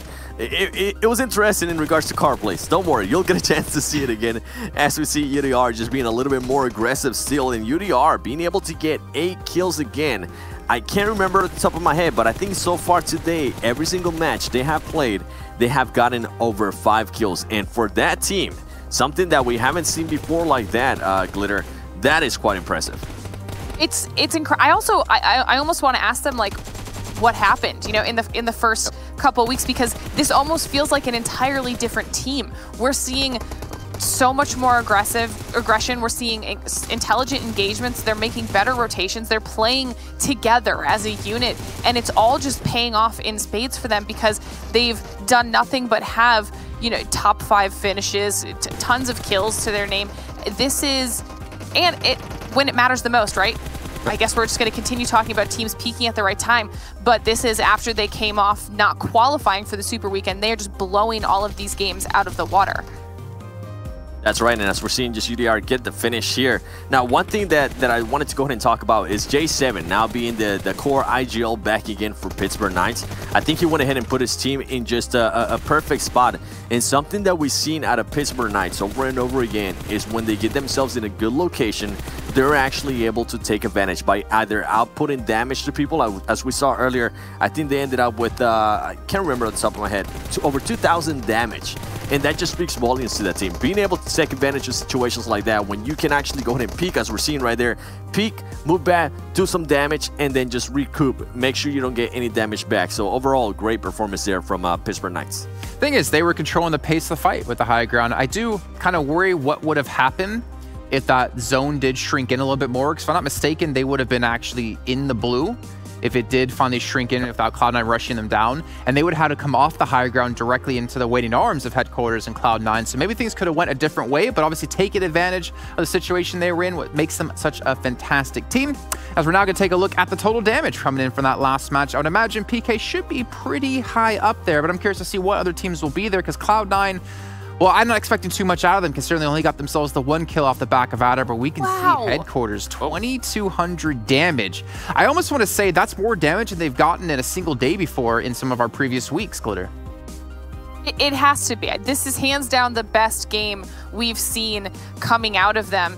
And you know, like Seven had mentioned before, talking about individual players, ID7 had 5 of their 10 kills. He had half of their kills to his name and almost half of their damage because he was just under that 1K mark. Headquarters just had such a strong showing this time around that it's actually impressive. And then you can actually see how the damage just kind of tapers off from there, looking down the rest of the list. And you actually see both Unique and KHK unable to get a single kill to their name. And for me, something to mention in regards to headquarters is that they knew they were going to go ahead and sit out the next match. So it was a little bit of pressure to them. They knew Cloud9 was going to go ahead and perform at some point today. And they did it at the same time that Cloud9 was doing it. And they even did it better by being able to get 10 kills and just outperform Cloud9 in a way. So it's good to see some of these teams are thriving when the pressure's on. Well, speaking about thriving when pressure's on, one team that has definitely been struggling with pressure, considering that they've had to do a roster change mid-tournament here, it's going to be Pittsburgh Knights, and we're lucky enough, why do I keep saying Knights? The Pittsburgh Knights, if I can speak words correctly, are going to be joining us here for an interview. I have J7 going to be joining us here on the show. I got to ask you, J7, first of all, can you hear me? Yeah, hello, can you hear me? I can hear you, fantastic. All right, let's start things off by just kind of diving straight into this. I mean, I'm gonna probably steal one of your guys' questions going straight into this discussion, but yep. How has it been for you guys adjusting, bringing back in Jagger instead of Sixless? You know, it's been a big change, you know, bringing back Jagger. You know, we played with Jagger before in the PMPL, but for the last, like, I'd say month and a half, we've been really, like, focusing with Sixless, and he's been a big part of our success. Like, he's been co-IGLing with me, so taking a player out like that, just not only just a skill set, but survivability. He's a snake god, you know, makes a big change. So we're trying to adapt back again with Jagger, which it's going to take some time. Okay. Seven, you want to go ahead? Yeah, for me, what up, J7, man? Good to see you. Thank you so much for doing this interview. What up, Seven? My question for you, brother, is after getting this win, right, after everything that you guys have been through with Sixless, with roster changes, with Juicy not being able to come in and play as it was planned, what is the mindset that you guys are taking this league play on, and what is the mindset that you guys are going into Super Weekend? Are you guys using these kind of games to just touch ups on some tactics, or just perfect some executions? What are you guys thinking about mostly this next week? Yeah, our big goal is just synergy. Like, we got to build synergy with Jagger again. You know, like you mentioned, we tried bringing on Juicy, another player. You know, that got the decline. So right now we have a set roster with Jagger as our 4th, and we're just trying to help him catch up to speed because he hasn't been playing in any World League at all, any game. So it's just building synergy with Jagger and make sure, like, we're all focused, because we are in a position right now to go up, maybe try to fight for that 3rd place spot in Super Weekend. So, you know, we're trying our best to like keep them up and do a lot of VOD reviews and teach them like everything we've been learning. That's a lot of money as well if you can't get yourself 3rd place. Yeah, exactly. Good. Oh yeah, for real, it's about that money. Go ahead, Glitter. All right, J7. So you had mentioned, you know, you guys are in contention for a really good spot in Super Weekend. But going past Super Weekend and looking into finals, are you guys looking to change any of your gameplay from what you've been doing here during the league play portion to kind of throw some teams off? Or are you just trying to be consistent moving forward? Yeah, right now we're just trying to find our like identity. I feel like sometimes we struggle to find our identity. Like if we're an aggressive team, we're like a passive team, with especially with Jagger now. So I think we're gonna try to work on more being aggressive, and hopefully by the time the final comes around, like we'll put these new stats to work. So yeah, I think the big thing is identity. So by the time, hopefully when final comes, like we'll be prepared and set. Okay, well, I do actually have one more question for you, J7. With Sixless being gone, and you mentioned it yourself, he was co-IGLing with you. In a way that kind of puts more pressure on your shoulders, right? Is anybody else now stepping up to maybe co-IGL with you, or are you just being the sole IGL of the team? No, definitely. Carnage is stepping up big time. You know, Carnage is very vocal. He's a very loud person. So him co-IGLing, like actually, you know, he has different benefits. You know, some miscommunications happen, but you know, he's learning really good. So definitely, Carnage has been stepping up for that role. Awesome. Okay, cool. Before you do go, I want to give you a chance to give a shout out to anyone out there, any friends, family, any teammates who have been supporting you throughout these last weeks. Just to all the PK fans. I know there's not many, but to all the loyal PK fans that, you know, stuck with us through all these hard times, just want to appreciate all you guys. And then, you know, shout out to all my family members that are watching, if you guys are watching right now. So. All right, well, J7, thank you very much for taking your time, and obviously congratulations on getting that chicken dinner in the last game. Can't wait to see how you guys end off here in the league play. Yep, thank you. Thank you. All right, cool, good stuff. What an awesome interview, man. Yeah, it was. I mean, it was. I love when people do good interviews. It's tough to talk about, obviously, the loss of a teammate coming into this and how you have to adapt, and, you know, no excuses were made for him. He just said, yeah, well, we just got to play better with Jagger. We got to get him caught up to date, do some VODs. I mean, that was a man of focus and a man of knowing what needs to be done to get the job completed. I love that. I love hearing that.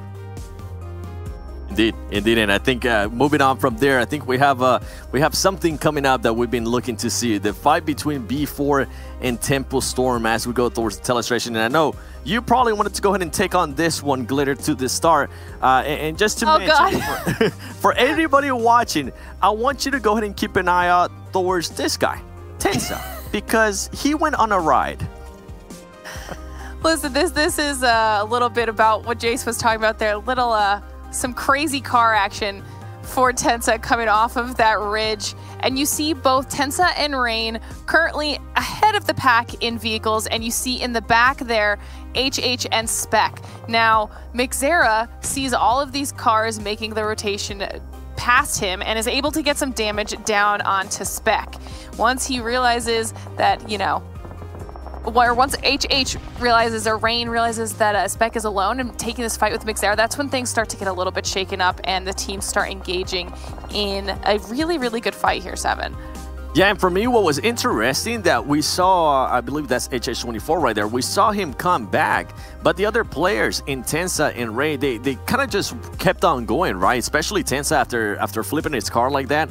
I think he wanted to maybe go back into a compound, heal up again, because he did end up losing some health to that. And I think that was maybe a huge mistake. But in regards to that, I think at one point B4 was just so maybe a scare that Tempo, the other players from Tempo, was going to go ahead and rush in, that they played this very passive. And something that I've been seeing more out of B4, remember I even said it earlier, is they're channeling their inner footballers by just throwing a bunch of nades, trying to find the right time to go ahead and actually peak.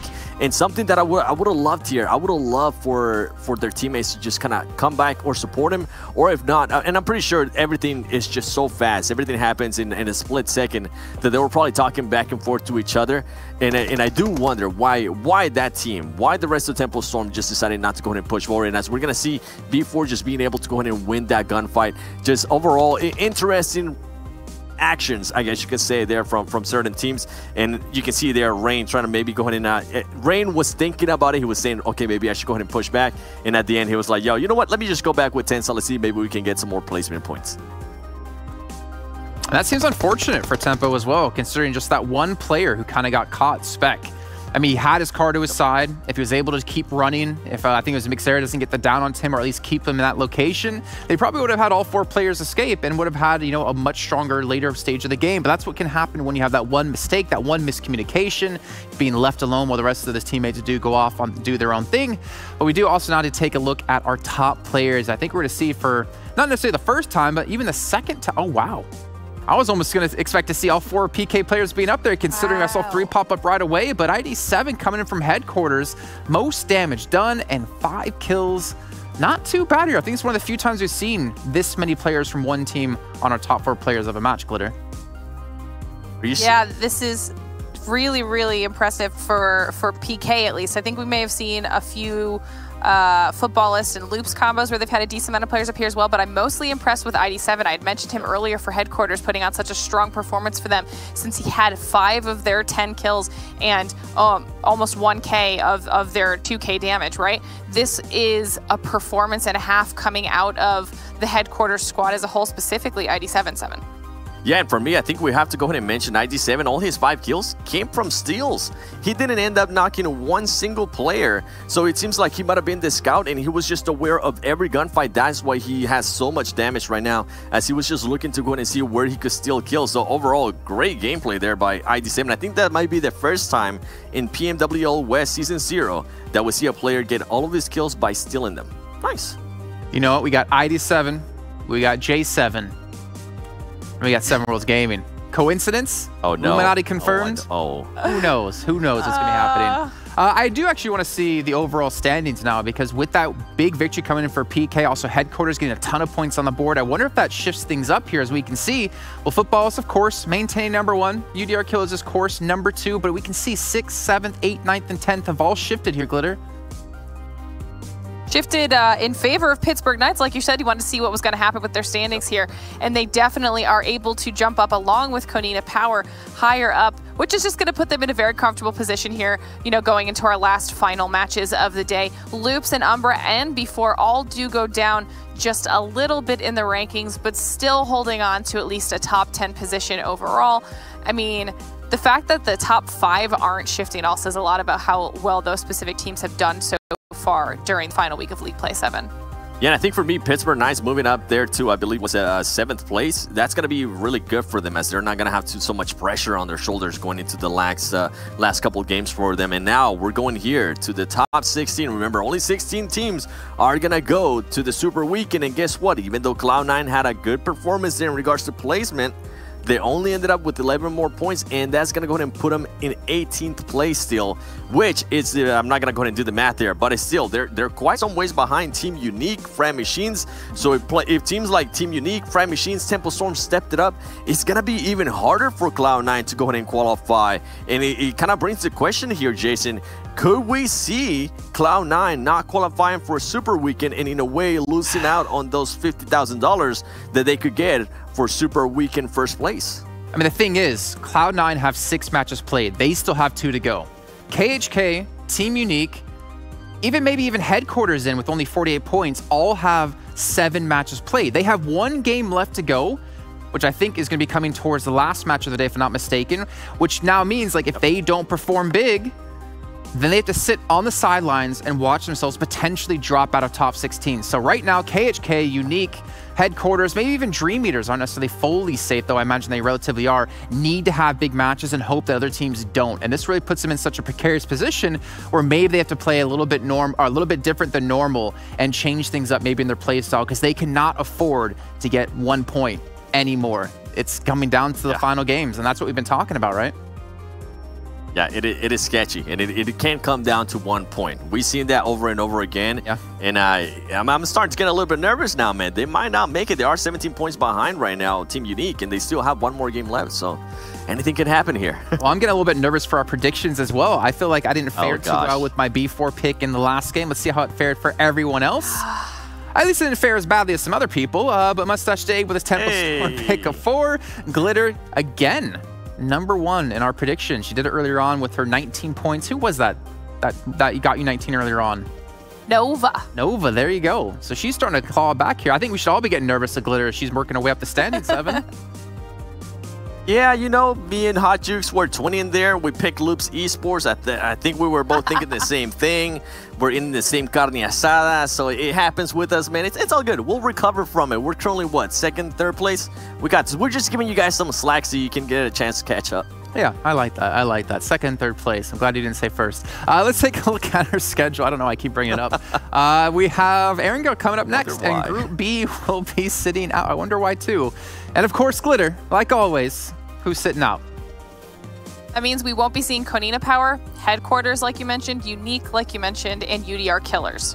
Okay, so nice. UDR Killers looking good. Konina Power looking good. The other two teams, well, they have to sit there and just hope the other teams don't perform.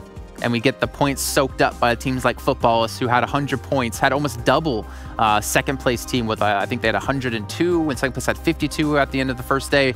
But it's getting into tough times soon. It's getting into some tough predictions as well, because not only are teams running out of chance to get the Super Weekend, we're running out of chances to change things up in our own talent prediction leaderboards. Let's make Seven go first this time. He's looking the best in his green shirt. Yo, I don't even remember who I picked. I'm trying to think. I thought it was Konina Power, I think. Miramar. No, I did not pick Konina Power. Yo, production, do me a favor. Go ahead and pull up my pick. I know you guys know who I picked. Let me see that picture real quick, and I'll tell you why. There you go, Cloud9, baby. Hey, of course I had to pick them. They did really good there in Miramar, and that's the reason why I was picking them. I remember now because they're that team that needs to go ahead and have a good performance here. If they don't have a good performance, back it up with some kills, they're not going to end up qualifying for the Super Weekend. That is going to be 50,000 out of their hands, and I don't want to see that. Well, it's going to be Erangel, so they definitely have the chance to do it. I'm going to give my prediction next because I'm joining with Seven, which might be the downfall for me so far with his picks today. I'm going Cloud9 as well. Let's go. All it takes is one. It just takes one win for them, and they can shoot right up into top 16, and they still have, again, 2 matches left to go anyways. So I'm feeling fairly confident in them. Glitter, what about you? I am going to break the trend a little bit, and because they are playing this time around, I am actually picking Loops for our final Erangel map. They're playing? I feel like we need to have a separate counter for how many people messed up their picks by picking a team that wasn't playing. I think Hot Jukes is #1 right now, if I'm not mistaken, which he's going to be so happy to hear about when we get him back on the screen. All right, so we got our predictions in. 2 Cloud9s, 1 Loops. We'll see how they're going to fare at the end of this match, and we'll check in with you guys then to break down what all went down on Erangel with our final one of the day. 2020. What's that? Staff's Dave 2020. Get out of here. Just you commissioner, baby. Smack you upside the head. Get out. Go away. I don't want to talk to you anymore. I thought you were on my side. You know what? Dave paid you off, apparently.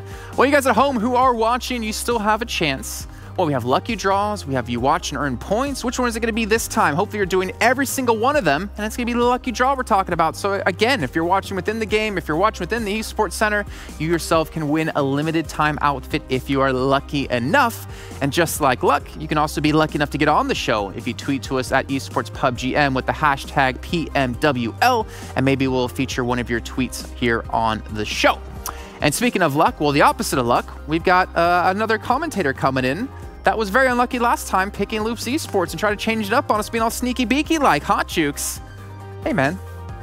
Luck, what do you mean? I mean, okay, all right. I have #1 in picking teams that are playing, right? And yet I'm #1 in something. #2. Yeah, at least I'm #1 in something, but I'm #2 in the leaderboards now, about to be returned as the king of #1 in the talent prediction. So that just goes to show you how much of a merciful king I am, you know, just by letting you guys, you know, get ahead so far. But, you know, like Secretariat, like Cloud9, hopefully, we're going to be able to make it happen here at the end. Let's go. Oh, sorry. Production was telling me I'm like 70 points ahead of you, so I don't think you're catching up this game. Mustache Dave. Like 30. We've got final matches for teams coming up. We talked about how, you know, Unique sitting out. Headquarters is sitting out. A lot of teams just sitting there kind of watching right now, hoping other teams don't pick up points. But now if you're Cloud9, you're going into one of your final games of the day, you need a big victory somewhere. If you're in their shoes, Dave, what do? Do you go for the big plays at the beginning? Do you play for placements? We saw that, you know, happen last time on Miramar, and it didn't work out too well in the end as they got third and only 1 kill. What would you be doing? All right. So take out your pen and paper here. Take out your pen and paper, get your pencil, sharpen that bad boy. All right? I got my pen. Listen carefully. All right. Listen carefully. The more you learn, the more you earn. knowledge, all right? Knowledge. That's what Cloud9 have. They got the knowledge, and they got third place last game. They're probably going to get top 5 this game. And didn't you pick them to win this game? How did a hater become on the bandwagon to choosing them to win? I don't understand. It's because they got the knowledge, Jason. I got my my notes here. I don't know if camera can zoom in on it or if they want to zoom in on my chicken scratch handwriting. But it says right here. It says right here. King of the bandwagon. Don't vote Dave 2020. I think that's the notes I wrote down from what you said there.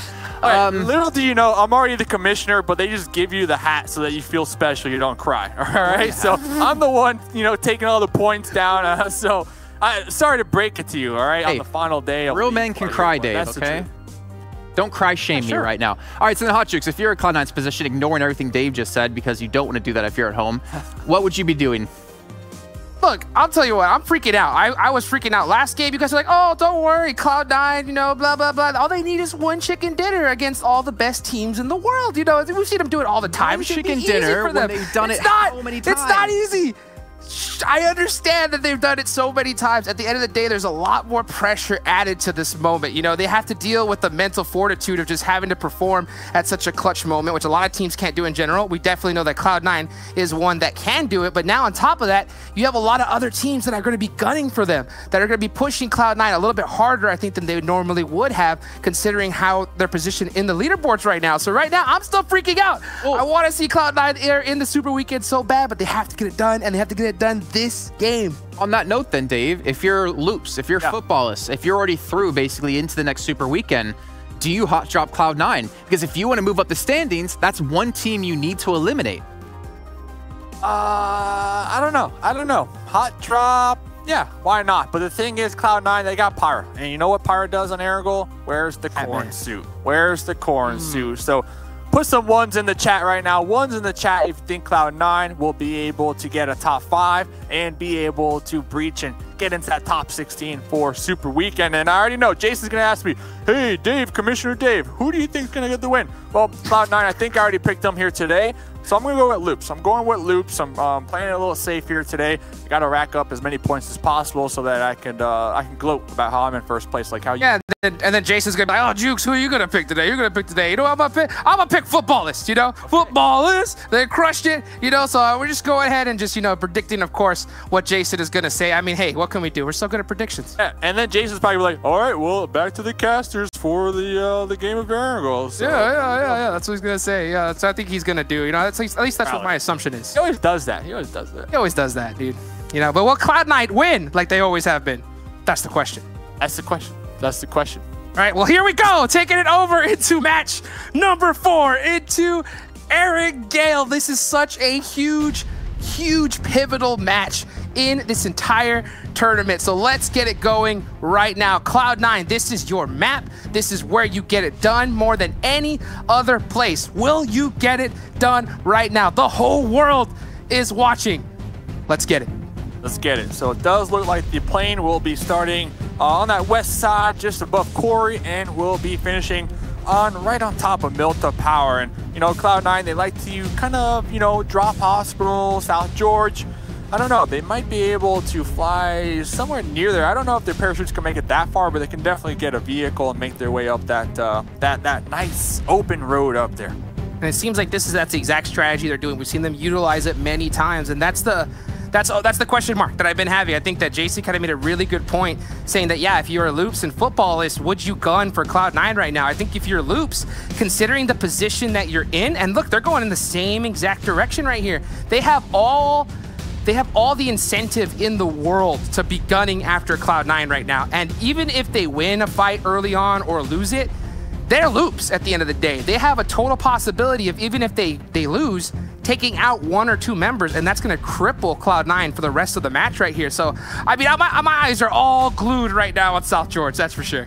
All right. So, Hot Jukes has got his eyes glued to the screen. That sounds dangerous. Looking on around here. Circle number 1 does go on up. Looks like that fight might be possible. Loops versus Cloud9 right there on the edge. I see Kowalski kind of flying on over that ruins area. Nobody up there to the north, but we know Severny, wildcard, they love it. Tempo Storm.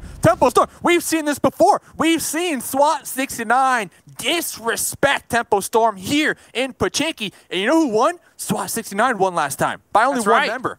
They did. They did end up surviving here, and it looks like the disrespect will continue.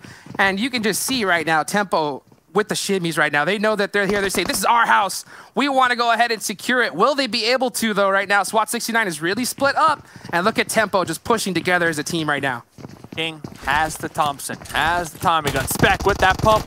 Uzi combo. There's King one. on the balcony, immediately spotted. Taken down from Tensa and that ump. Yep, the rabbit is out the bag. The rabbit is out the hat. And another one taken down and out. Oh, Spec with the pump right there.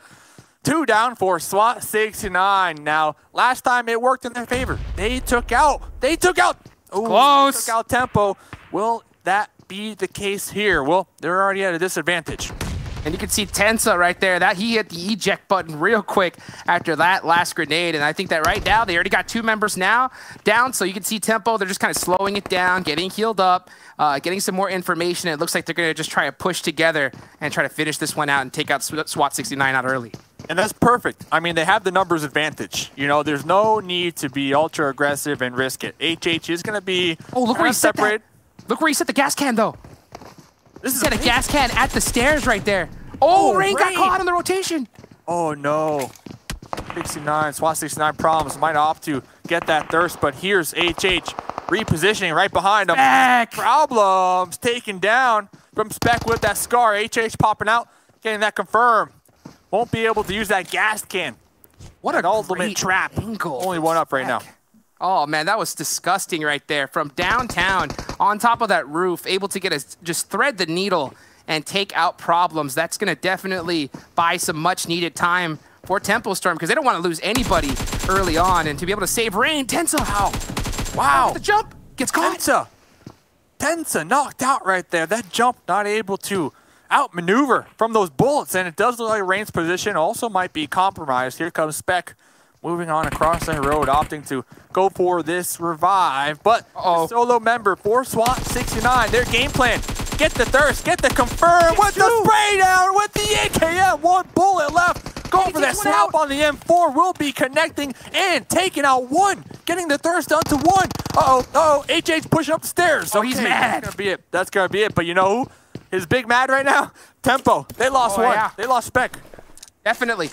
At the end of the day, I mean, it's a win for Tempo overall, but, you know, they ended up winning the war, but I think they lost the battle right there. You know, all they had to do was kind of push together, push carefully, and just execute that last person, and we just saw Spec just get caught out early, and, man, N7R, he was not going down without a fight, and still, being able to take out 1 point away, considering that you're the last one up, I think that that's a win if you're SWAT 69. Is it though? If you're N7R, it's a win, I think. Considering your situation and where you're at, I think it's a win. Overall, you definitely are taken out early. It sucks for you if you're SWAT 69. Look at this replay right here. And Spec, you know, with that shotgun, I think that's the reason why they wanted to take him out so bad. You know, was that shotgun disrespect and oh, what a crazy engagement. Not only that, I mean, who was that? King, you know, prone on that balcony, no helmet, so you got to assume, like, your head is going to be the first spot where your opponent shoots you, you know, right in the face. So I might not have opted to prone right there. It was a risky decision to be made. But SWAT 69, I mean, they chose to go to Pochinki. Nobody forced them to go to Pochinki. Everybody and their mother, their grandmother, everybody knows Tempo goes to Pochinki. So it's not like it's news. It's not like it's news to them. Like, they chose to They should know above all. They should know above all, especially considering that they fought together and they did end up winning, but they lost 3 members in the process right there. So, and after that engagement, we never really saw them go back to Pochinki again. So it's really interesting to see SWAT 69 opt to do that. But hey, it's a last Erangel of the evening. I just think that right now, maybe they're just kind of going for clout. You know, they're just like, hey, we want to go ahead and show that we can get something done. And unfortunately, you know, Tempo, that's their house. That's their house. I'm not gonna lie, I want SWAT 69 to sign my forehead. You know, they got it. They got the clout in my book. I mean, anybody that decides to fight Tempo multiple times in Pochinki, I respect you. Even though you might not win, you still got a little bit of respect in my book.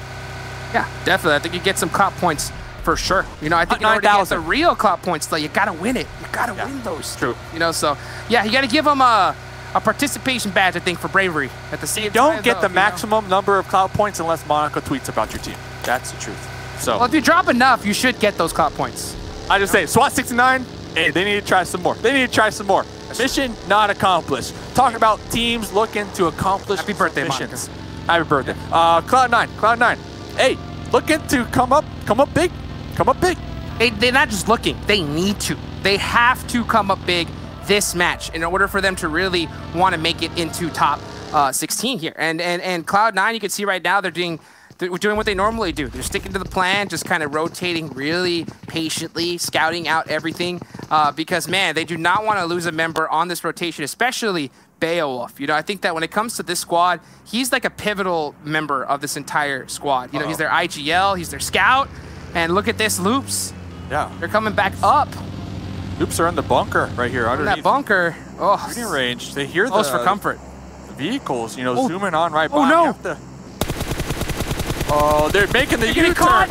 Bale trying to send it on in through. They didn't get into the gate. The gate will be blocking them. Will be denying that buggy. Bale behind the barricade will be healing on up. Adar trying to regroup with the squad mates. Needs to be extra careful, extra cautious right now. Loops, Dadden with the DP will be popping on into the shooting range, trying to get some shots over here. Look at this movement from these Loops members. They're so great at being able to push so aggressively. I bet you if you're Cloud9 right now, your adrenaline has just got to be pumping, considering that you're just caught off guard. They're completely split up, and it looks like Cloud9, they're just caught out right now, not sure what to do. Adder's on the run. Yeah, this is like the worst case scenario right now for Cloud9. One of his tires is shot. In the buggy, one tire is going to be missing, and Dadden already on the approach. Pyro trying to group on up, trying to provide the much needed support. Dadden gonna be spotting, gonna be tagging and bagging. One body on over to the side of Loops, and now they know exactly who they're fighting. They know it's Cloud9. We see Pyro, that quick retreat on over the hill. Okay, you're there.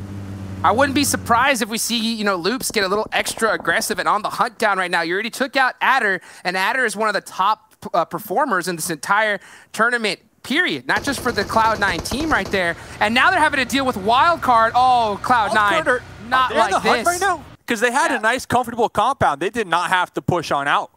Well, they heard the shots and they saw the thirst. So I think that right now they may be putting a little bit of extra pressure onto Cloud9. You see Bayo and Uneven able to make it out alive, but Pyra is caught out by his lonesome right now. This is the worst case scenario if you're Cloud9. Worst case, looks like Bayo and they're pushing onto Pyra. Around Slicky right on behind, popping out their vehicle, go for that spray down onto Pyra. Pyra, the second time he's able to just manage to continue to survive. That US is gonna be smoking. Pyra forced to hit that eject button. Get behind this cover. Dream Eaters might have some sightlines on to Pyro, but Pyro right now playing that solo game pretty much. I know they got two other squad mates, but oh my gosh, Dave, he's not wearing the corn suit. The corn suit. He's not wearing it. Unlucky. Could that be the turning point right now? Spring. Yeah. Wild card. They know exactly what they're doing here. They want this point. There goes Pyro. They're on the hunt. They're so thirsty for that. Oh, Slicky actually makes the pull up onto Bayo. Bayo trying to get on out of harm's way. Marco, save him. With that third party, Uneven will be defending the compound, taking down Sam. That's gonna be like, yo, what's up? You guys trying to pull up on us? I think not. Cloud9's just like, come on, my North American brethren, how could you do this to us? And Uneven just putting the pressure down onto Wildcard, getting those much-needed points. At the same time, though, they have got their back against the wall. Uneven and Beowulf are on the run, just trying to survive and do everything they can to not end this match. And here comes Team Queso. Team Queso, everybody wants a piece of Cloud9 right now. Cloud9 cannot catch a break. Axel, vehicle explosion, Uneven, jumping out at the perfect time. This is what I was talking about. Cloud9, they're being hunted down by everybody in the lobby. Yup, this is exactly what I thought that was going to happen, and that's exactly what is happening. Spring gets the knock onto Team Queso right here. Oh, man, it's up to Bayo, the last one alive. And talk about, I mean, you couldn't have a team get more targeted right now, as Cloud9 has just been dealing with the worst case scenario right now. Big nade from Marco. Oh, it's a Molotov. Molly, yep, right on to Acer. Spring is going to be about 50% HP.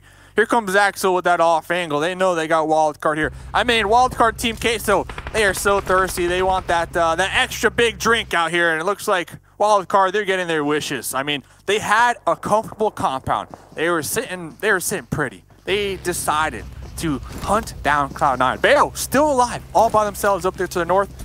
So I gotta say, I mean, I know Cloud9, they only got one, but they out-survived when it comes to wildcard in the hunt. Yeah, I mean, but at what cost, though? At what cost? I mean, they did survive, but talk about survive by the skin of your teeth right now. And even he's doing the ultimate crawl right now. Yeah, just trying to do anything he can, but it's all over right now. BCDE, there's no way he's going to risk coming on over to try and save him. Yeah, just 3 members down from Cloud9. You got BCDE. Look how far up north he is right now. He's just trying to buy as much time as he can for the rest of his squad. And this was my concern. This is exactly what I was afraid of right here. The circle goes on over to him. So that might help out a little bit. But still, though, look how many teams are still up, Dave. Yeah, but BCDE does have a good, amount of space between them and everybody else. So BCDE is going to be, just trying to clutch it out here, get those placement points. I mean, the thirst meter this last game. Oh, yeah. So loops, wild card, it's up there. It's a 9 out of 10 right now. Well, it makes sense completely. This is what my concern was. Everyone was kind of like, oh, it's just Cloud9. Don't worry, all they do is going to win. At the same time, it's not the same kind of match that we've been playing here before. This is at the end here. A lot of these teams have already locked in their spot to make it into Super Weekend. Cloud9 is one of the main teams in danger right now. So you can definitely see, no matter how good of a squad you are, when you have 3-4 of the best teams in the world working pretty much against you, there's nothing you could do right there. Yeah, they don't want run. They don't want them in the Super Weekend, and then that's just it. That's just it. So we'll see what BCDE can do. Let's get back into the game because we got 13 other teams. 13 other teams here. Yes, Naya no longer in favor. KHK, Alpha Legends, B4, all on top of one another right now. Kato will be tossing out some grenades and I believe spotting out those enemies in those yellows out there from KHK. One member. Dammy, swimming, going for a swim. What a nice time. Taking a quick little dip right here, just trying to rotate back to his squad as safely as he possibly can. Alpha Legends have this hill right now. They've definitely secured this position. But both of these squads, they're out of circle. They're out of zone right now. So I wonder, Alpha Legends most likely going to rotate north into this one here. But Dammy's still just trying to survive. Moving on over to Yala versus Tempo. Yeah. Checking on in with the crew, seeing what's going on. Yala will be in the zone, the circle, and Tempo right there on the edge. Right there on the edge. We got the Knights not too far away from this. We see Nova all in some vehicles making their moves as well. And, everybody kind of just getting intertwined with one another right now. Yeah, I mean, you can definitely see the pressure is just on. A lot of these squads, I mean, not all, a lot of these, all of these squads right now, they've been staring at the kill feed right now. They know that Cloud9 is already down 3 members right here. So I wonder how much that is having to play on all these teams right now, especially considering the squads that are low on the leaderboards. I think that you're going to want to see them kind of press a little bit harder to kind of secure their spot into Super Weekend right here. Man, this is an intense match.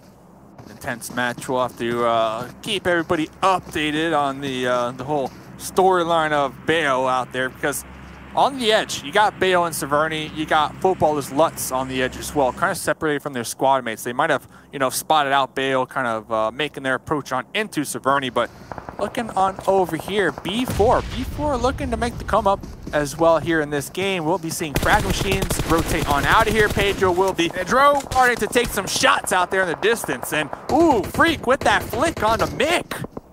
Great return shots right there from Frag Machine as B4 pretty stuck out into this blue zone right now. They're going to try to go for the revive. This is zone number 4. This one hurts. Pedro with that mini 14 putting in some work right there at the distance. The zone has shifted down south right now, so B4 need to try to get these finishes quickly and rotate in this circle because this one's starting to hurt. Zone. I mean, I know we're not that far into the game, but yeah, the zone is definitely going to be impacting the game plan when it comes to B4. Levi, we see. Oh, look at Shifan on the vehicle right now, over the wall. That's so smart. Great angle from Shifan. Yeah, because one of the counters to that wall is the feet, right? The feet underneath are exposed. The toes are exposed. So, maybe your tires will be exposed, but at least your body is not. And looking right here, Tempo are going to be in a somewhat of a pinch, but they got some smokes to work with for the time being.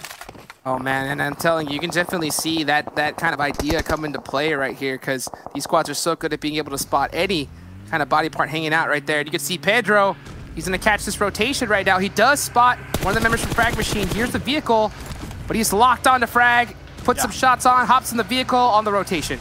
Oh, because Frag Machines impacted their pretty much their rotate, you know, just a moment ago. So I understand completely why Pedro kind of has that tunnel vision on the Frag Machine and wants to get that revenge. And looking at this, KHK, they're down to just one alive. Pedro will be spotted crossing that road. And that Dacia still going to be alive, regrouping on up with Maxon. We see Carnage in the kill feed with that DP, just unloading, unleashing it right now onto Yala. Well, to get the work, and now Pittsburgh Knights had a great match in the last game. I love to see that interview we had with J7 right there. Of course, talking about Jagger. We like to call him Jagger the Fragger because this guy can definitely put in work, has a lot of experience with these teams in the past. But yeah, like Seven mentioned, this is the first game that Jagger has really played here in the World League. And man, after that last match, you know that PK has to be feeling themselves.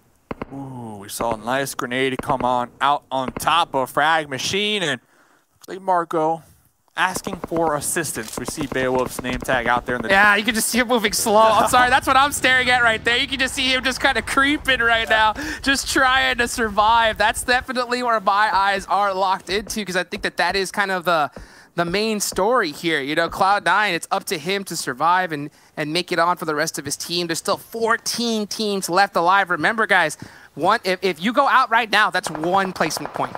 And yeah, if you're Cloud9, you need a lot more than that.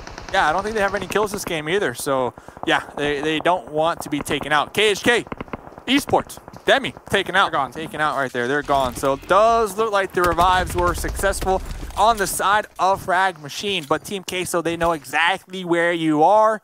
That's why we start to see some smokes come on out from Frag Machines to kind of, you know, buy some time for now. And Marco gonna be, you know, popping down, looking for some heals. Ooh, yeah, that one's, is that going in? Grenade going in the bucket? For the distance. Right on the outside. That was close. That was close. Close indeed right there. And man, this is starting to get really intense. Now, KHK going out early. I think that's going to be huge for Cloud9, considering that they're pretty well close in points. That's going to be 1 point for him. Bayo is still alive right now. We're looking at the round kill leaders right now. Ayala from Team Queso currently in the lead with 2. You got Rain pretty split across the board right now. The zone does shift away from PK. They are in a big engagement with Yala right now. Yeah, 3 up right now for PK. They got 2 kills so far. Carnage looking to... Oh, I'm done. Rip. Well, they got one more game. So Yala versus PK. You said it.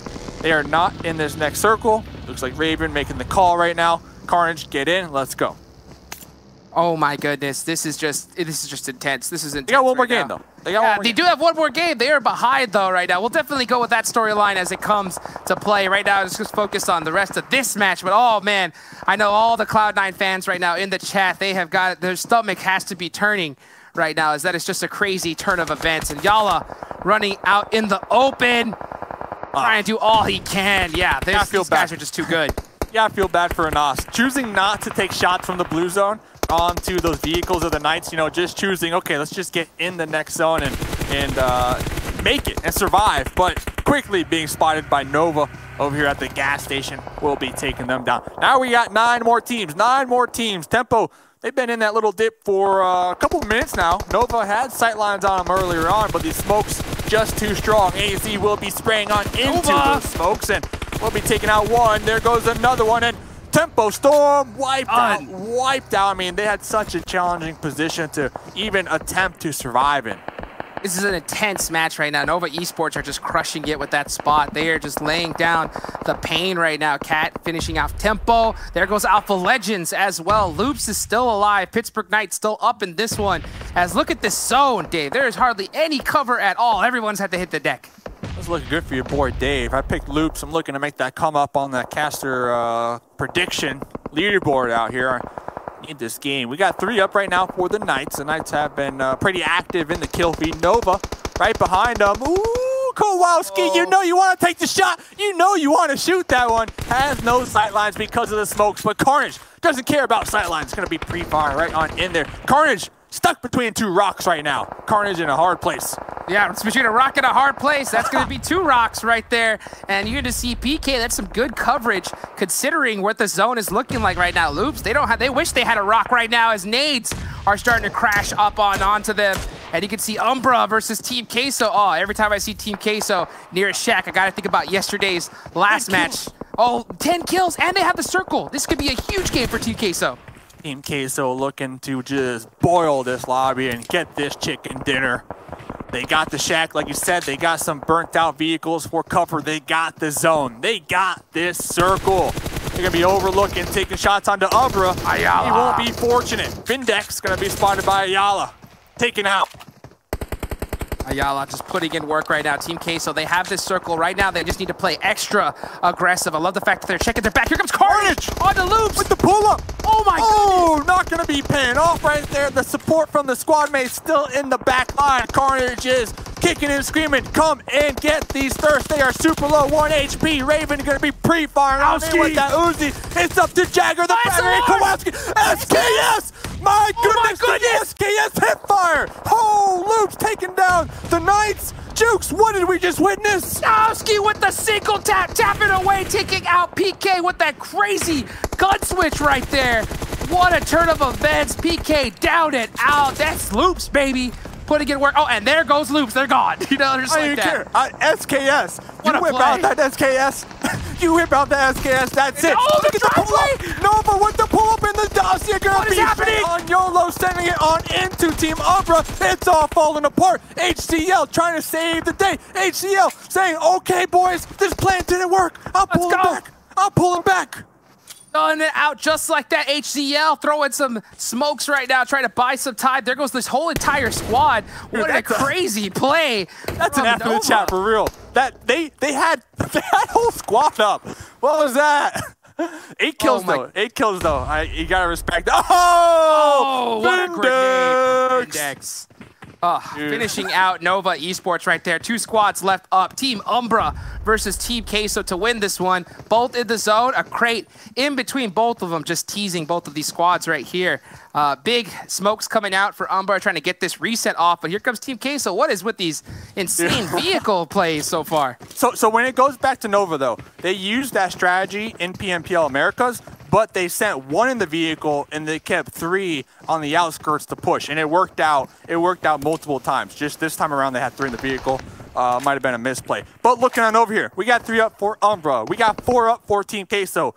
5 kills on the Umbra. This is a fantastic game for the squad. Both teams have the zone, so Vindex, as long as they aren't going to be spotted, they should be able to get the revive. Hall should be able to get their revive. Axel, though, look at that positioning coming out from Axel. Look at the determination right now. The DP, lock and loaded. Oh, going to be spraying onto Prez. Prez stuck behind that tree. Prez has to get it done right there. Great body movement to be able to. The second that shot hit, he was behind that tree really quick. And you can see Marco with the laydown right now, trying to find the angle. He has no cover, though. Doesn't matter. Ayala with a big initial knock. I mean, Umbra, they're just pinned down. They're pinned down. Ayala, 6 kills so far. Going to just be making the pull-up, making the approach. Axel will be in that back line, providing that cover fire. Grenade! What's up? Here's the grenade. Take this one. Prez is going to be knocked down. Vindex trying to pull back, trying to save the day. Extremely low. Ayala behind the tree. Vindex going to be hitting that dirt, and just like that, Team Queso. Wow, what a match. Look how many kills on the board for them as well. Just absolutely crushed it. I mean, what a performance from Team Queso, one that they really, really need right there. I mean, this is the Team Queso that we've been kind of waiting to see, I think, all tournament. What a crazy game in general. I mean, this one had it all. Yeah, it had it all. It had the drama with Cloud9 in the very beginning. So many teams on the hunt for them. Oh, my goodness. I don't know what's going to happen. Crazy pull-up. DSKS. Spray down, Jukes. That just goes to show you why this Loop squad, I think, is just so effective, man. They fight as hard as they possibly can to the end. And yeah, just a great play to see. I think that's why they're one of the most exciting to see thus far. But man, I think the big story right now is Cloud9. I think that's what we're all looking at. I can't wait to see what the scoreboard is going to look like. What is going to happen here the rest of this match? Don't go anywhere. Find out right after this quick message from our sponsors.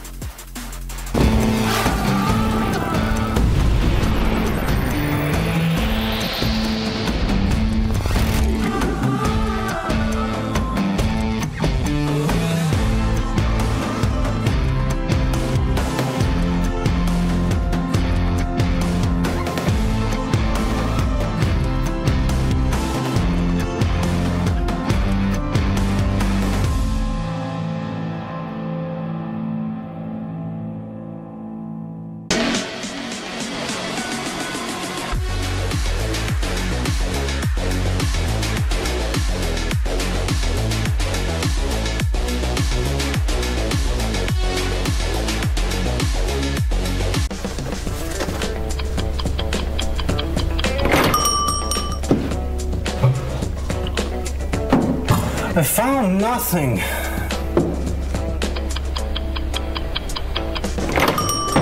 My teammates weren't around!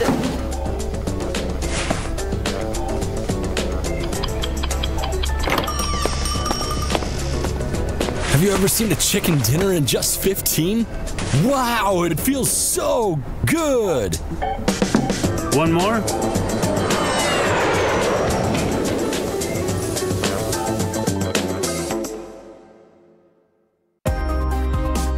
The PUBG Mobile World League is brought to you by the title sponsor, Qualcomm Snapdragon Elite Gaming, and the official beverage sponsor, Mountain Dew.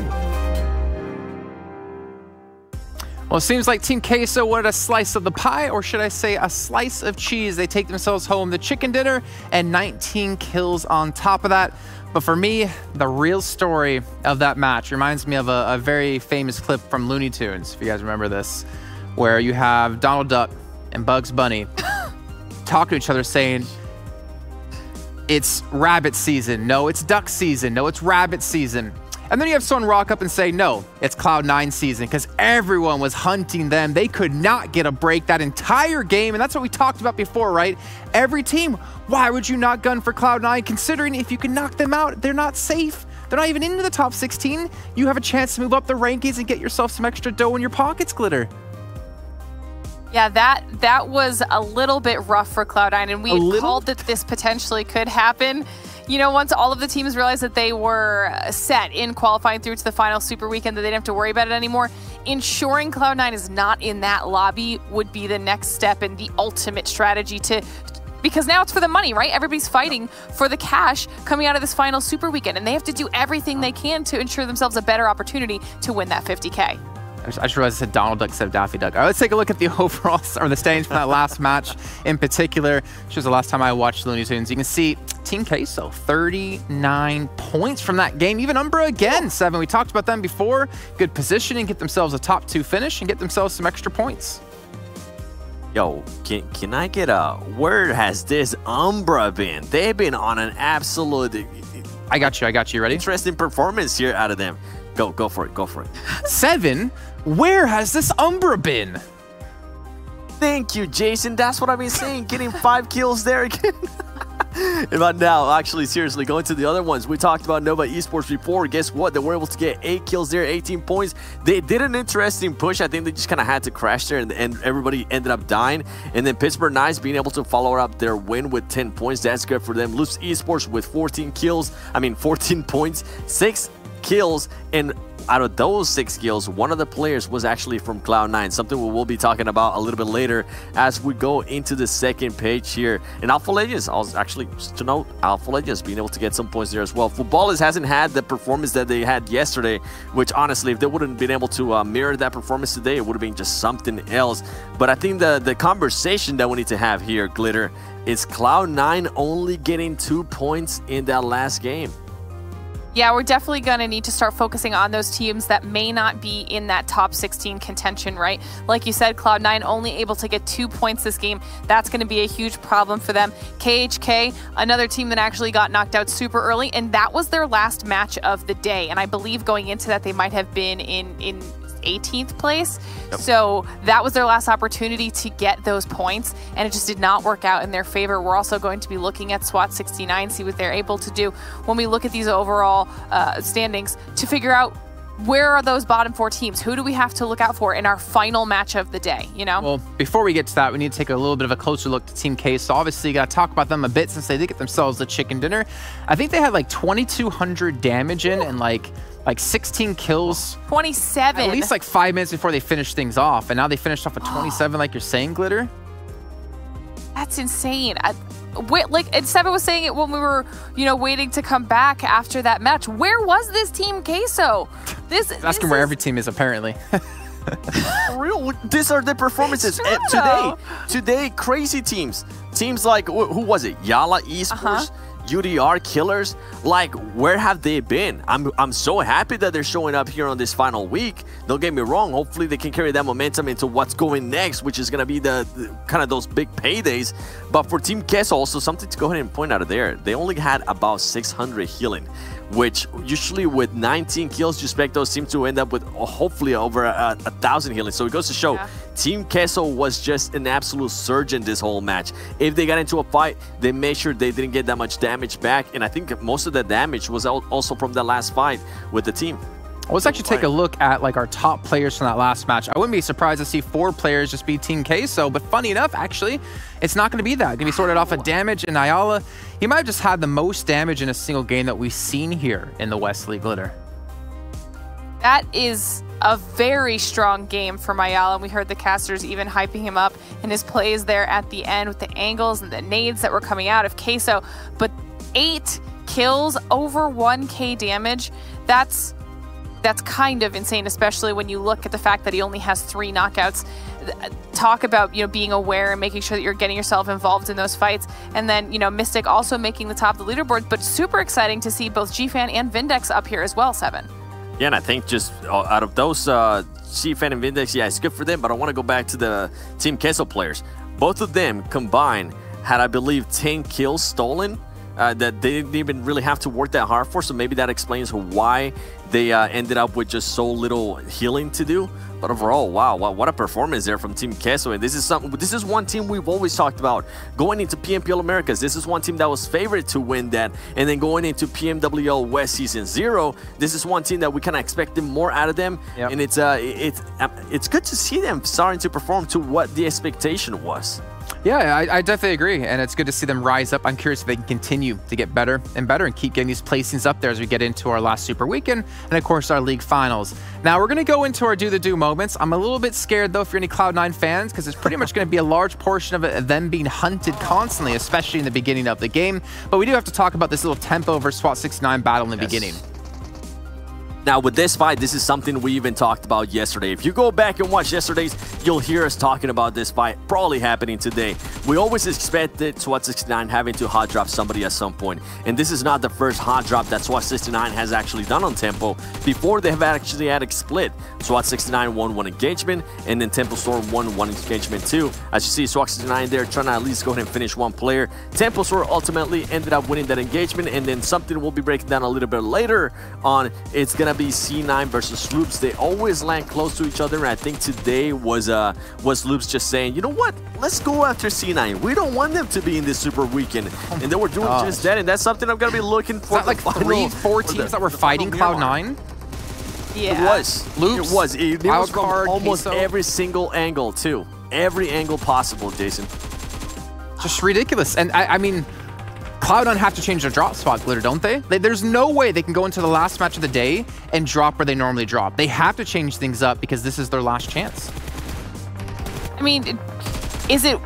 I guess, is it worth even changing things up at this point? Yeah. Are they defeated? Because they know that regardless, they've made it through to finals, right? So at this point, they're playing for the money. They're trying to get themselves as much money as possible, but it's you know, it's the lesser of two evils. It's the they have to pick a battle that they think they can win right off the gate, assuming that some of these teams might be specifically hunting them down, knowing, you know, where everybody does drop. Can I ask you a question, Glitter? I don't even know. Yeah. Are you willing to not change a drop location for 1 match for the cost of potentially $40,000? 50. No, because I mean 50 for first, right? But if they get knocked down to like only getting 10K, they would have lost 40K. True. I mean, it's not fair enough. Do it, right? Like, I mean, I see no world where they don't.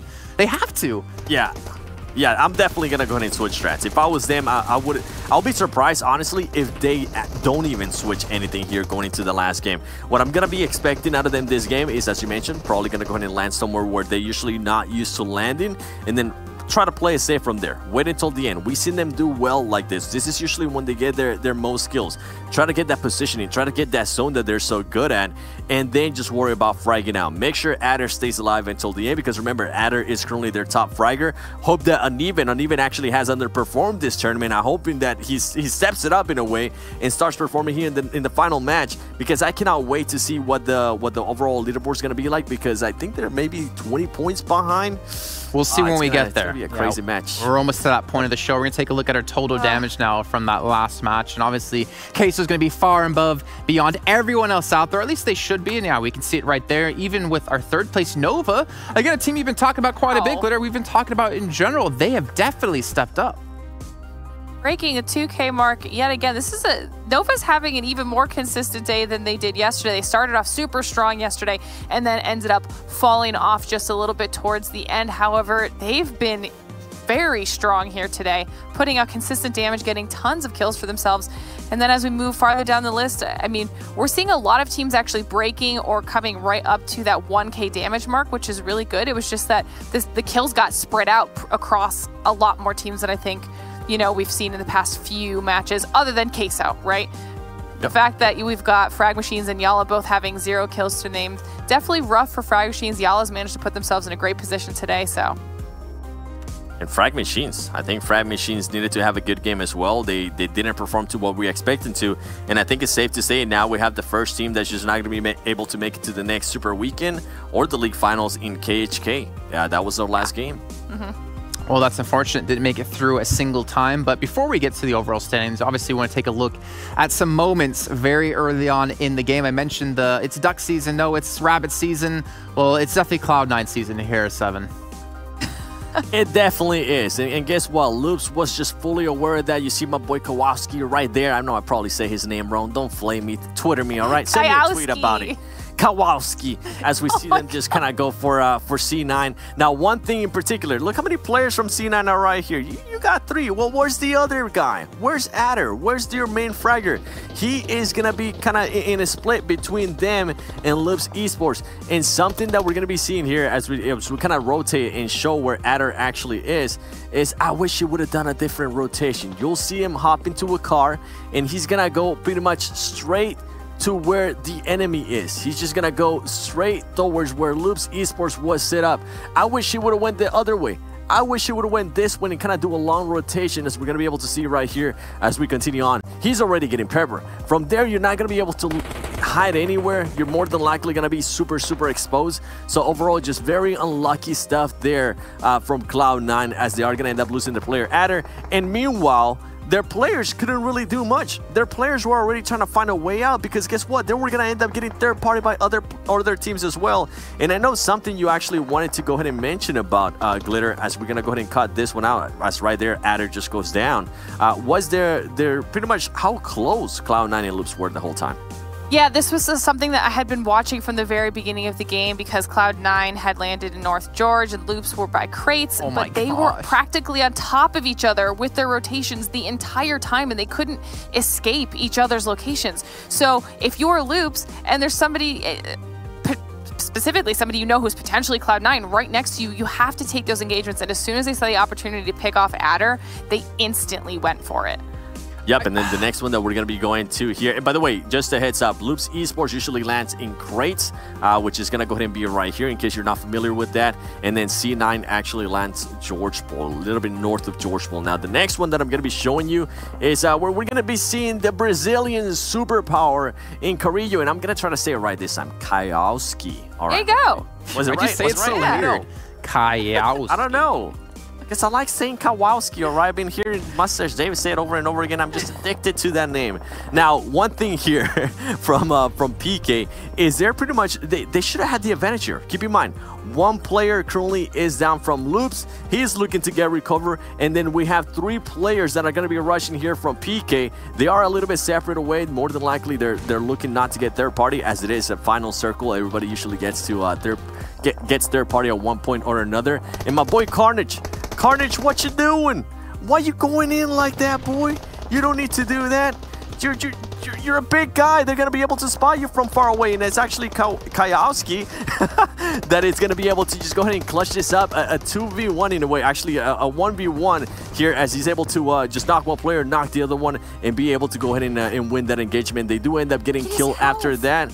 But hey, you get some, all right? You get some Glitter. It's been a minute. You guys get some Twitch chat, Facebook chat, and YouTube chat. Where's my confetti? Don't you have the power to do that to me here live on the show? Yeah, let me. No, I don't. Maybe that for finals. Yeah, maybe when it comes to our talent predictions, we can get some confetti to our #1 placing player. But let's actually take a look at our prediction scores. And well, 7, we probably should have rethought the Cloud9 pick, to be honest. Having a rough time here, but Loop's getting 14, and Hot Juke's getting himself 5 points with Footballists there on the score. That would have been a big game for anyone choosing Team Queso, to be honest. But hey, that's what's going to happen when we don't choose the cheese. But let's take a look now. And we have to really dive into this, the overall rankings, because this is what it's all about, right? We're into our final match of our final day of league play and our final week of league play. This first page, you can see it's these teams all through. No chance they're not going to make it into the final day or the final super weekend. We can talk about them really quickly, but I'm going to be focused on the second page here, Glitter. No, I totally agree, but I think I'm mostly surprised by Footballist's score and the disparity between first and second. They've just had such a strong week, period, for themselves of this league play portion. Yeah, shout out to Team Umbra, 5th place. That's not bad. Now let's go to where it matters. Let's go to the one where everybody's gonna be biting the nails. That second page. This stresses me out. I'm freaking out right now, actually, as we see B4 there in 11th place. And let's go down to where it matters the most. Team Unique with 41 points. Keep in mind, they do have a game left, so they could get even more points. Headquarters also has a game left. Whoa. And Cloud9 currently sitting in 18th place with 26 points there, Glitter.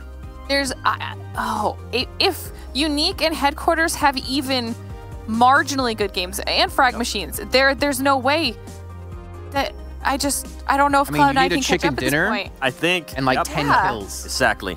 Exactly. And I just don't know with the day that they've had today if that's going to happen. I think at this point, they're currently 15 points behind. I wouldn't be surprised if we see Cloud9 maybe trying to hunt down Team Unique or Headquarters at one point and hope they get those kills. Because as we mentioned, they need to get the win.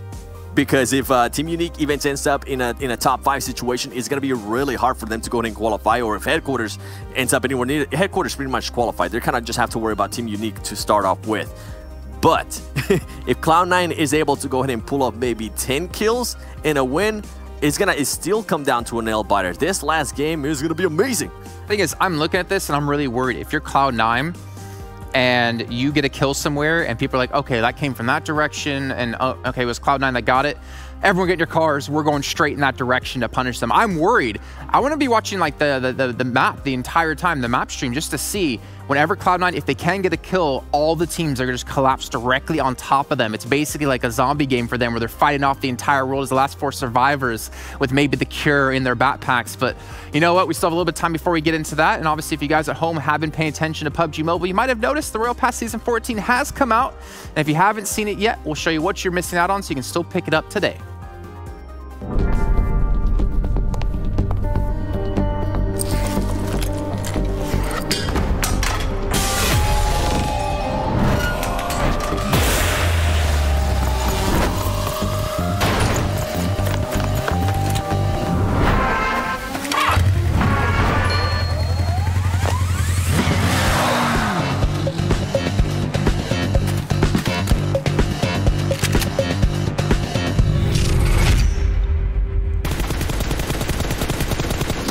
And I think that video is a nice metaphor for what's happening right now. Cloud9 losing the backpack, i.e. their chances to get into the Super Weekend.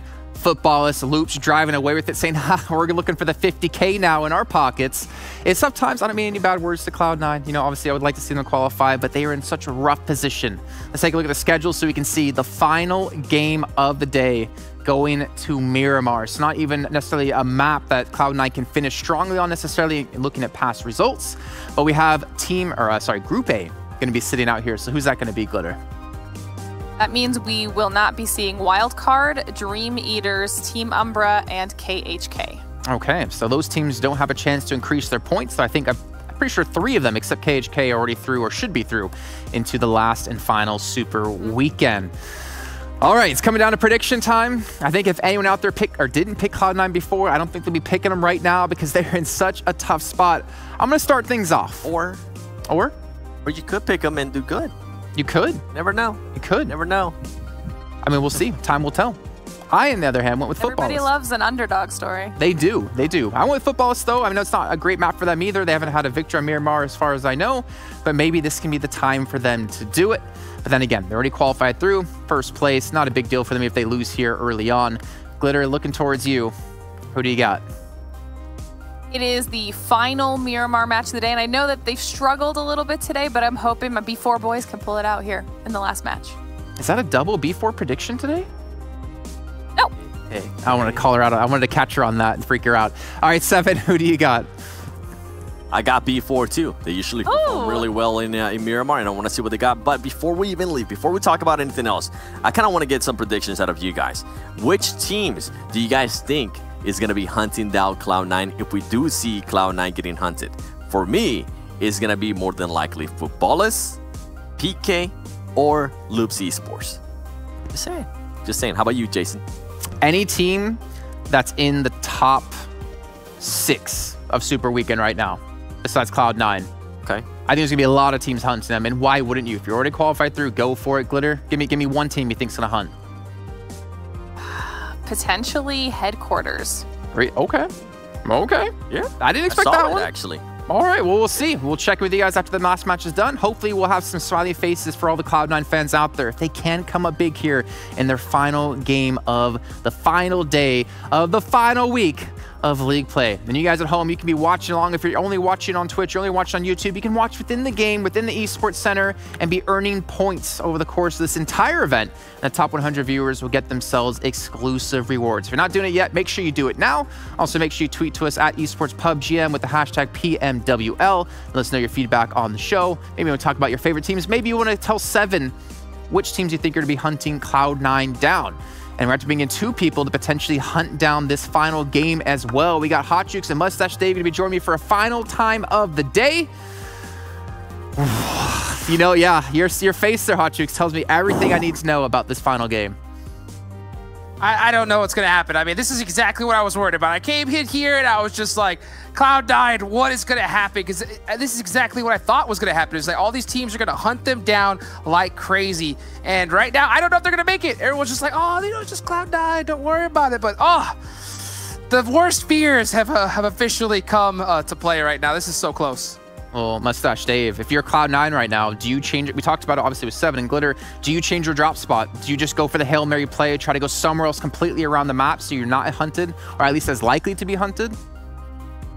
I think so. I think so, because we got the YouTube chat, you got the Twitch chat. Everybody's like, oh, Cloud9, they're going to be hot drop. Cloud9, they're going to be hunted. You guys on the desk are talking about them being hunted. So if everybody's talking about it, the chances of it actually happening are probably pretty high here, especially after witnessing last game. We had like 4 teams, you know, really thirsty to get those knocks and get those kills on the Cloud9. So yeah, Cloud9, go outside your comfort zone. I mean, you need to. You need to. This is the game. You cannot do the same thing that everybody is expecting you to do. You gotta pull out a play from the back of that playbook. You know, something that we haven't seen here before. Wait a second. Hold on. Smell that? Did you? Smell opportunity. Oh. I smell fear. That's not where I was going with that one. Door's open.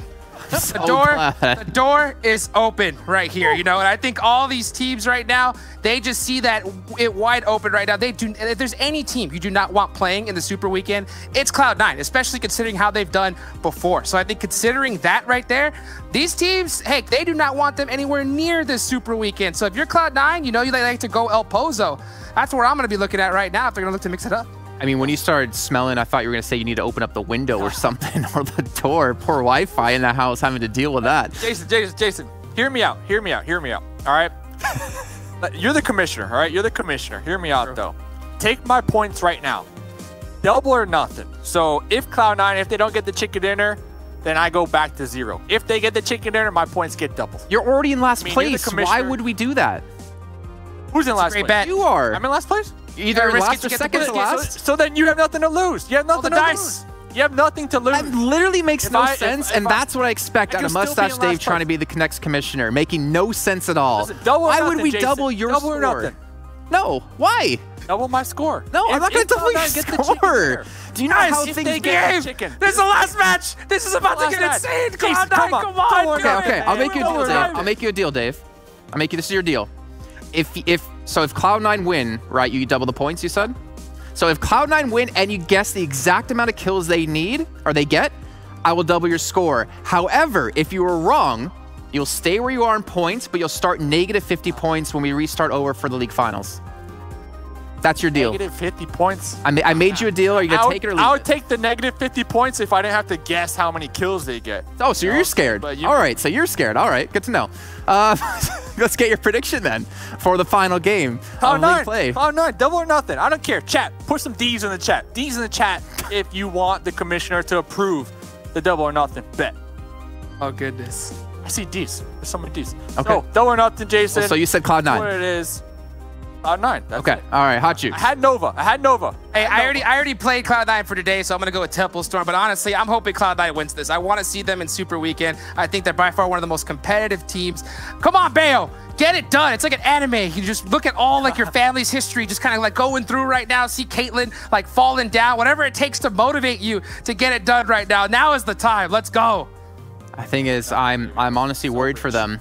Like this is potentially a $40,000 mishap, right? I mean, the thing is, you were right, Jukes. Like you talked about, towards the start of the day, that because they didn't do well yesterday, and because they're not doing well in the first couple of games, they're going to be hunted. But then we should also talk about a couple of other teams out there. I mean, I think SWAT 69 still have a chance if they can get a big game. We still have Team Unique trying to fight for their chance to maintain it. So we talked about Cloud9. What do they need to maybe do to change things up? I want to hear you guys talk about as we go into our final match of the day, or what maybe your likes of Uniques could do, or your headquarters could do to be even more safe here into the final game. Take it away, boys. Let's go. Last match of the evening, ladies and gentlemen. This is the most pivotal match right now in this entire World League West tournament right now. We got looking at Cloud9. Can they get it done? Will they be able to make it into this Super Weekend? Let's go. Here we are. Playing. Well, Jason confirmed the double or nothing thing? I believe he did. Okay, cool. We did get a confirmation. Cool story. Double or nothing. Cloud9. If they get the chicken dinner, my points right now double. If they don't get the chicken, my points go right back down to 0. So, hey, a lot on the line. So, the plane path starting all the way up there in Oasis will be ending down there in the south near that prison island. So, El Pozo, that's the area that we're looking at right now. That's exactly where Cloud9 like to go. So far, I don't see them yet. Hot Jukes. Don't see him yet. Don't see anybody heading towards El Pozo right now. And I wonder what is kind of like the thought process behind that. I thought that we would for sure at least see maybe Loops or another squad hot dropping there. But yeah, now El Pozo's completely wide open. It looks like Alpha Legends, yeah, they're looking to kind of drop rather close to this path here.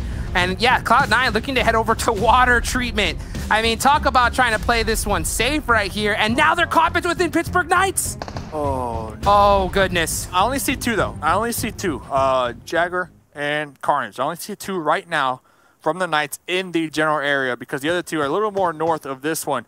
Uneven, M16 in hand. We'll be spotting out Jagger is going to be connecting some shots, just about maybe 1 or 2 shots. And that's going to be alerting at least the duo right now, currently looting on up on the whereabouts of Uneven. Talk about the nerves that have to be going through these players' hands right now. I mean, considering how much money is on the line for Cloud9. And this is the toughest part. This is early game right here. There's not a lot of kind of coverage at all. There's no helmets, vests. I mean, 1 bullet can necessarily mean disaster for your team. And if you're Cloud9, considering water treatment and the lay of this land, yeah, you can see Uneven is able to use this opportunity to kind of stray away from the rest of this team. Adder's just holding this position locked down, but man, 1 bullet from any one of these squads, it'll be over. It's over just like that. Look at Pyra, he's already 1 HP. Wow, how'd that even happen? I mean, spotted out there in the process, looking to make the approach, looking to provide some support. And we see up in the top right-hand corner, the other 2 members of Cloud9 looking to collapse, looking to maybe get the pinch right now on this duo from the Knights and maybe get these much-needed points. 2 points are at hand, and as I say that, the other duo, the other squad mates from the Knights going to be making the approach as well. It's not just 2 points that are on hand right now. There's thousands of dollars right here. They need to get this flush, the chicken dinner, and get it done if they're looking to make it. That's really the only solution right now. If you're Cloud9, you're really split up. It's super early. You don't have a lot of loot. Right now, Cloud9 are at a huge disadvantage. At the same time, it's pretty even with PK right now. Bale, right here. J7 tossing a nice little grenade right on over the head of Bale. Bale will be seeing that grenade. We'll be seeing exactly where that one came from. AKM in hand, prone in the dirt. J7 kind of separated, kind of by themselves. One thing to note, Pyra was able to group up with those squad mates in the back line of this one. Bale still going to be kind of stuck here for the time being. Jagger. There's nowhere he can go. SKS Popping that one out for the pump. This is interesting. I'm sorry, I'm just waiting. I'm like, I know that myself, definitely all the people that are going for Cloud9 right here, they got to be holding their breath as this is really, really close. Adder's running up on his lonesome right now. Got to be really careful not to get caught out. And it looks like they are going to be able to get the... Oh, the great turn from Bayo. So clutch. Cover fire support right there. Adder's low. We spotted J7 with that mini, holding that off angle down here by the road. We'll be connecting onto one, uneven, going for the lead peak. J7 instantly connecting the shots right there. Bayo pushing on up, attempting to get the revive. Now we see the aggression coming out from J7. A grenade will be flying out right now. Jagger's just running up. Hand. It's coming down to it. Only 2 up right now. Only 2 up for Cloud9. Bayo's got to clutch it. Bayo has more HP. J7 hitting the dirt. Oh my goodness. Uzi onto Bayo. Now it is up to Pyra. Extremely low. This is Cloud9. It's all coming down to it. It's all coming down to the wire. Pyra, can you get this one? Can you get the Done! J7. Done! It is all over. Cloud9. Cloud9 out in last place.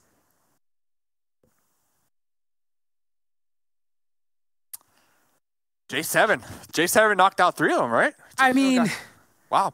What can you even say about that right there? I mean, this is just devastating for this Cloud9 team. Everybody going for them right here. And I know that right now, if you're Loops, you're any one of these teams, you're looking at this kill feed, you're screaming at the top of your lungs in happiness right now. And everybody that is a Cloud9 fan watching, oh man, the devastation right here. What an insane turn of events. I don't think that this is something that any of us would have possibly predicted right here. Cloud9, one of the top North American teams, best performing team so far in the Super Weekend, not making it this week. Wow. Yeah. And you have to guess, too, if they would have went to their drop spot El Pozo, nobody went there, it might have been safer. It might have been the safer bet out here. I mean, just unlucky. Dropping water treatment, going for that trash loot, and just getting, you know, intertwined with the Knights early. I got to tell you, it's all J7 right here. It is all J7. He just straight clutched it up against Cloud9. I mean, if there's anybody that kind of punched that ticket, and the ticket, I mean, the ticket being of not going anywhere. It is J7 right there. Wow, just talk about throwing the nail into the coffin. What a crazy turn of events.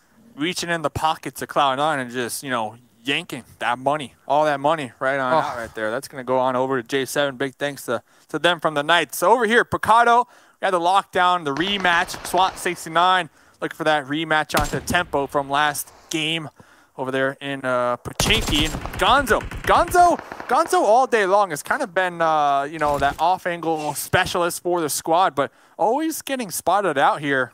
Always getting knocked out. Now there's just going to be 2 up right now for Konita Power. Yeah, Dixie cooking this grenade. They're going to be up against frag machines here. Doesn't connect, and you can just see, yeah, I think that is a great point. Gonzo always kind of off that spot, and just unfortunately not having, you know, the best locations picking as an off-angle specialist.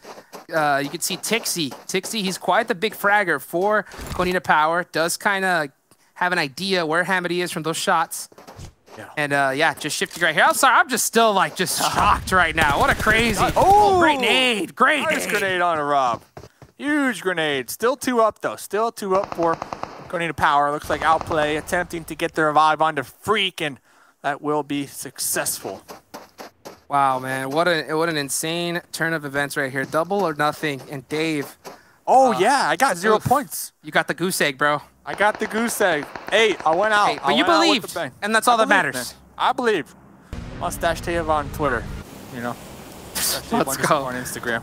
yes. I mean, that's where you can find the belief. I believe right now. One thing you about believing though is that Freak believes in these grenades. Oh man. Running in the smoke, looking for the punch out. Here we go. Hit him with that 1-2. That 1-2. Taking down Konita Power. Let's go, Freak. Let's go. Trying to get that respect everybody is just toxic after this last match, after seeing that kill feed right there. The aggression, the BM, the pen. Oh, hit with the pen. Freak with the 180 pen. Oh, what an insane play. What's Tixie going to do? Tixie, Gonzo. So Gonzo's back up. They got to be mad. They're looking for the fight. Yeah. Oh, look at it. He's running in. They are pissed. They are pissed off right now. Seeing that punch out, seeing that pan knockout confirm. They want to take out Frag Machines. They are not happy right now. Yeah, they're in the center of circle right now. Konina Power just fully enraged. Look at the circle rotation.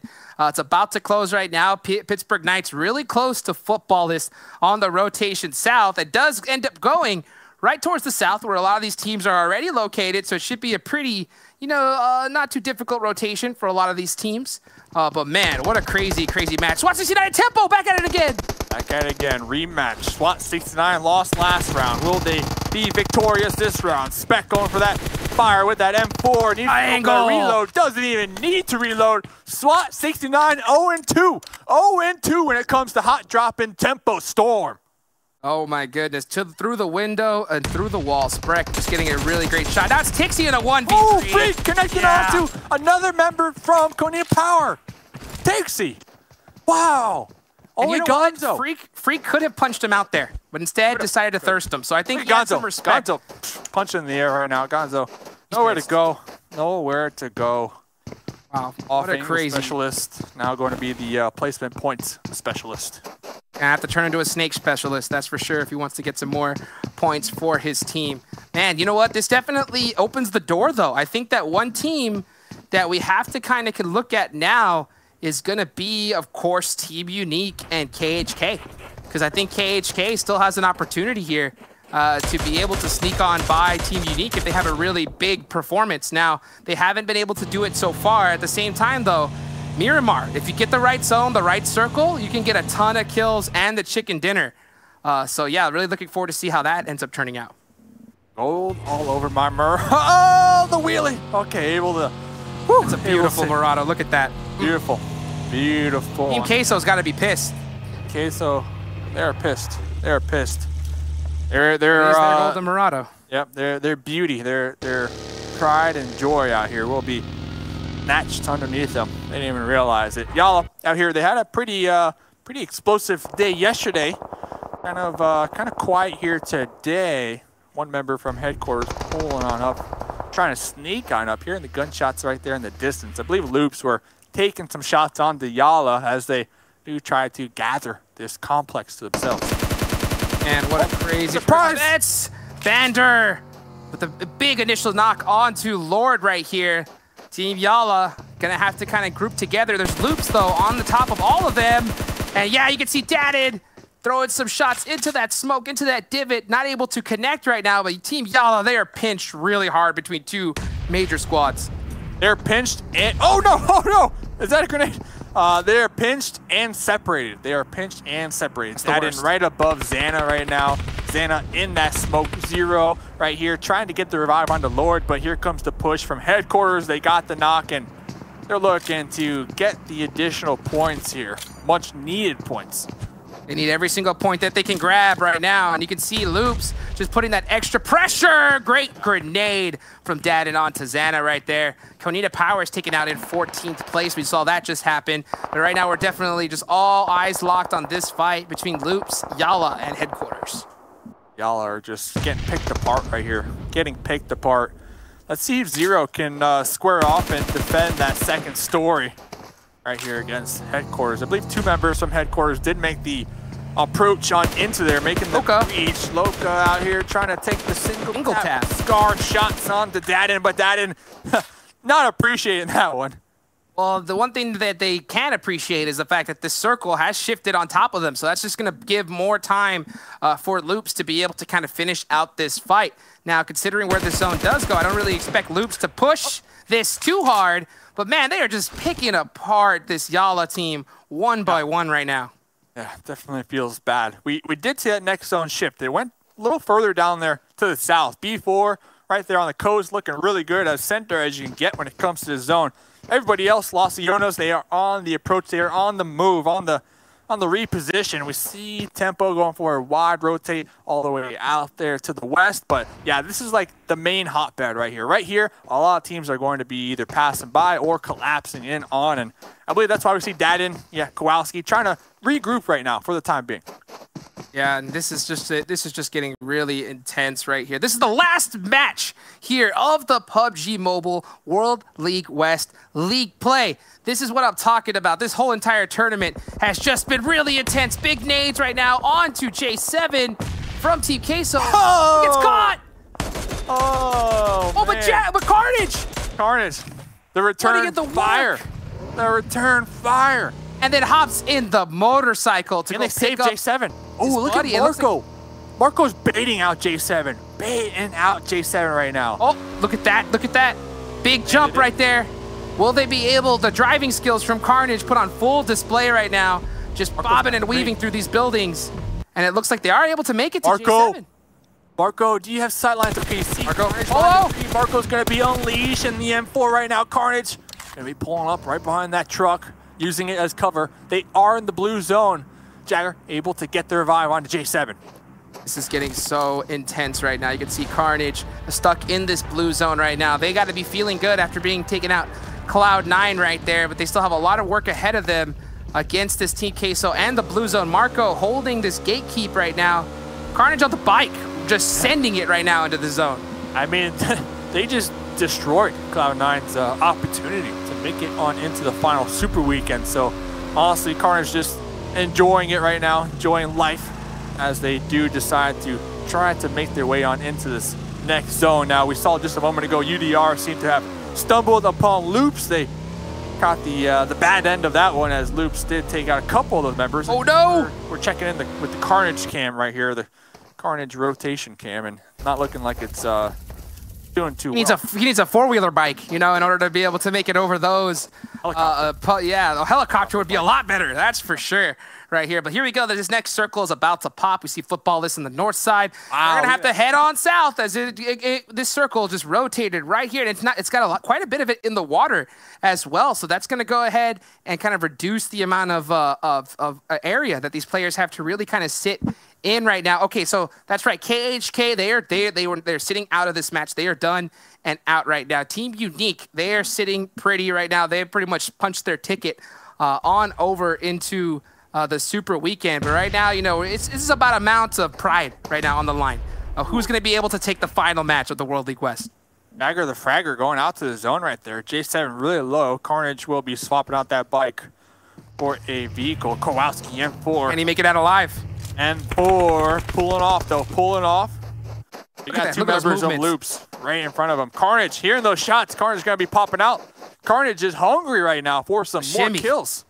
Jimmy in full effect right now from Carnage, just trying to, you know, minimize that hitbox the best as he can. Loops, though, they know that this circle has shifted. They opted to just go ahead and just take on out. And, yeah, it looks like Pittsburgh Knights is in the same boat on the rotation, trying to just find a spot in the zone.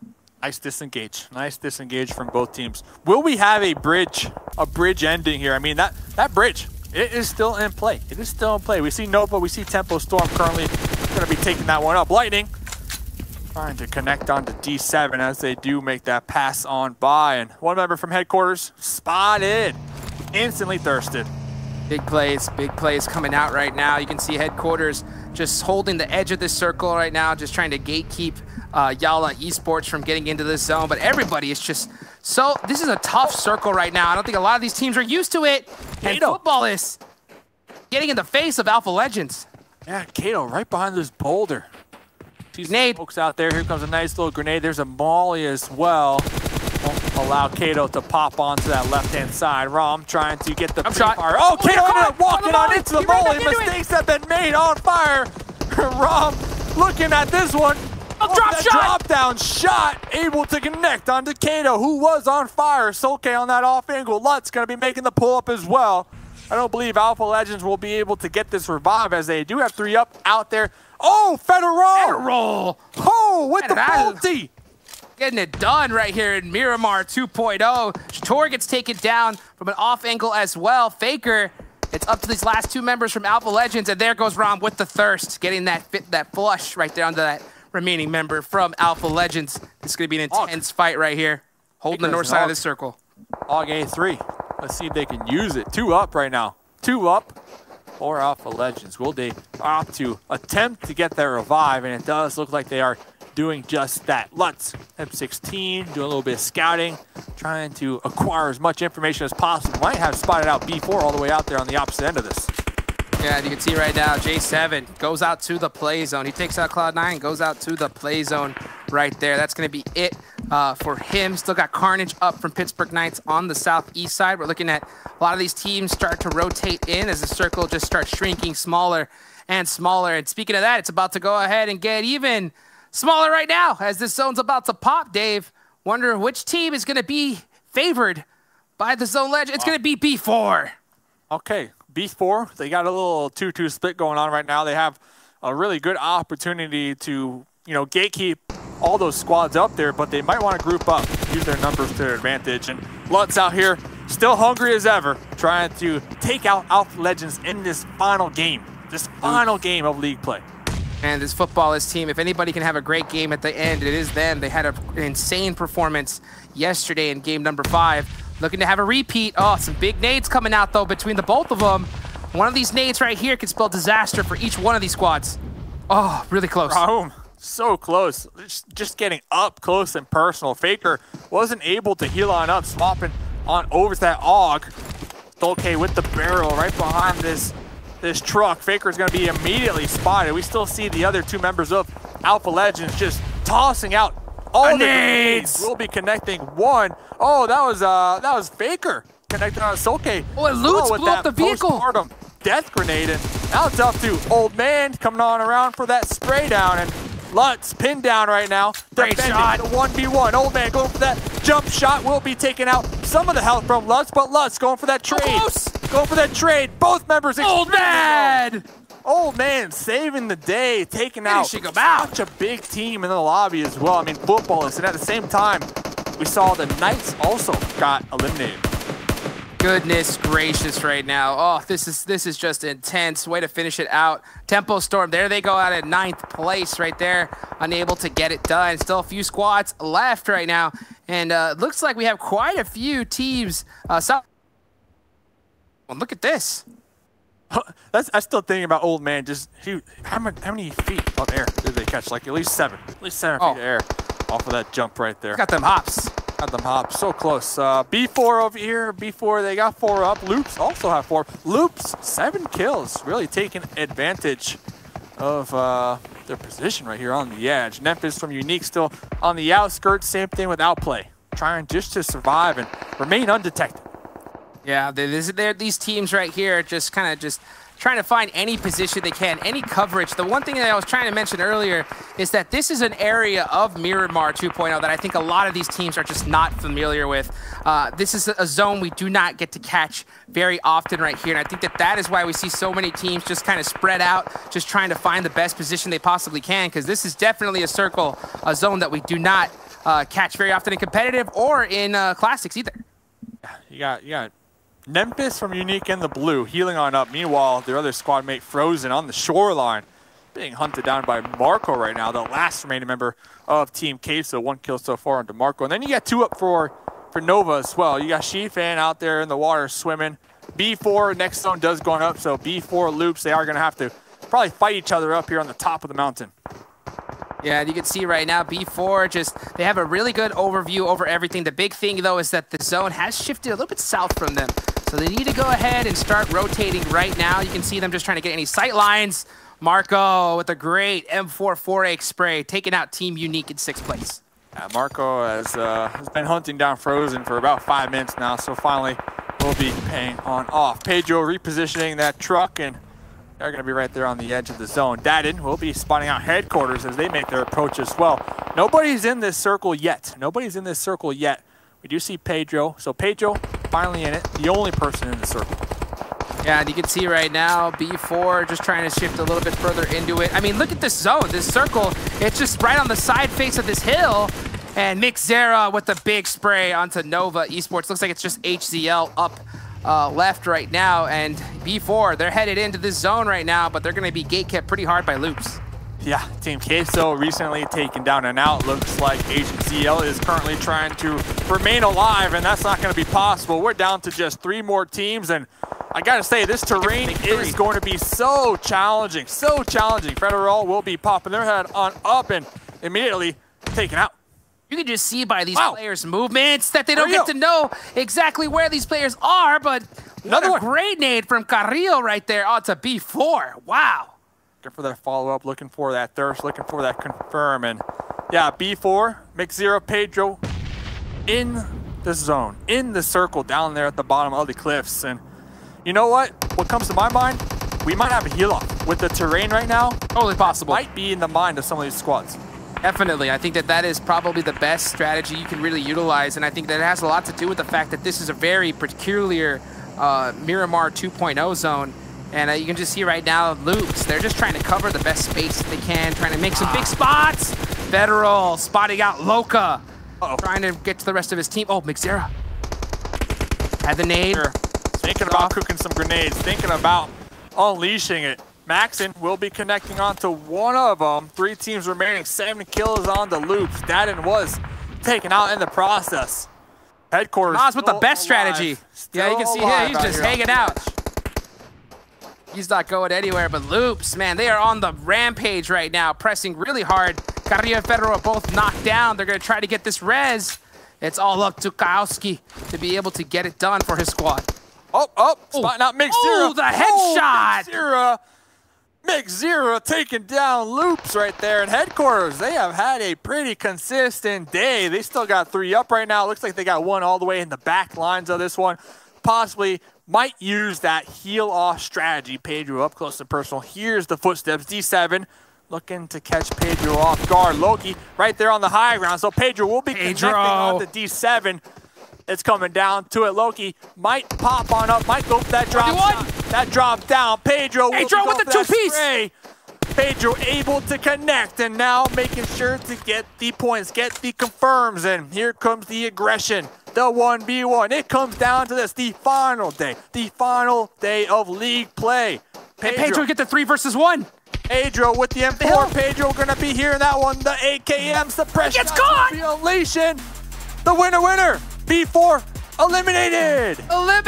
Headquarters able to clutch it out right there. I thought that it was going to go the other way for sure. Pedro was on a rampage right there. Looks like Headquarters looked to just kind of spread out and just kind of play it safe. Almost went against them, but man, what a great game, and what a great game for Headquarters to be able to finish it out with a big chicken dinner.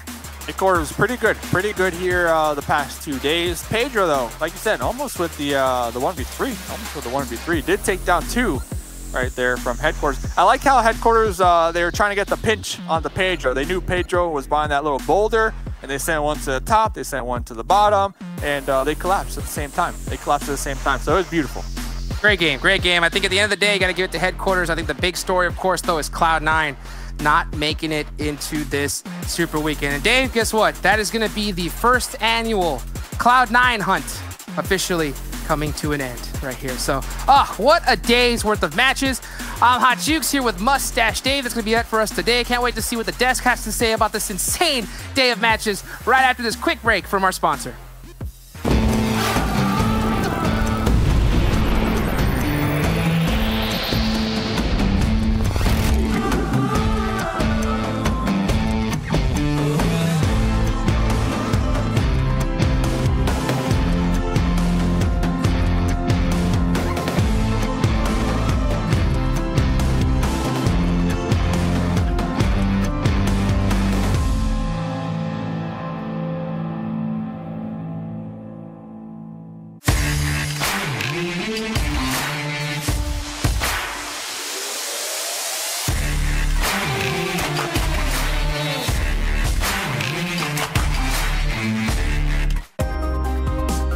The PUBG Mobile World League is brought to you by the title sponsor, Qualcomm Snapdragon Elite Gaming, and the official beverage sponsor, Mountain Dew.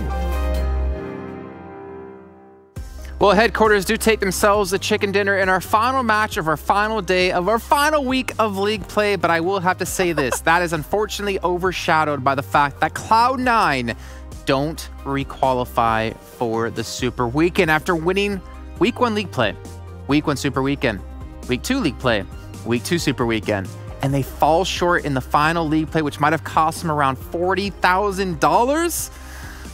Damn. Oh. Maybe even more because they get also a bonus for if they end up being top 3 in Super Weekend. Damn. That's just a bummer. And keep in mind, I did tell you one of the teams that more than likely were going to go ahead and just engage with them early was going to be Pittsburgh Knights. That's one team that I believe was top 4, if I'm not mistaken, in Super Weekend. So they're going to benefit a lot from Cloud9 not even being there this next, what is it, 15 games during the Super Weekend? That is just a lot to miss out on. I think I know what went wrong for Cloud9. I think when they were playing, they didn't have their Qualcomm Snapdragon processors in their phones, and that's obviously going to cause you to have a tough time when it comes into these matches when they matter. Let's take a look at our map standings from that last match and our final match and see that Headquarters take themselves 27 points. B4, though, get themselves 23. Glitter and 7. You know, you guys are doing a fantastic job. You guys are looking great. Your predictions are great, as some might say. But you guys get yourself 23 points. Heck yeah, we get 23 points. Yo, shout out to Glitter Mom and shout out to Glitter Dad for saying we're doing good with our picks, as our pick does end up getting 23 points. But we got to go ahead and give some credit here, Glitter, to Headquarters. Them being able to go ahead and pull out a win. They pretty much qualified to Super Weekend. This is going to be, I believe, their first Super Weekend ever, if I'm not mistaken. And coming in off a win, that is huge for them.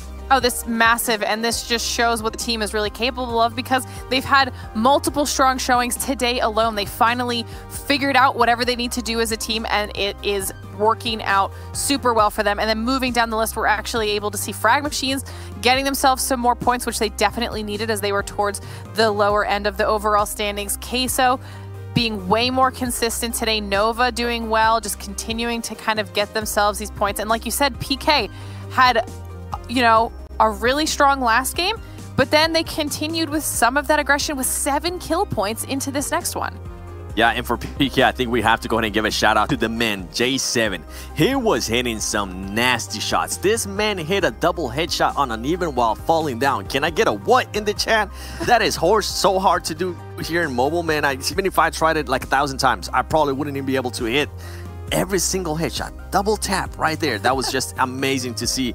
As we're now seeing here the second page, as we mentioned over and over again, Cloud9 ended up with just 2 points. They ended up with they were the first team out. They ended up killing Raven there, so that was at least a little bit good there. But I mean, overall, I think the main storyline here, as we see some of the other teams, Team Unique is going to be able to qualify as well to the next Super Weekend. Cloud9 not being able to qualify. I cannot wait to see what's going to happen here coming up on the next Super Weekend and seeing which teams are going to take advantage of that, because I believe Headquarters is also going to be able to try to fight for that 16th spot against UDR Killers, and UDR Killers has been looking like absolute destroyers lately. Well, not only Headquarters, I believe Frag Machines as well have a chance to fight for that 16th place to get into the league finals, but they have like, what, 93 points gap to close? So not only do they have to get themselves the points to catch up to UDR Killers, they have to get the points to stay ahead of them, as UDR Killers are getting points while playing as well. So it's going to be very tough for them going into the Super Weekend, but they do have a day to prepare for that coming up tomorrow. Let's take a look at our stats, though. For Headquarters, kind of give them a little bit more light. 1,000 damage done with 7 kills. But I think for them in particular, as we saw for PK, as we saw for many teams out there, just getting that one win, maybe even for Nova, that one chicken dinner takes so much pressure off your shoulders, and maybe now they can kind of come in refreshed into their first Super Weekend here at Glitter.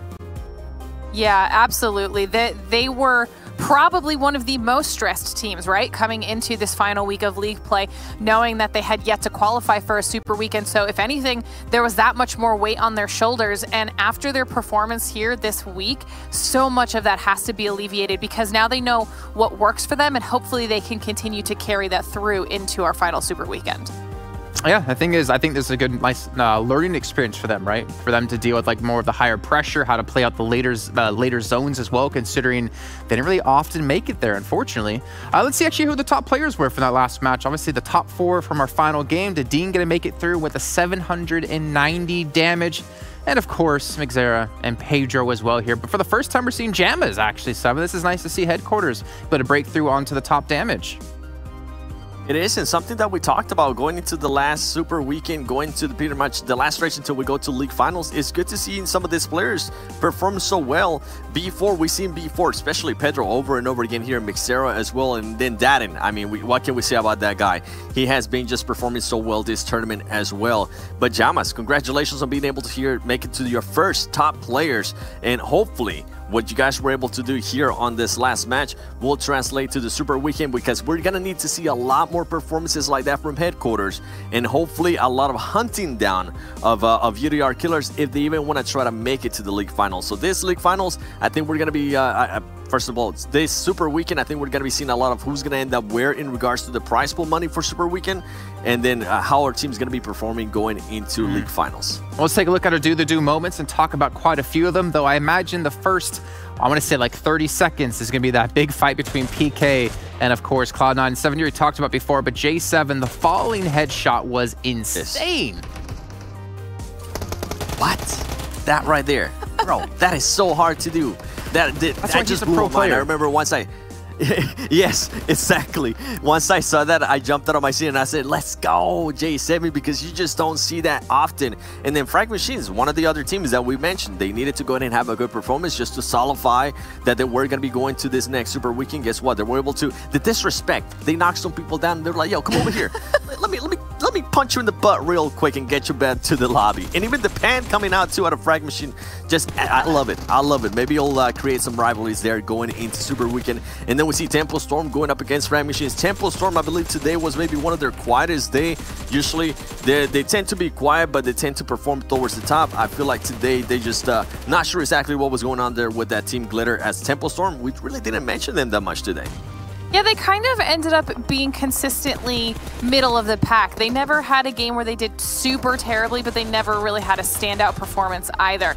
So, I mean, which for I guess this portion of league play works out for them, because as long as they qualify through to the Super Weekend, that's all they really care about right now. But I'm hoping that once we do move into that Super Weekend, that final Super Weekend portion, that they're able to kind of step it up a little bit and maybe work on some of their aggression, because like we are going to continue talking about now throughout the rest of this weekend, they're playing for a lot of money. There's a ton of money on the line, and we know a ton of teams are gunning for that cash. So hopefully Temple Storm can kind of figure it out and win themselves a few more places and a few more dollars. Yeah, and I mean, now that we're going into the Super Weekend here, Jason, I know we've been mentioning this over and over again, having a team like Cloud9 out of Super Weekend, this is going to go ahead and give some of those other teams that would usually engage with Cloud9 some more breathing room. We can talk about Loops Esports. Loops Esports usually lands very close to Cloud9, and they're maybe always worried about Cloud9 pushing them beginning in the game. Well, guess what? Now they're not going to have to worry about that. So we need to keep an eye out how Loops Esports is going to be able to adapt to that. Are they going to go ahead and move up now to Georgeville to get that extra loot?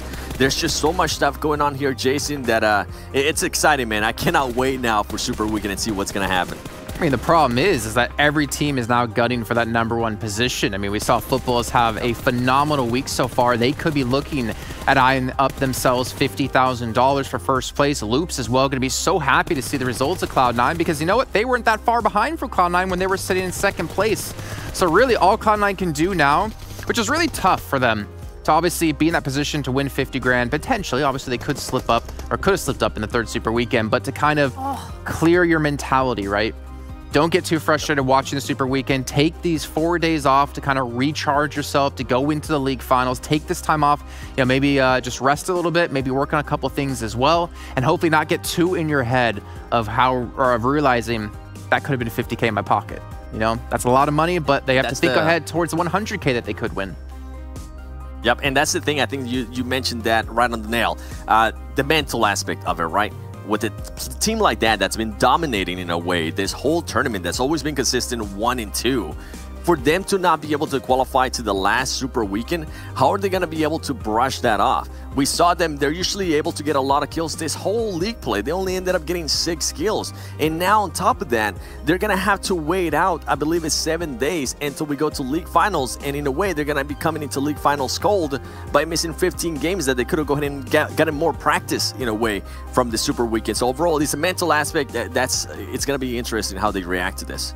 Yeah, well, we'll actually talk about them a little bit more as we take a look at our total damage as well here from that last game. I would imagine Headquarters not going to be #1 considering the damage they did have. And of course, well, it's going to be Loops there. 2,200 damage done. See, okay, for me, this is what makes Loops one of the best teams in the region. not only are they placing high, but they always get so much damage done, even when they win. Even if they lose, they still pull up like 2K damage. If you want to be a team that can take first place, take home the 50 grand, take home the 100 grand as we get into the league finals, you have to be able to put up numbers like this for me, Glitter, or you're always going to be playing for second. No, I completely agree with that, because there are going to be situations where you're forced into very aggressive engagements, and if you're not prepared for them, then you're never going to be able to come out on top, and Loops has really mastered those types of situations. And even more so, to your point, you see far down the list, you still see Footballists with almost 1,600 damage and 6 kills, even if they weren't in the top even 5, you know? And that's another team that we have compared time and time again against Loops as one of our top teams, but as also as one of our most aggressive top teams. They are specifically very strong with their nades, but in general, they are just aggressive, and their aggression always pays off for them, as we see illustrated through both the damage and their kills in a game where they didn't even technically do that well. I mean, I feel badly saying that, but it's not really meant in a negative way. It's the fact that we see teams like Footballists and Loops be able to put up damage numbers like this, where I would say almost 90% of the teams we see can't put numbers up like that, even if they win a game. So I'm really kind of curious to see if they can change things up in the time they have in a Super Weekend, and obviously into the league finals. But of course, 7, you got to kick them while they're down. I think there's a moment you want to break down here of that final game of the day. In no way is it kicking them while they're down, but it is a play that I feel like we need to highlight. We need to go ahead and relive it again, because it was just such a crazy play, and everybody was just so hyped up during it. And that was the C9 push here on PK. Just to give you more of a feedback, these teams have been fighting for a minute. We actually saw some fights over here between Carnage and Jagger with some of the other players. C9 did start to rotate, which I was very surprised that they didn't just keep rotating. They stayed for the fight. They did end up getting an advantage here with knocking down Raven, but the good thing is that J7, I think J7 is the main story about this. He was over here using this angle and just knocking people left and right, and you're gonna see Uneven get knocked right there as well while he was peeking. And guess what? J7, being the smart player that he is, he's gonna move up. He knows that they're hurting. He knows that this was the time to push, and he's gonna try to just get those finishes as well while throwing just massive grenades back and forth. He knew where they were. And then from Pittsburgh Knights, we have to give them some credit. Some of the other players, they realized what was going on. They started moving up, and they started going for that fight in a way. J7 being able to clutch up that play against Beowulf, that was huge, man. He almost pretty much ended up clutching the whole fight. Luckily for him, guess what? You have players that are there to back you up in Jagger and in Carnage. They're gonna get into a fight there with Para. They're gonna go ahead and just be able to destroy him. So for Pittsburgh Knights, congratulations, you guys definitely get some glitter here. And in regards to in regards to Cloud9, sorry what happened. Hopefully you guys can come back from it. But it's good to see Pittsburgh Knights honestly do that, because remember, they just have gone through so much stuff, losing a player, having to add a sub. They thought they were actually going to go ahead and add another player. That got declined, so it just for that roller coaster of emotions for them, it's good for them to be able to win those engagements. For me, there's 2 really crucial things that happen in that fight as well. Beyond all this, is that if Beowulf gets the kill or knocks J7, he could either finish him or res his teammates, and then be ready for the rest of PK to come into the fight. And also, you can't really knock Cloud9 for going for the fight either, because we talked about before, they need a chicken dinner and they need a ton of kills behind it. So they had to commit to something. You could have said, oh, well, why not run away and look for another team? Well, they had to fight. They had to make something go into their way, or had to make something happen to have a chance to requalify through. But that does do it for them, unfortunately, and they won't be playing in our 3rd and final Super Weekend. Let's take a look at who will be playing in our 3rd and final Super Weekends. We take a look at the overall standings and our first 10 teams to make it through. You can see here on your screen now in Glitter, Headquarters got to be so happy, as well as UDR Killers. I cannot believe Headquarters, they propelled themselves up into 10th place. I think this might be one of the first times we're seeing them on the front page here. Yep. And that is just phenomenal for that team. It's very well deserved after the games that they had today, but you know, everyone I think that we've seen up here so far has been very consistent throughout the day. We saw strong performances out of Nova, Queso, UDR Killers, you know, and we've seen Loops and PK and before all up here on this page before, but also Yala and Umber really picking it up after the first couple weeks. This is almost, like I've said a few times, it's kind of like we flipped the table of these standings, and a lot of the teams that used to be on the second page are now here on the first 7.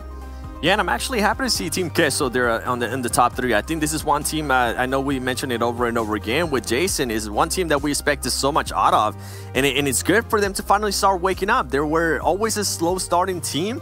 And I guess in a way it's good that they're finally starting to wake up as we're going into the last Super Weekend and also until the last before the league finals as well. Hopefully we can go ahead and switch here to the second page, as I am interested to see who is going to be able to make it and who is going to be out. I know this is one that everybody's been waiting for, and there it is, ladies and gentlemen. The teams qualifying: Team Unique, Frag Machines, Temple Storm, Dream Eaters, Corina Power, Wildcard Gaming, and the teams that are out, definitely a surprise, even getting past.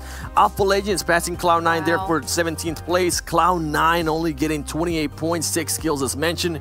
KHK Esports 26 points, and then SWAT69 25 points. Wow, what a surprise. I mean, what this says now, with SWAT69 not requalifying, all the points they accumulated in the second Super Weekend, their first of playing, means nothing. And now you have, what, Frag Machines, and you have Headquarters on the chase for UDR Killers, who are up at 93 points, if I'm not mistaken. Glitter, that is a ton of points that they're going to have to clutch out.